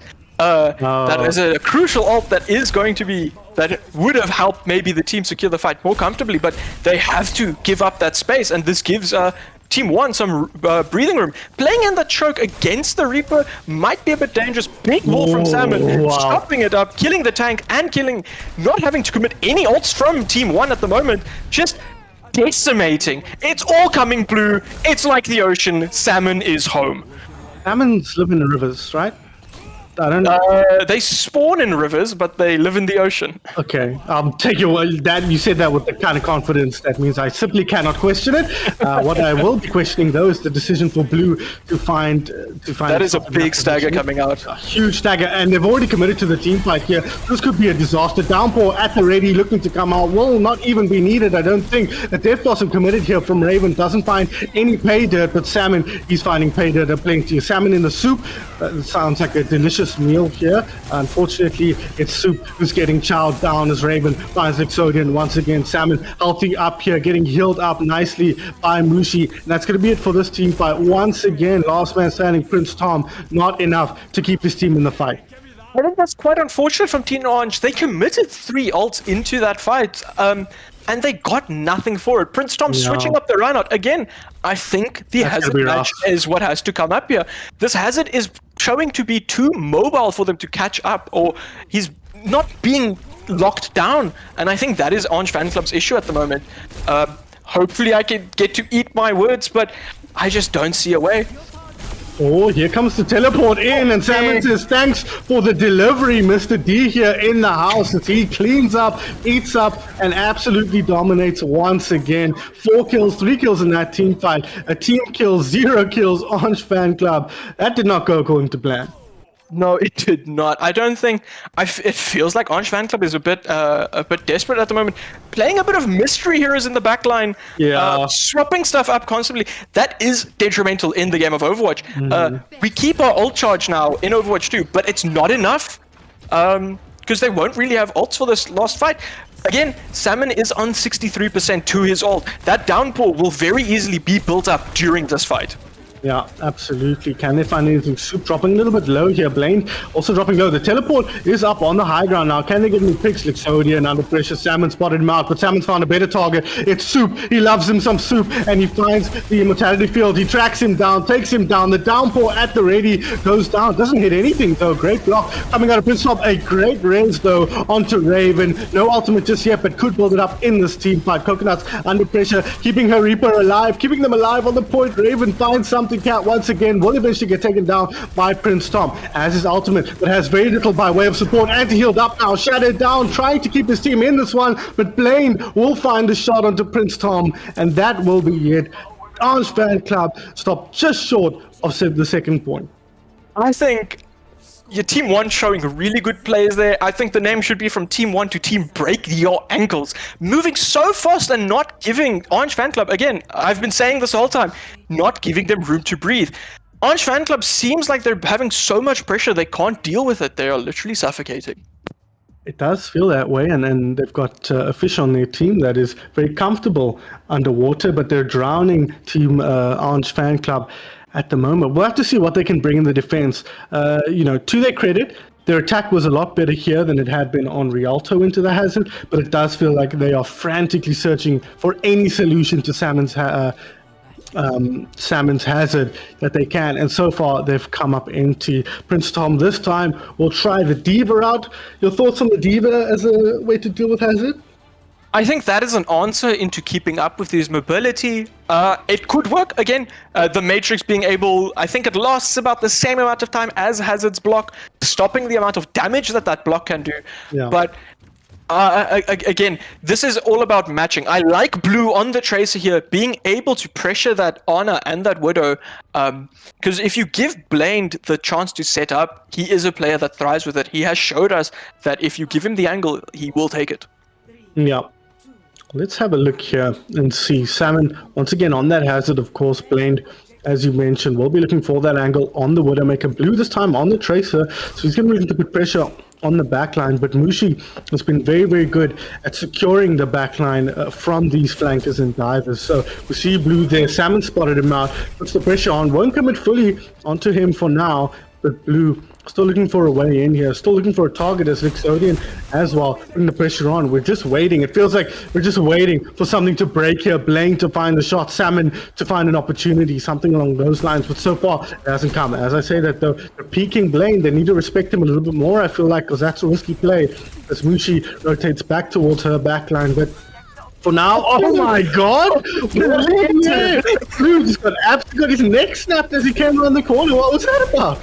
This hero is a little bit interesting here. Salmon is making it look extremely overpowered, and now Blaine's got space to work with. 1, 2, not quite 3, but it should be 4 here as the Diva gets taken down. You can even stagger her there if she wants to hang out in that corner. And another one, Blaine. There's his third for the team fight. And that's going to be it. A little bit of lull at the beginning, but once the go signal came, it was all over for Orange Fan Club. I don't think Blue misplayed there. I think that was just Salmon doing an outplay, noticing looking at what they're doing, and this combination from the follow-up from the Widow into the Hazard is really potent at the moment.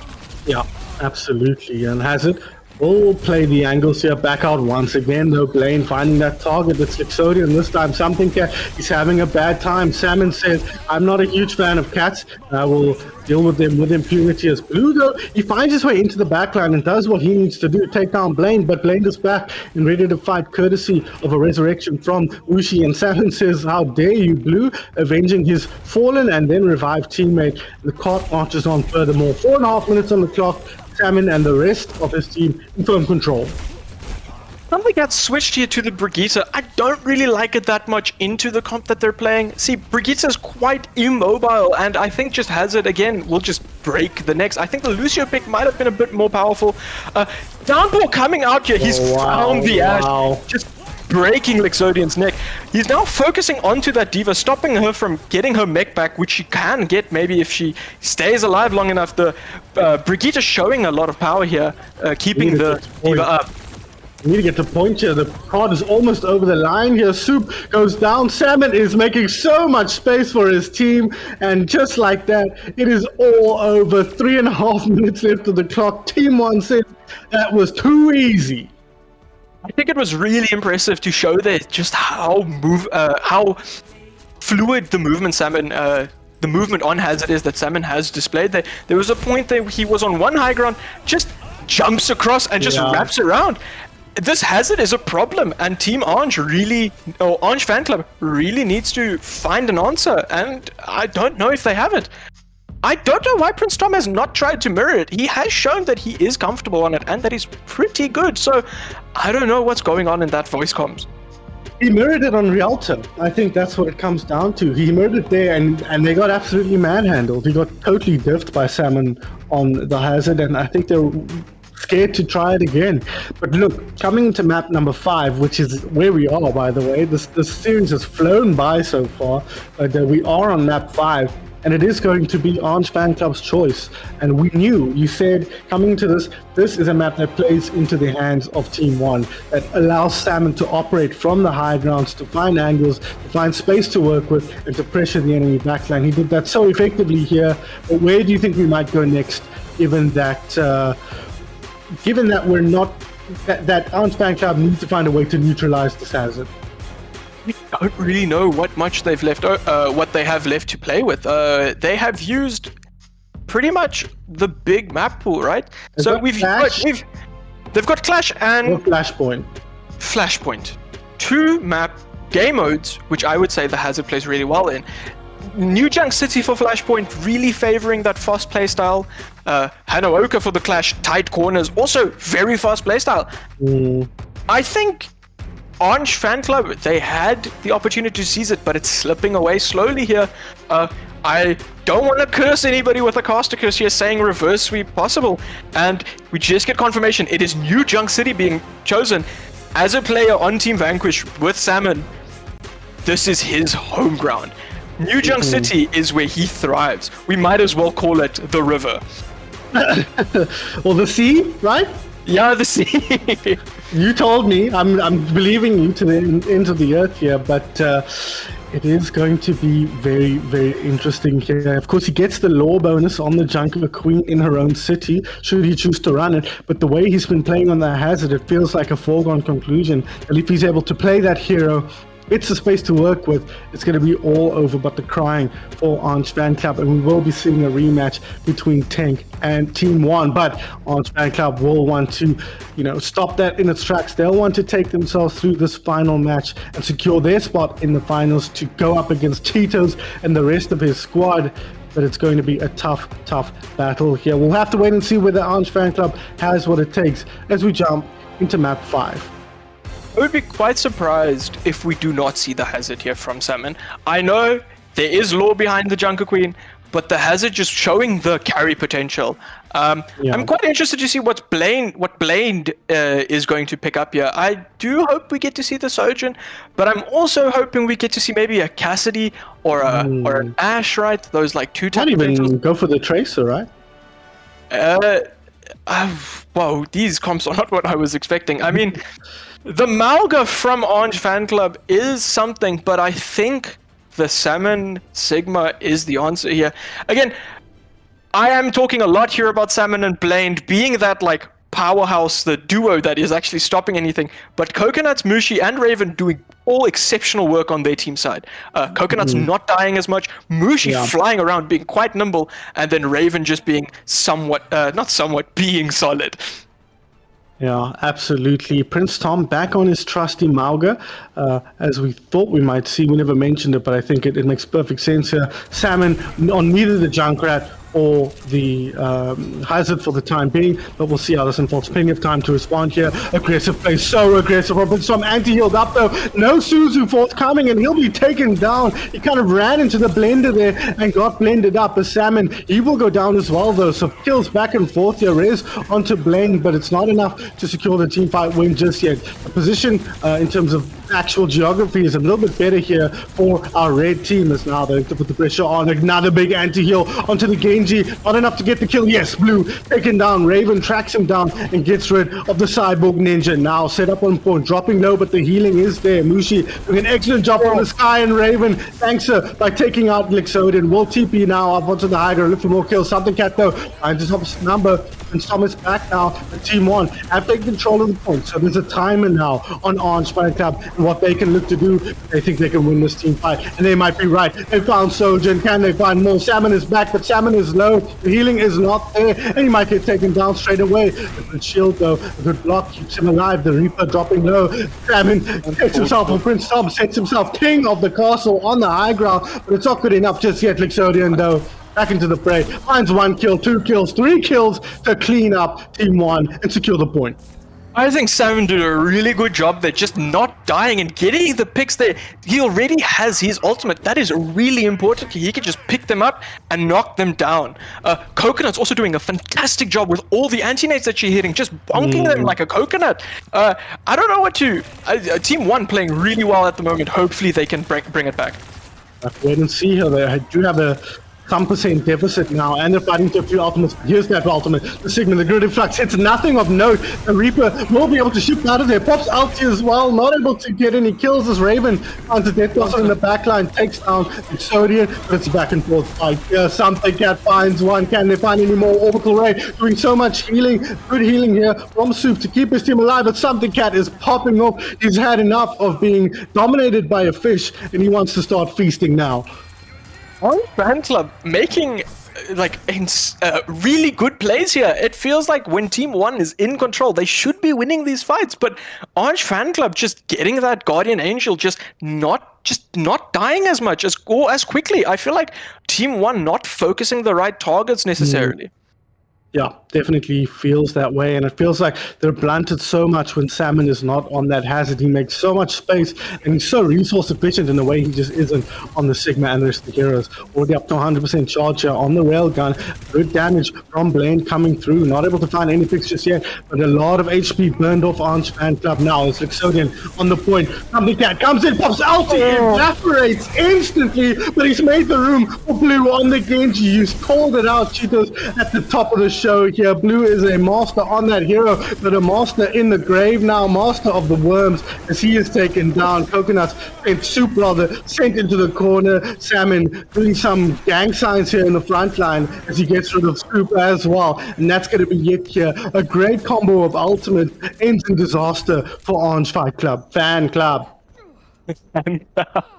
You'd call them the Fight Club with the cage and the blade here. Team 1 just, scrapping it back. Good nano from Coconuts onto Salmon, giving him that boost to get his ult back and to flip the point. Yeah, I'm just stunned. Salmon was stunned. He was knocked down onto his back there, but he's still alive now. Lots of damage coming through. Nap time for the Mauga. Can't keep awake in these team fights, but Raven now under pressure once again. Something Cat putting so much pressure down. Prince Tom, though, goes down. Something Cat drops as well, and this is the meat grinder here that Orange Fan Club are trying to work their way through, and it's not working out for them. 60% already up in percentage for Team 1. They might just take the second point straight away. Again, I think the unsung hero that we are not getting really that much value because it's not in the kill feed is Coconuts is playing really good on this honor. Not dying as much, not getting picked off by Blue's Genji. It's really good from her. Wait and see whether they can keep that up as Prince Tom under pressure now. Suzu comes through, purging the anti-heal. They've spotted the Ana route. Can they secure that kill? In the meantime, Blue goes down. Overcharge at the ready here for Blaine. Does he choose to commit it? It's too late now. Something takes matters into his own hands, but Salmon is doing so much damage to the backline. Huge Death Blossom here finds 2 with the help of Prince Tom, and that's going to be yet the retake secured here in overtime by Orange Fan Club. They're not done with the second point yet. Whoops, if you onto the lamp. Oh, no, it should be fine. But 2 ults committed from Orange Fan Club, 2 extremely powerful ults.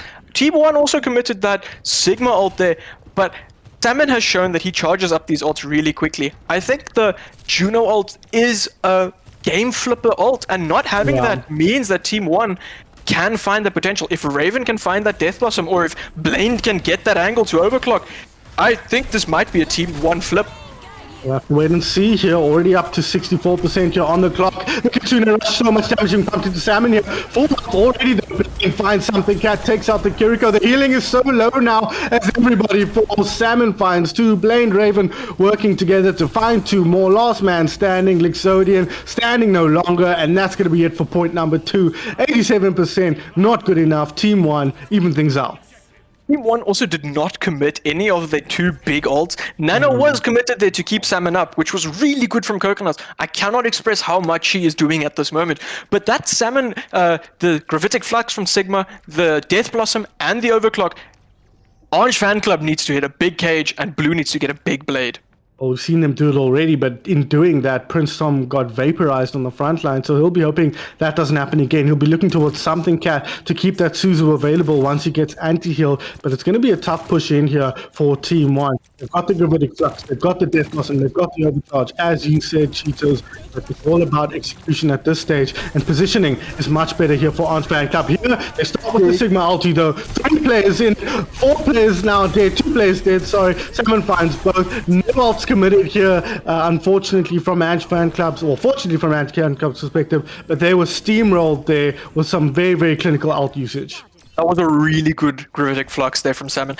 Picking up the whole Orange Fan Club, dropping them down, making them load, making them in that sweet spot for Blaine to just execute them all. Yeah. I think Raven should be looking here for an early Death Blossom here, stopping them dead in their tracks. That is what you want here. Do not give Orange Fan Club that breathing room, Team 1. Do not give them that opportunity, because Blue will take it. So much damage though, so much pressure on Prince Tom here. They're not doing enough in the other way, and there's Raven in the back line, finds 1. Plenty of damage onto Prince Tom as well, allows Coconuts to secure that kill, and that's going to be it for another team fight here. Once again, Team 1 firmly in control of the match at the moment, and they're going to follow up for more here. Prince Tom is back. That should be the goal to go back. Can they at least get the Mercy down? Nope. Great movement once again from Mushi. Gonna help her back up, but they got the cage. They're gonna use a killer thing. Where is Blue? Is he ready with the ultimate? He might not even need it. They don't. A great flex back and counterplay here from our red squad as Orange Fan Club take control once again on the eve of 100%. I think this is really good for Team 1, getting it into that overtime room. Orange Fan Club now really has to make something work with this Blade, this Death Blossom, and this Juno ult. Kiriko ult's coming up quickly, but look at Salmon. He builds these ults so quickly, and he can pick them up and drop them down. They're not putting the same pressure on him as he's putting on Prince Tom in those neutral duels that the tanks are taking, and he's charging his ulti so quickly as a result. Blue needs to be careful here, dropping low, pulling attention away. He's got the ultimate, but he has to go wait for the split. He's killed.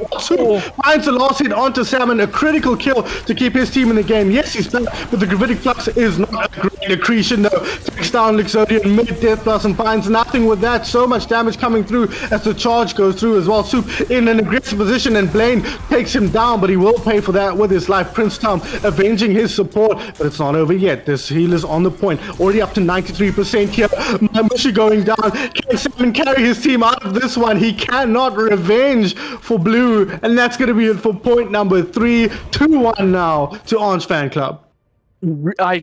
Orange Fan Club, really good ult usage there. Well, not that much actually. Something Cat kind of wasting that rush at the end. Luxodian not getting that much value. I think Team 1 is actually really happy with how that fight turned out. You pushed them as far as you can and you got them to waste 3-ish ults.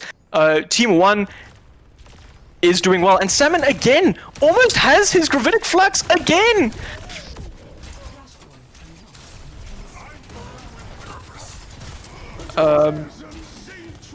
Gravitic coming in here, he picking them up. He's got that Kiriko. Kiriko slamming down. That's a big, almost both supports down. Blaine executing that Kiriko. The trade onto Team 1 here with this with Raven onto Soup, but Cage up.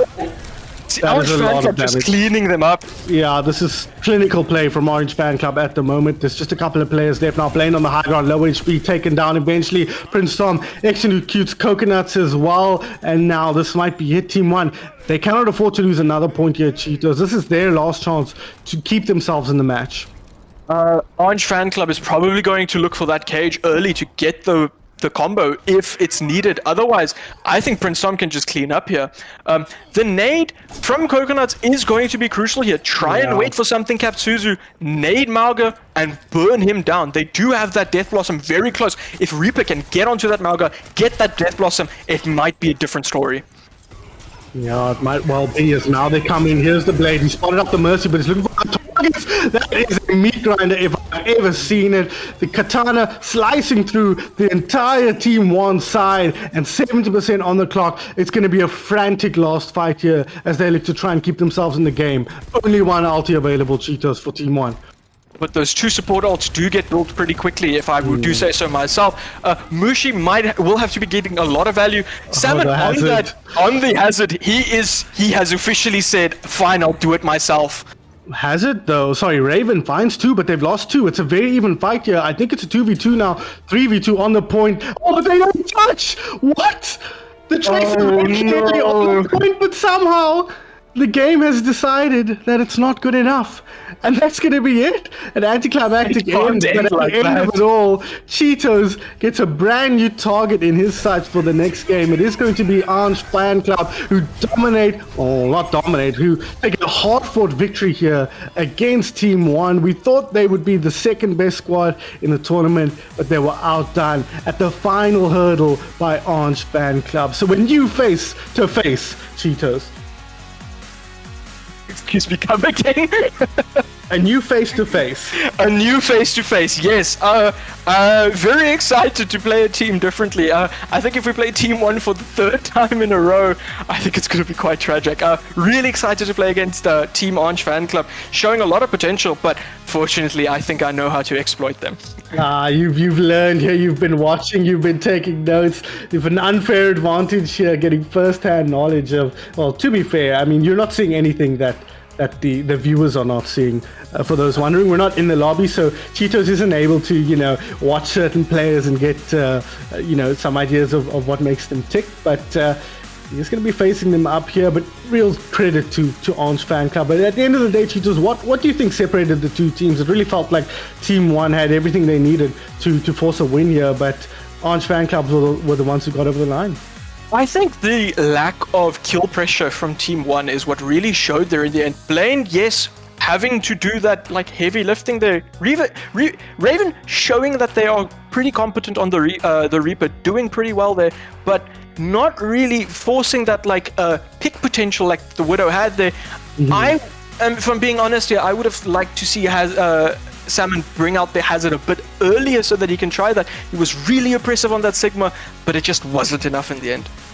It wasn't enough, but before we let you go here, Cheetos, I almost called you Coconuts, we got one thing we got to get from you, and that is our MVP. Now, a lot of faces you could call upon, a lot of players who stood out. But for you, who was the most valuable member of either of the teams?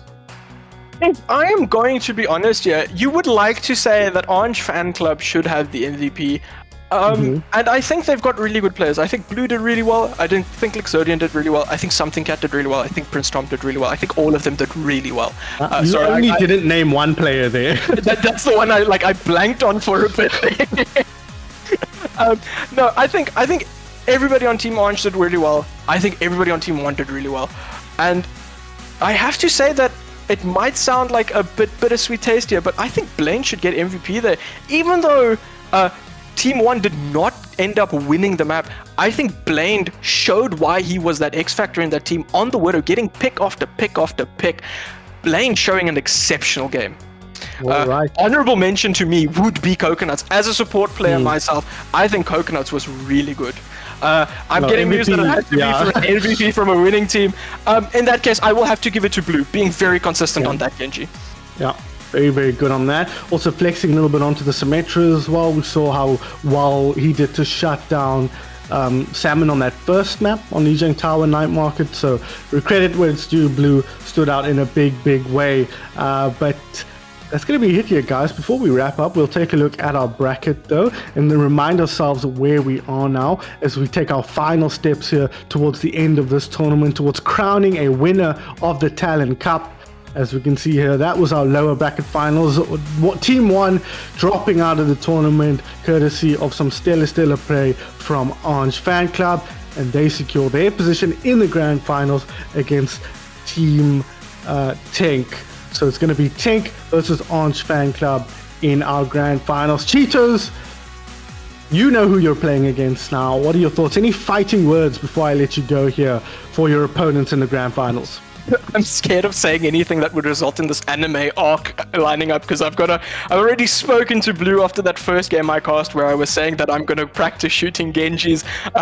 So I don't want to give them any more fuel than they need, because I can tell that Orange Fan Club has the fuel underneath them, and unfortunately I have to say that Tank is going to snuff it out. There we go. I was gonna start kicking up a fuss there, but he ended it off with some fighting words.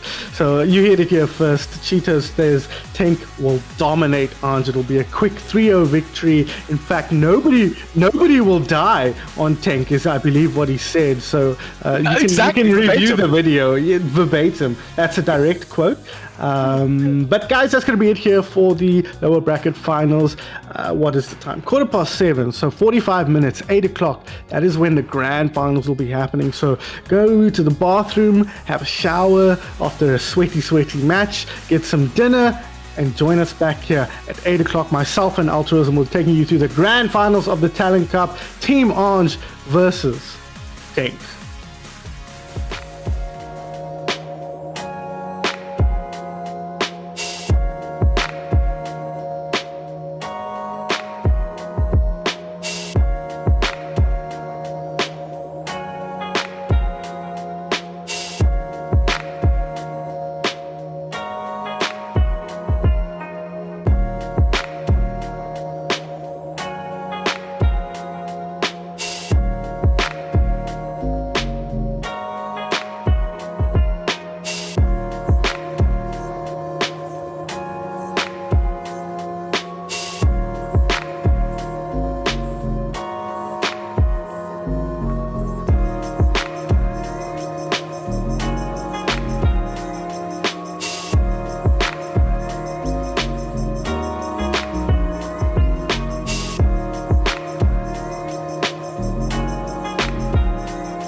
Ay, can't stop, won't stop till we on top.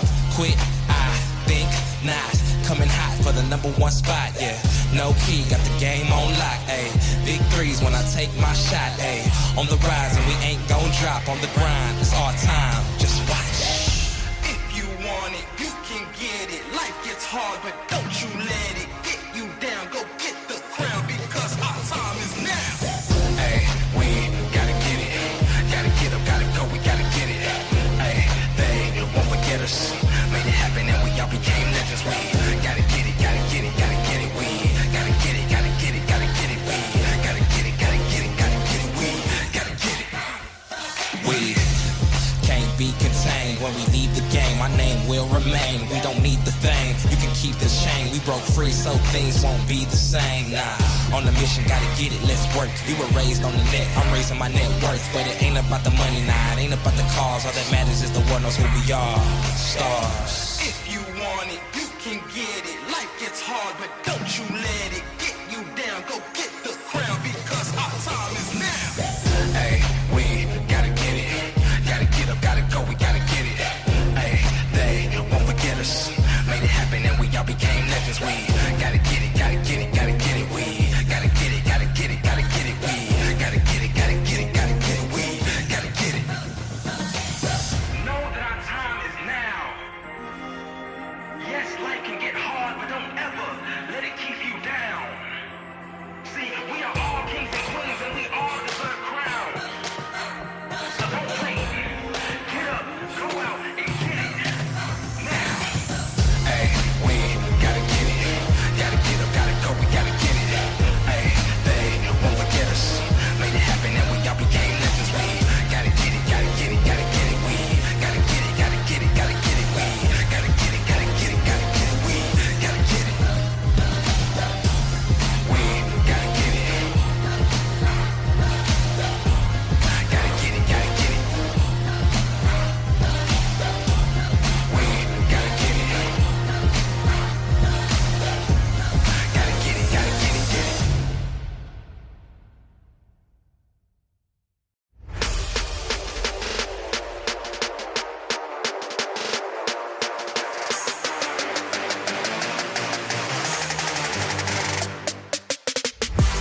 tired, don't feel no pain, 'cause I know you don't have what it takes.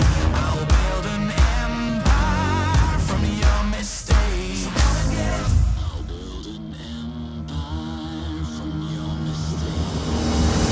So try your luck, give me all you got. I only need one shot. So come and get it, so come and get it. So try your luck, give me all you got. I only need one shot. So come and get it, so come and get it. I am the fire, you know my name. You toil and tumble, you play your games, 'cause I know you don't have what it takes. I'll build an empire from your mistakes. I'll build an empire from your mistakes. So try your luck, give me all you got. I only need one shot. So come and get it, so come and get it. So try your luck, give me all you got. I only need one shot.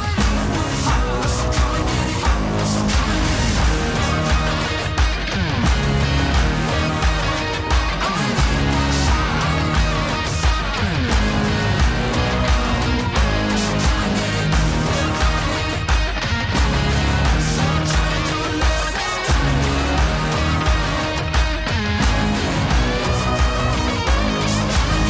So try your luck, so come and get it. Give me all you got, so come and get it. I only need one shot, so come and get it. So come and get it. 2025 is going to be a year filled with ups and downs, heartbreaks and triumphs. And those for this weekend going to be decided right here and now. Welcome to the grand finals of the first COWZA broadcast of 2025. It is the Talon Cup. We have two teams who fought it out to get here. Tank having no one in their path, mainly Team 1, who couldn't slow them down even a little bit on their triumphant journey, still yet to drop a map as they head to the grand finals. An Orange fan club fighting from the beginning of the day to get here, all the way through the lower bracket as they had to drop down after their loss to 1. But other than that, getting some retribution in the lower finals. And Sun Phoenix, you got to have quite an astounding Game 5 thriller there, friend.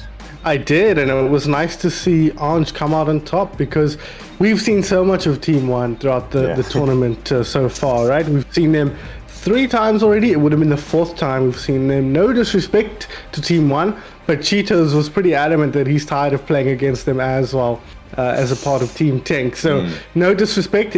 Salmon, he has big love for Salmon as his main tank from Vanquish, but I think I'm happy to see a different team in the grand finals here. But it's an interesting change, because you and I had painted Team 1 right from the start as the best team in the tournament, and then immediately the next game we were proven wrong by Tank showing us who the real masters of the Talon Cup are in 2025. So I'm glad we see Orange. They haven't yet faced Team Tank.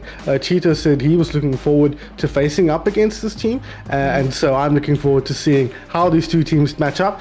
But Orange will be hard pressed to put up a challenge where no one else was able to muster one against Tank. I'm glad they're getting the opportunity to, though. There's this whole journey of discovery that this whole weekend has been about in terms of teams, where we did chat about it at the beginning of the day, where we said Orange was head of Group 2. They weren't beaten there. And then they had to, where did they fit into that roster of Group 1 teams? And we thought that they were down just below Team 1. And then they go prove us wrong, and now we're starting to go, how high can they climb? Can they go? They've got themselves all the way to the grand finals now, and I'm so glad they're getting an opportunity for them to have a chance to take down Tank. I wouldn't have wanted Tank to go through this whole tournament, beating the same person Team the whole 1 way over and through. over Exactly, again, right? So exciting to see this, and holy cow, do these teams have a propensity to make everything happen at once when they press their buttons, right? Yeah, absolutely. Explosive team fights all around. But Team Tank especially, a team typified by their front line.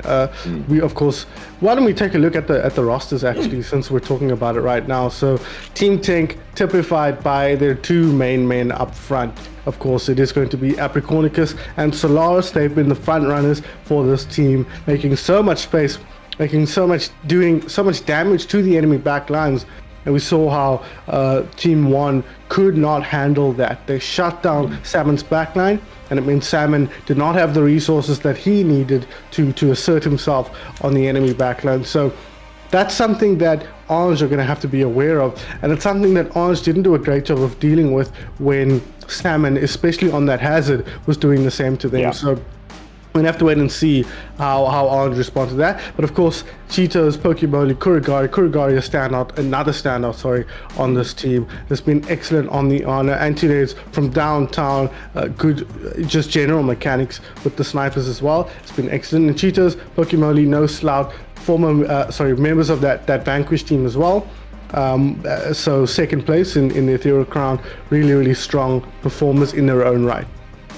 Yeah, I'm glad that you did mention Kurigari at the end there, getting the MVP. And like you say, the pivotal moments can be defined by stuff like sleeping the Genji as he comes in, or the Reaper, hitting the anti-nades, splashing it above where your team can now follow up or chase them around the corner. It's a big go call. And being a sniper, typically, he's hitting all the shots. Yeah. He's getting that healing consistent to everyone as they move around so sporadically. It's been such a pivotal role in Pokemoli as well, just sustaining people through so much. It seems like they can fight forever.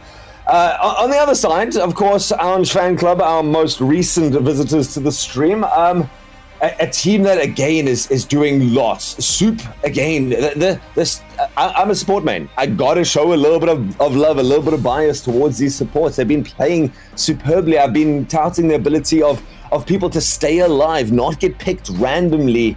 And these supports are doing that. Something Cat and Soup on Midtown. I remember them dancing around the point and contesting it on their own as two supports forever. Prince Tom's been a very reliable tank. Blue is getting lots of value in the back lines, and Lixodian has been, a team fight clincher, getting 4 kills here and there across it, and being just a general presence.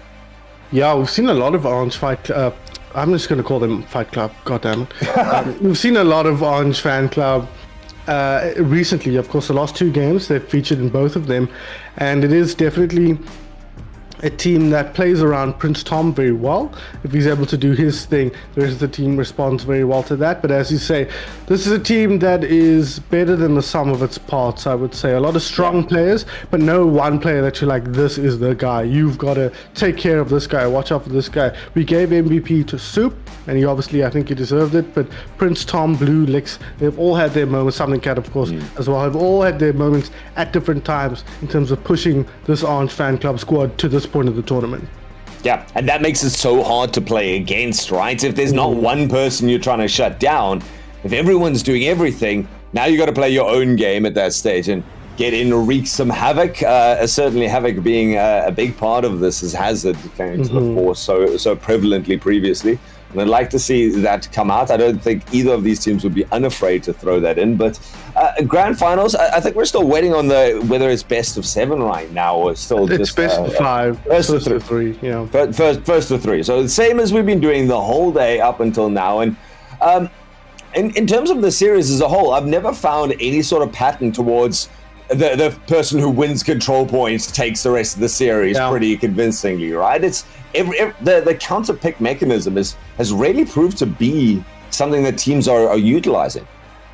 Yeah, for sure. I think especially Apricornicus has been very, very adept at being very, very aggressive with switching to try and deal with what the enemy team's putting out. We saw how he kind of dragged Salmon around the game, I guess, the whole space, not with his play style, but with his hero picks. So Salmon, we saw actually airing his frustrations in the chat about the Mauga pick and how that kind of neutralized his ability to excel on the Jungle Queen, and that's kind of what Apricornicus has been so good at. So I hope we see a different dynamic than we get against T1, where Apricornicus was really dictating the flow of the match. But Prince Tom, he's got an opportunity to stamp his authority on proceedings here as we jump into our first match, which will be Lijiang Tower. Unsurprisingly, it has to be said. I like it. And This is where I wanted to happen. Yeah, I get it. yeah, there no problem starting out here, and I think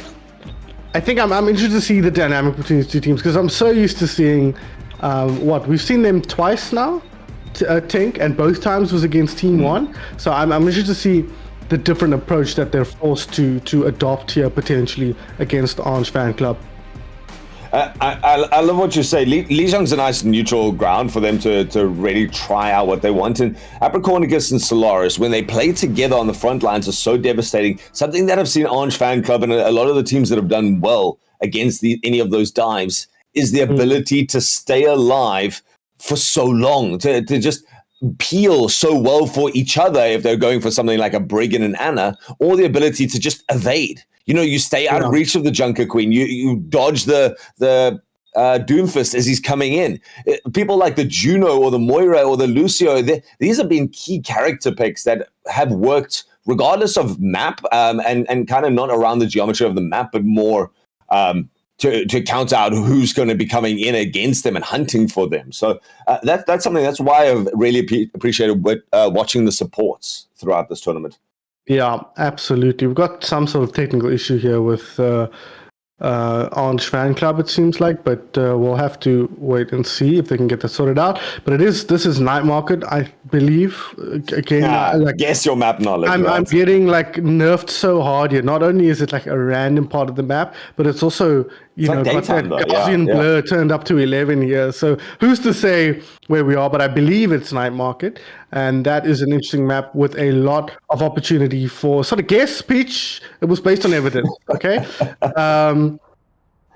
It gives a lot of opportunity for flyers to get involved, right? Your Pharah, your Mercy. There's a decent sightline for Widowmakers to get involved, but there's a lot of room, a lot of space to work with if Apricornicus and Solaris want to play that combo that they've been playing, but they don't. Okay. They want to come out with this. Obviously, I'm interested to see who sticks on the Symmetra. Blue did play the Symmetra on this map. It's a common hero on this map to TP into the windows and drop down. But Apricornicus, he's playing with us here. He's on the ball. Solaris will TP them out and then switch to the Tracer if he stays on the ball. And that'll be the true test of how this is going to go. If they can handle this ball Tracer combo, we're in the money here, Altruism. We've got a game on hand.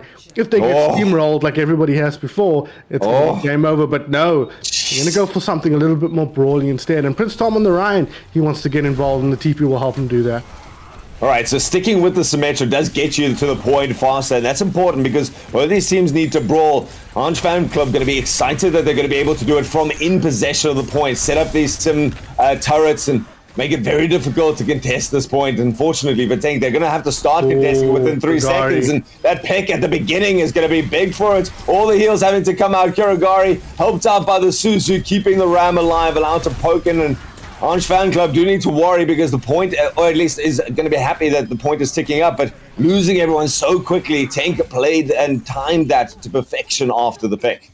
Yeah, blue going down nerfs their damage so much. Symmetra great against the likes of the Ramatra to burn through that little shield he pops up and also just do a ton of damage to a big target. So that's going to be unfortunate for them, but they will come back now into this fight. But there we go. TP onto point, set up nicely, dragged down to the ground. A huge anti-heal once again. Anti-heal in the Ravenous Vortex, but everything that's been poked in has now been shrugged off here from the side of Orange Fan Club. They nearly contested the point. They send Something Cat in to try and finish that off, but gets taken down. Prince Tom on a sliver of HP and eliminated. The TP is trying to bounce their way around the points and actually kind of helping Orange Fan Club to hold this for now. Blue eventually going to get coalesced upon, and Tank eventually do take the fight and get it back in their position, but percentages are even as a result of this back and forth. Yeah, the TP onto point allows them to get that cap early, which is what's keeping things even. They've lost both team fights so far and yet are even in percent, although ticking away from them now. But lots of ults available here. Another TP faked out, and they catch up Apricornicus. Big brain plays there from Orange Fan Club. Yeah, you do not want to turn your back to the Reinhardt at any stage, and you sense as that charges in. Massive cleanup comes out from Orange Fan Club, succinctly deals with this point. Gives up another 25%, but They're going to be happy, and that cost them like nothing. I think it just cost them the window. It was the psychology of the teleport. Yeah, that was so clever. I mean, that was awesome to see. Baiting Apricornicus to turn his back to look towards that. They've done it twice already, but they don't do it the third time. Now they're in prime position here. Something Cat takes down Cheetos. They're going to burn through Bob as well. That's an ulti down, and now they can move towards point. It hasn't even been switched over yet, in spite of the fact that they're set up so aggressively. Big wall in the center creates a zone of safety for the back line, and it allows Prince Tom to go aggressive, baits out the sleep with the fake charge, and they finish off the Kiriko at the end of it. Just the adaptability of this team and the ability to use one ultimate to just create it, as Prince Tom also with that Earth Shatter. Tank, it goes back. I don't know what they had for supper this evening, but they are playing some smart plays here. Prince Tom cancelling the charge to bait the sleep, as you said. But Apricornicus, he's on now. Nemesis form for 2 kills. He's still got Annihilation should he choose to commit it, and he probably won't here if they can secure the kill. They do pull out the beat as well, Altruism, so this is a very expensive team fight here for Orange Fight Club.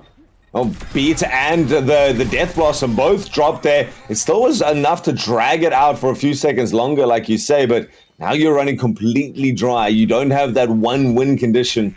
With Tank having both Annihilation still, like you say, he can play so aggressively, and then a Nano Boost to bail him out or let him go deeper if he needs to.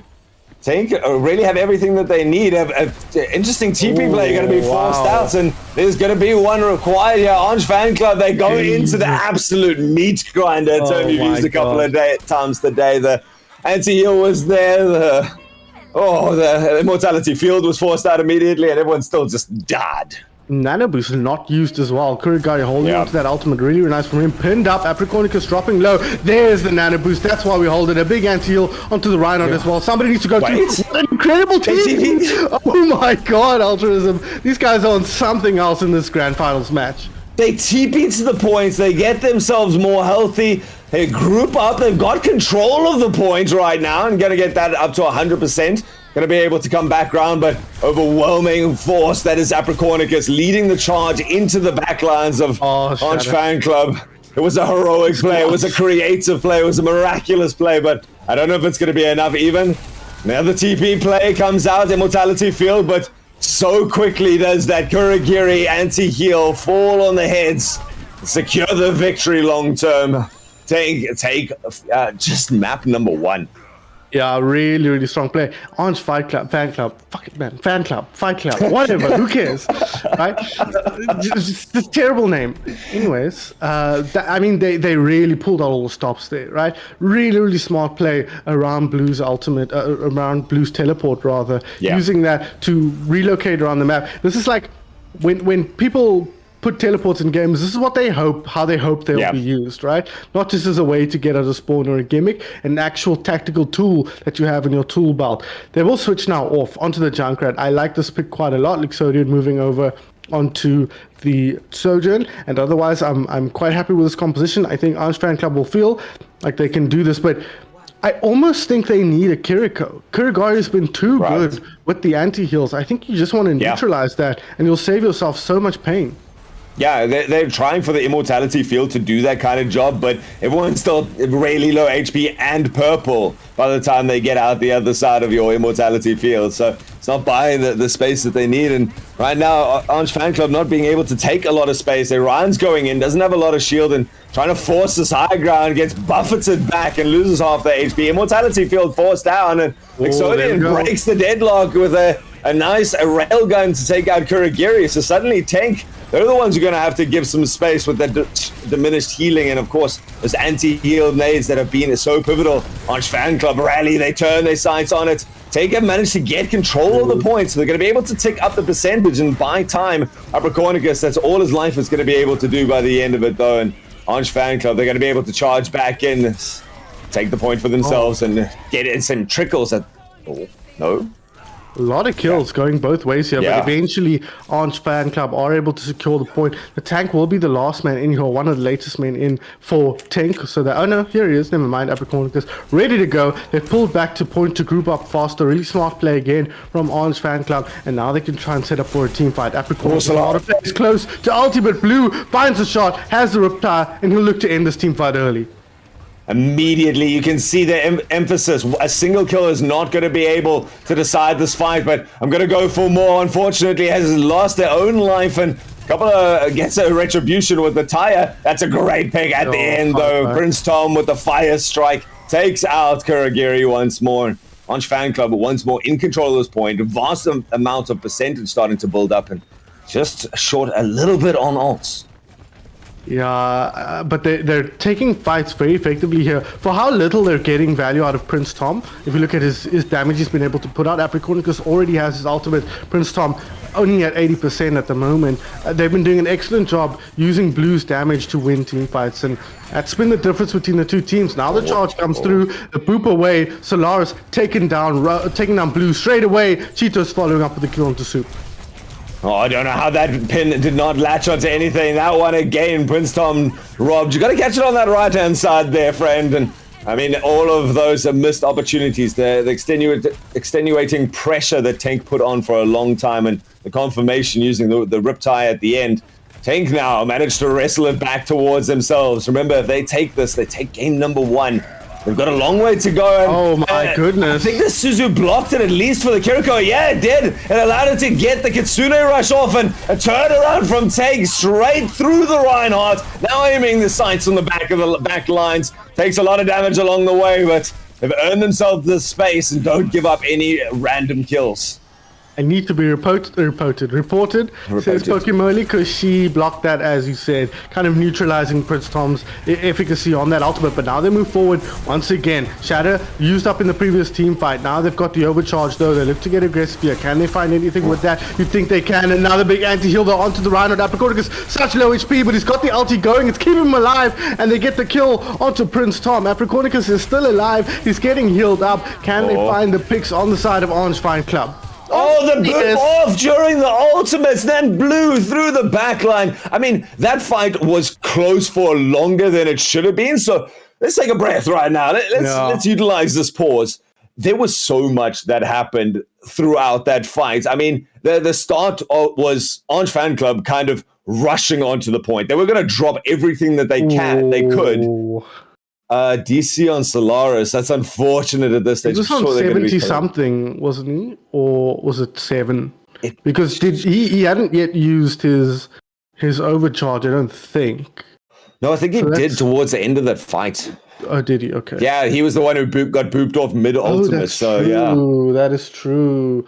So yeah, not a huge deal, but kind of annoying. And they've only got 7% to get onto point here. I'm not sure if anyone is in position. Of course, we can only see 2 people. Well, we can see everybody. 2 people on screen, 3 people in the kill feed. So nobody is anywhere in position to touch the point here. It might be over before the fight even starts.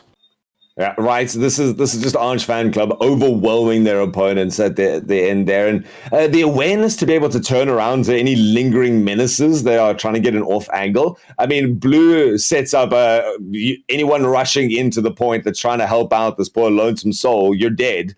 Well, Something Cat rides along the walls, boops them off the edge of the map, and immediately done with. What are you supposed to get done in 2 seconds? To be able to turn that sort of fight around. So Something Cat loves a big flank on this map. We saw it in the previous one as well, where he went on this long flank around the side looking for a target. There was nobody there, and they still ended up winning the team fight. We are back live here, 7% out. I think we're heading into map 3. Yeah, I mean, there were so many big plays that have come in this map. The desperate attempt from Pokemon Lee with the Suzu, but the damage is done. No one's getting close, and the fact that the big moments are coming from both sides. I mean, Pokemon Lee blocking the Earth Shatter, the turnaround fight that pushes everyone back, and then the very next moments, your opponents rush into your face, and Orange Fan Club clinch the points and keep themselves alive. Tink has run over everyone 3-0, right? Mm-hmm. I don't think that's happening right now. Well, we'll have to see, because they've had close runs against Team 1 so far, right? Yes, it's been 3-0 scoreline, broadly speaking, but the domination went both ways, especially in their first match. I don't know if you remember, but it wasn't that even of a match, because every time a team had an advantage, they dominated, right? So the maps, the points that Team 1 won, they did so very, very easily, and vice versa for Tank. So now we come in. Apricornicus on the ball. The Boom not quite on the money. Dropping low here. Needs to be careful. Will be kept alive. Will get followed down, though. Can they find the kill on this ball? That would be so huge. No, they can't. Safe and sound back towards his team, but Cheetos drops in the meantime. Yeah, you're distracted with the ball, but so far it seems like there is the awareness from Orange Fan Club to just ignore the obvious target and look for the next one. Certainly Prince Tom has done a great job of that on the Mauga. You know, so tempting to just shoot the big thing. It gets lots of help in tracking down various targets. Lix decides to use the Wraith form just for the reload, and actually does pay off as Apricornicus tries their luck. Soup again once more, keeping everyone alive from the skies. Able to follow up on any Mauga charge so quickly afterwards. Enables him to pull off these aggressive plays. The boop! Cheetos takes down something. I swear someone else fell, but able to pick it up. And then aerial rocket to the face for Soup. Does eventually give out their life. Solaris still alive, and Nuisance chip damage to clinch down at these last HP bars. And there's no turnover just yet. The ball's back in play. Solaris, these two ready to link up as so often they have throughout the weekend. They get the first kill. Still looking for the obvious stick onto the Mauga. Solaris doesn't want to take attention for too long. Has lost the wrecking ball at some stage. And eventually the point does get turned. Yeah, Solaris, big heads up play. So saw there was nobody in point, went in there, got that cap off himself, and kept his team in the game. A lot like we saw Ange do in the first round. Ball now on point. Solaris ready to go with the pulse bomb. Can he find the target he's looking for? Mauga the obvious target, but not necessarily the target that's going to result in a kill. But here we go. 2 kills quickly for Tank. Sustain coming out just to their benefit right now. Tracks the Kiriko in there and mainly mitigates the damage coming out from the other side. Solaris and the Farah not wanting to jump in there. Cheetos, he's got off the map! He's jumped off the map, and that's big. There's suddenly the turnaround potential in the grand finals. You jump off the map, you give it away. Question marks in the chat, and suddenly Tank have control. Oh my god, we all saw it. We all saw it. First person perspective. Prince Tom into the drink. He goes, the hologram. Fishes are eating well this evening. Exactly. So, lots of outs to work with now here. That is a disaster. That was always going to be a hard fight to win. But obviously, you make it a lot easier when you throw 600 HP into the drink. Blue, though, finds an opening kill. That's a huge kill onto Solaris. Can they find anything more? Or will the death from above be too hot to handle? Yeah, doesn't even have to drop the barrage just yet. The mine's catching out Soup on the back line. Problems with mobility, and without that, the anti-heal from Kirigiri finds its mark on the Mauga. Every part of that fight worked out to perfection for Tenken. They hold on to some big ultimates, some critical ultimates that they need to clinch this match out.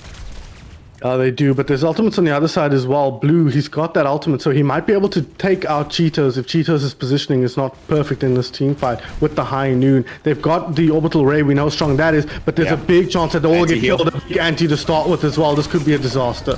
Nano Boost dropped in there. Tank has decided they want to go, but it's a hard fight to win. Blue, like you say, finds Cheetos too aggressively positioned and then gets the double kill on the two DPS from the other side. Apricornicus going to try and hold this out for as long as possible. The Hinder Grenade going to make that even harder. The HP bar of Blue dancing and eventually does go below the critical threshold. Only one for Ange Fan Club, though, that's going to suffer that fate. It's lots expended and 6% in the balance.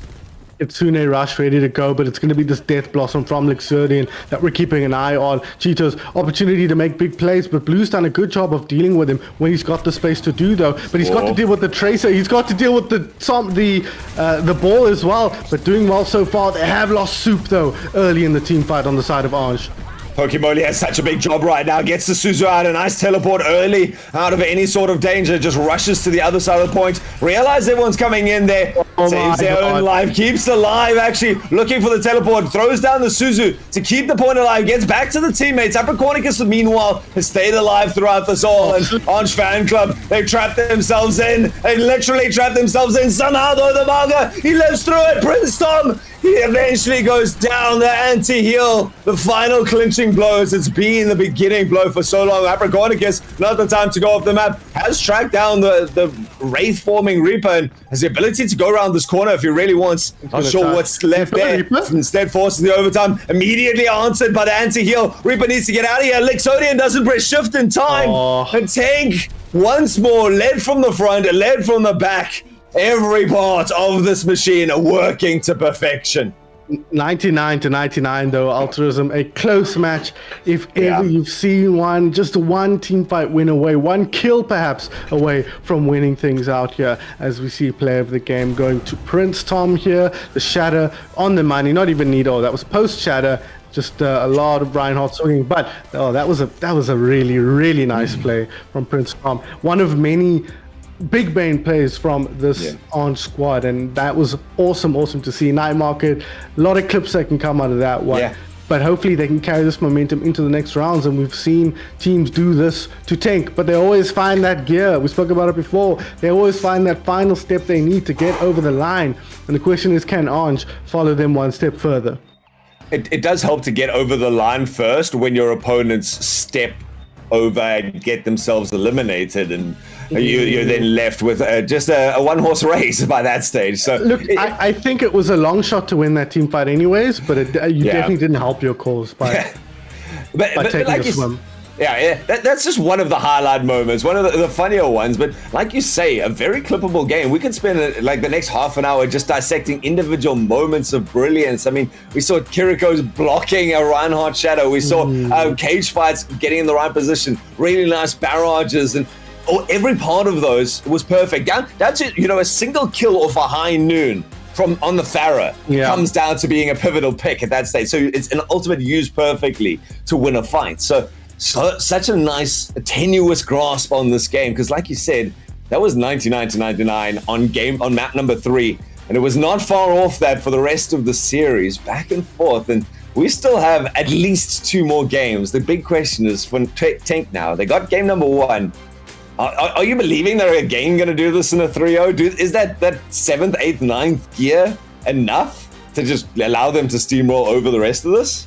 We'll see. This will be a telling map, Altruism, because this chaos that follows in control maps can mean anything, right? We know that it doesn't necessarily dictate how the rest of the series is going to go. It can kind of be its own beast. So we'll have to wait and see. Runasapi will tell us a lot more of what we can expect going forward.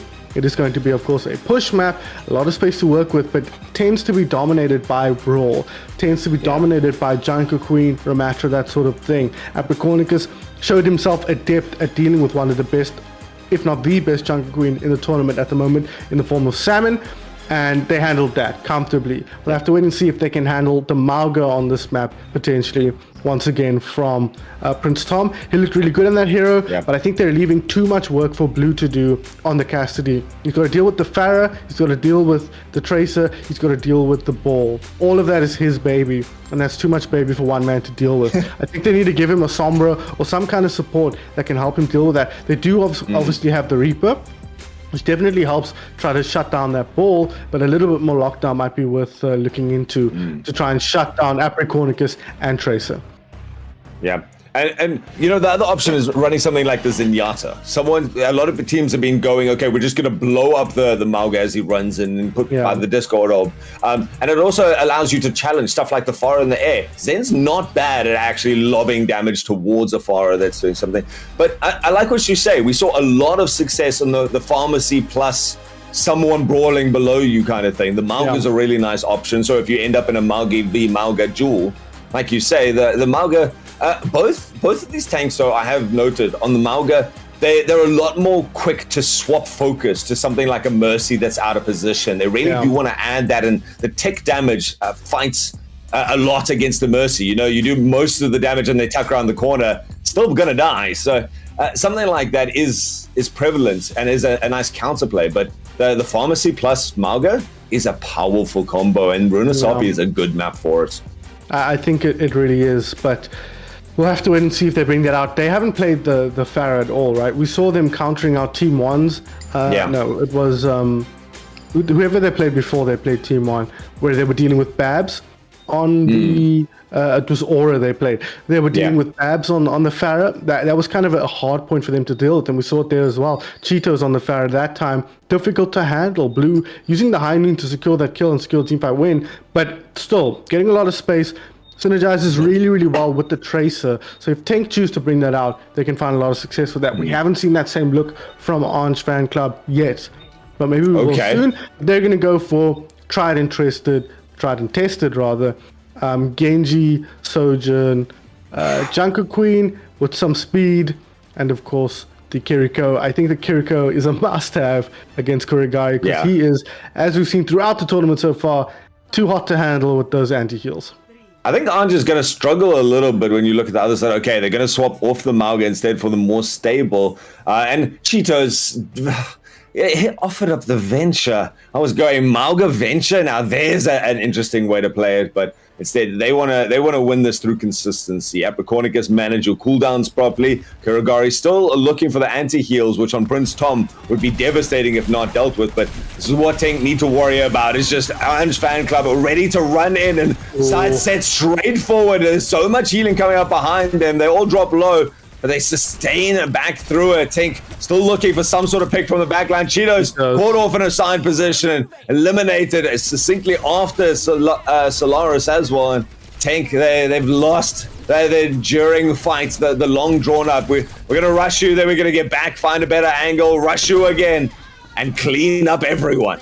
A great target prioritization from Orange Fan Club. They're recognizing that they don't need to barrel through the Orisa, as in kill her and get to the backline. So instead, they deal with the flankers on the left-hand side. They move around. There was clearly a lot of focus put onto moving onto the supports, and they did so effectively. Apricornicus says, no thanks, I'm done. I'm going to play something fun, and he chooses on this occasion to play the Junker Queen. A good hero, but already at a pretty significant outcharge deficit, so we'll have to wait and see whether he can claw that back. Already forward spawn nearly capped. How do they get the kill to Kurigari? That is a huge pick. Well, this is the big thing. You got the spawn, you got the percentage advantage, and you got the speed advantage of your Orange Fan Club. They've got the Lucio. They've lost them now, and in fact, lost both of their supports. Makes this a very difficult task. Junker Queen is great at self-sustain, but only if you can lock someone down, and the kiting from Tank has been too good this time. Orange Fan Club, they want to rush in constantly, but Tank's got some quick feet of their own, it seems.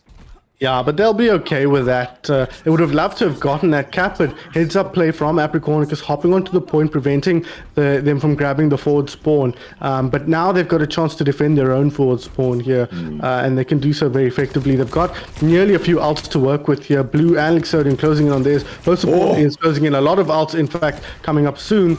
So this could be an explosive fight.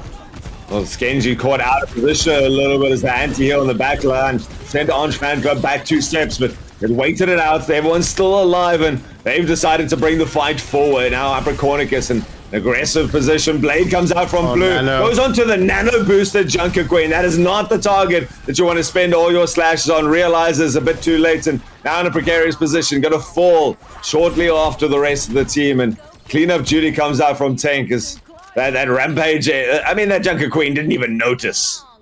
Yeah, no, that Blade was really just dialing themselves on rocks, basically. The rock-hard abs of Apricornicus with the power of the nano boost, untouchable by the katana. And that was kind of a big problem because the thing is he had no other targets that he could see, right? He didn't see the soldier outline like we've got, so he didn't quite know he was there until it was too late. They've got a Rampage now. Both of the two Junker Queens have got Rampage, but here is a huge tack visor from the back.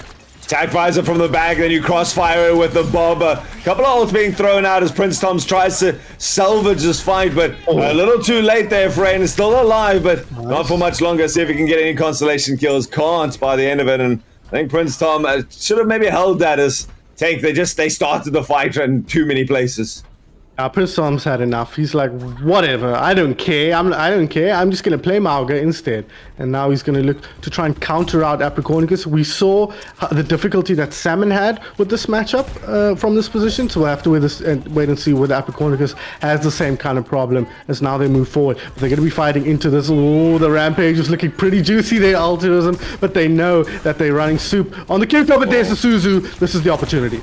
Suzu's out, everyone's starting to line up around the corner. Just a quick reload from Apricornicus, and now side set, still can't get anything. Needs to be careful that the Suzu's coming back up, and now you've lost Solaris on the back line. Orange Fan Club just kiting the tank tempo well enough, reading it, and playing keepaways. Now they can really go less back on towards the point as Lexodian can help and contribute as Princeton, the one credited with that. Still, kills being traded either way, and forward spawn held by tank is going to be big in their advantage. Yeah, that's a good point you make there. They can't even make progress here. They're still waiting for people to get back into the fray, and this is a long push down a long sight line that we can take advantage of here with the likes of Pokemoli. A big flank from Solaris. He's going to look to find a couple of targets from the back line, but ultimates to work with here for both teams with the rampage they start off with. Everyone from tank once more spreading out, but now are they in the position to capitalize on that big rampage? It doesn't look like it is. Both teams shrug that off, start trading out a lovely and anti-heal once more. Wow. Kuragari involved in self-defense, and the two supports overwhelm the incoming charge from Orange Fan Club. The rest of tank now going to be joining the fray. Apricornicus on full health, spots out a low health Malga, chases Prince Tom to the teammates and claims Lucio at the end for themselves. So tank once more again in good control and can extend their lead. Yeah, control is the word of the day here. They just kind of fouled back with everyone who was alive, held that kind of high ground point at the top of the ramp, and took the fight downhill with the rampage and found a couple of kills. But really, Pokemoli popping off there, really defending Kuragari from the Genji, and that's what's part of the problem here. The backline is falling apart. But speaking of falling apart, Exodian dominating here once again with the overcharge. Pokemon really thought that they could get Apricornicus out, and Apricornicus, they realized 6 people or 5 people were coming around the corner. Maybe it felt like 6, and they're just running straight at your face. Tried to run for the hills, blown up with the Lexodian ultimate, just everything.